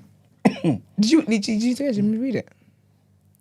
Oh, you're here now. You've taken too long to pick. All right, people. So this might interest some people. According to tour operators, North Korea will reopen one city to foreign tourists in December after nearly 5 years of border closures due to the COVID pandemic. Are you interested in going to North Korea? No. As a matter of fact, it's not on my list at the moment. So at least 2 China-based operators announced that tourists will soon be allowed to visit the mountainous northern region of Samgyeong. Reclusive North Korea sealed itself off at the start of the pandemic in early 2020 and started to scale back restrictions only in the middle of last year. The border closures also cut off imports of essential goods, leading to food shortages that were made worse by international sanctions because of the country's nuclear program. Next headline, and France commemorated the 80th anniversary of the Allied landings on the French Riviera during World War II, to repel the Nazis, with events on Thursday that particularly honoured the many soldiers from Africa that was sent by France's then colonies who took part. So sometimes called the Forgotten D-Day, the event was marked by ceremonies presided over by the French President Emmanuel Macron. Storm warnings on Thursday around the Mediterranean coast forced the cancellation of a maritime portion of the event. Mr. Macron and the Cameroonian President, Mr. Paul Biya, were due to deliver speeches at the National Cemetery in the town of Saint Raphael, where the bodies of 464 French soldiers killed in the fighting in August of 1944 lie. Other African leaders also took part in the commemorations. And our last headline, some of the biggest social media platforms are failing to detect and remove, trigger warning, guys. Trigger warning. According to a new study, some of the biggest social media platforms are failing to detect and remove dangerous suicide and self-harm content. Research from the Molly Rose Foundation found that of more than 12 million content moderation decisions made by 6 of the biggest platforms, over 95% were detected and removed by only 2 sites, Pinterest and TikTok. The charity said that Meta's Instagram and Facebook were each responsible for just 1% of all suicide and self-harm content detected by the major sites studied, and X, formerly known as Twitter, is responsible for just 1 in 700 content decisions. The study analysed publicly available records of over 12 million content moderation decisions taken by 6 sites, Facebook, Instagram, Pinterest, Snapchat, TikTok and X, and said it found a response of most platforms to suicide and self-harm content was inconsistent, uneven, and unfit for purpose. The foundation is now warning that the Online Safety Act does not go far enough to address what it says are clear systematic failures in the content moderation approach of social media firms. And that's it for our headlines. Time to pay them bills. Okay. You want? No. Oh. I was okay, bye guys. Let's get into our reaction then.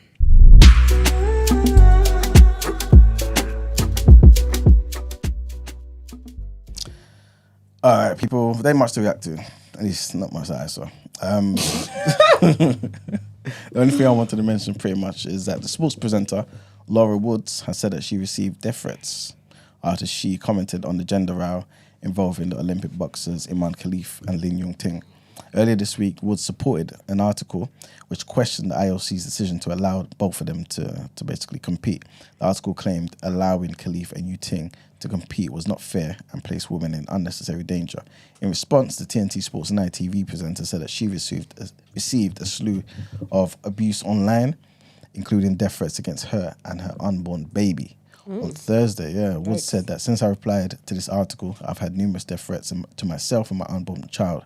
She said that there had been calls from my employers to sack me, threats to my home, as well as explicit abuse. I've been called a racist, a bigot, a sexist, as well as other various insults. And that is pretty much it. I believe the Premier League starts, right? Today. It does start today. Yes. So I guess you guys are going to be looking forward to that, Brent. Yeah. What do you think about Arsenal's chances, briefly? Yeah, they're gonna be up there. Okay. That's very vague. You haven't done that in the last 2 years. It's a standard at this point. You get me? Yeah. Word. All right, cool. I guess we can wrap it up there.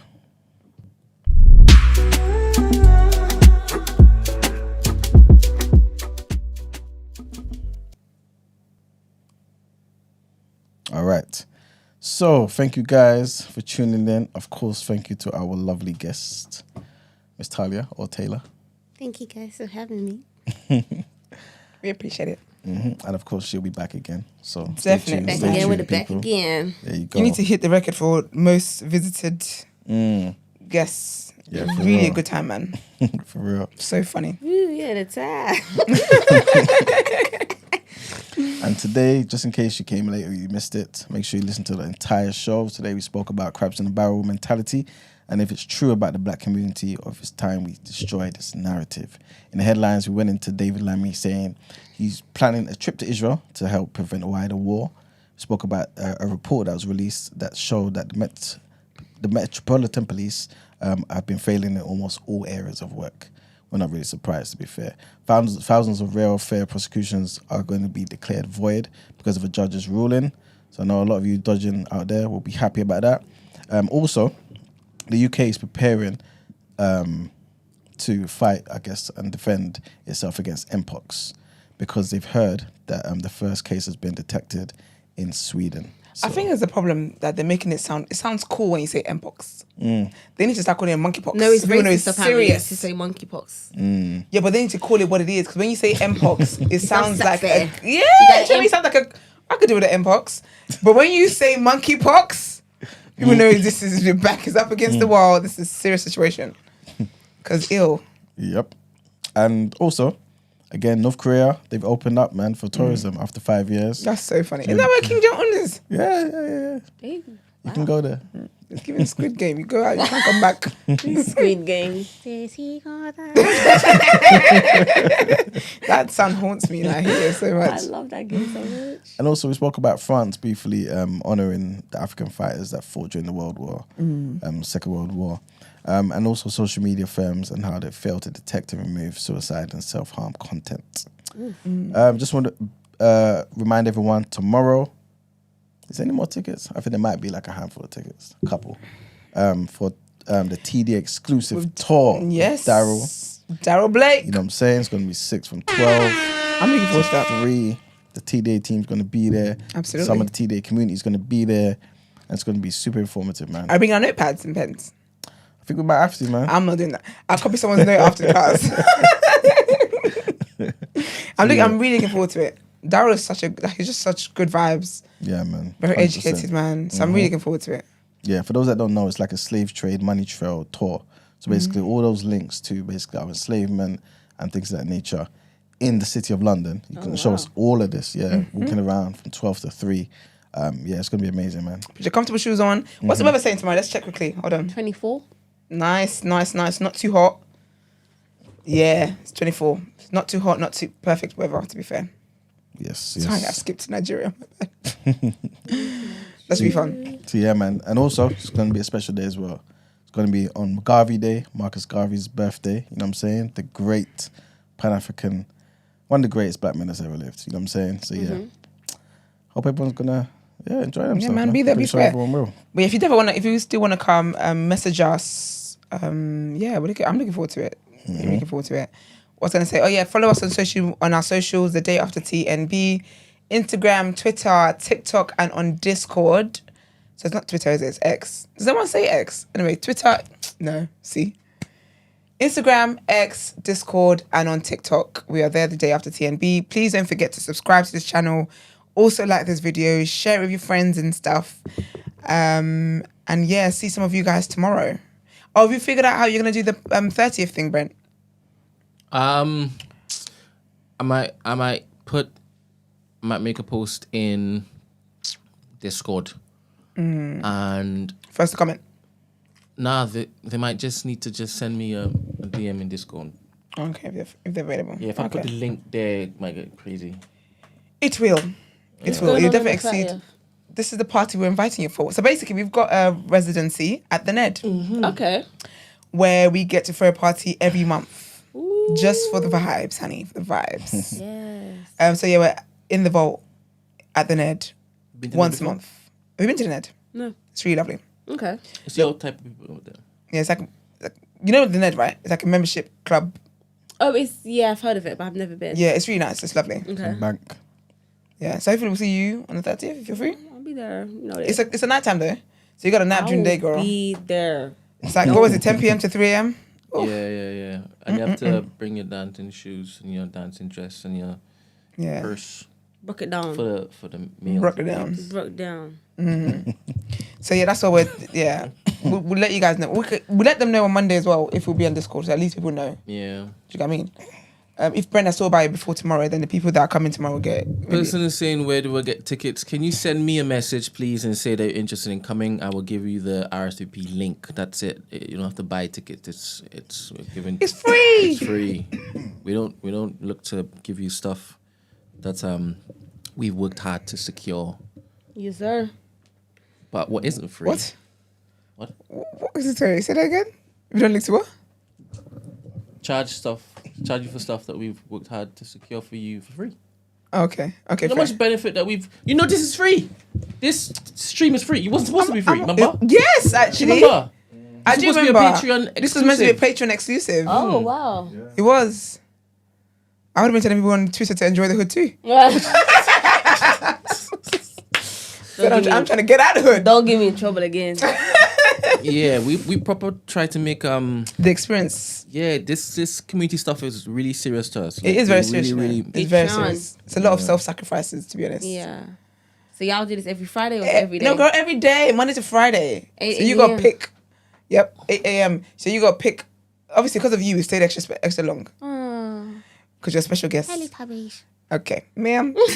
but yeah, it's Monday to Friday. Okay. Every day. It's a morning show every day, Monday to Friday, 8 a.m. We're here. Okay. Give or take 15 minutes. Okay. Sounds good. Thank you for having me. No, thank you for coming. Really appreciate it. And coming as well and being like really, really good vibes and literally just coming as if you've known us forever. I know you guys. That's really sweet. Okay. You keep playing with Jesus, okay? Keep playing games with Jesus. I know your spirit. But no. We do appreciate that, babes. And we'll see you soon. Yes, you will see me. Yes. But guys, have a great weekend. And we'll see some of you guys tomorrow. Looking forward to it. And that is it. That is all. Be safe and see you Monday. Peace. Bye.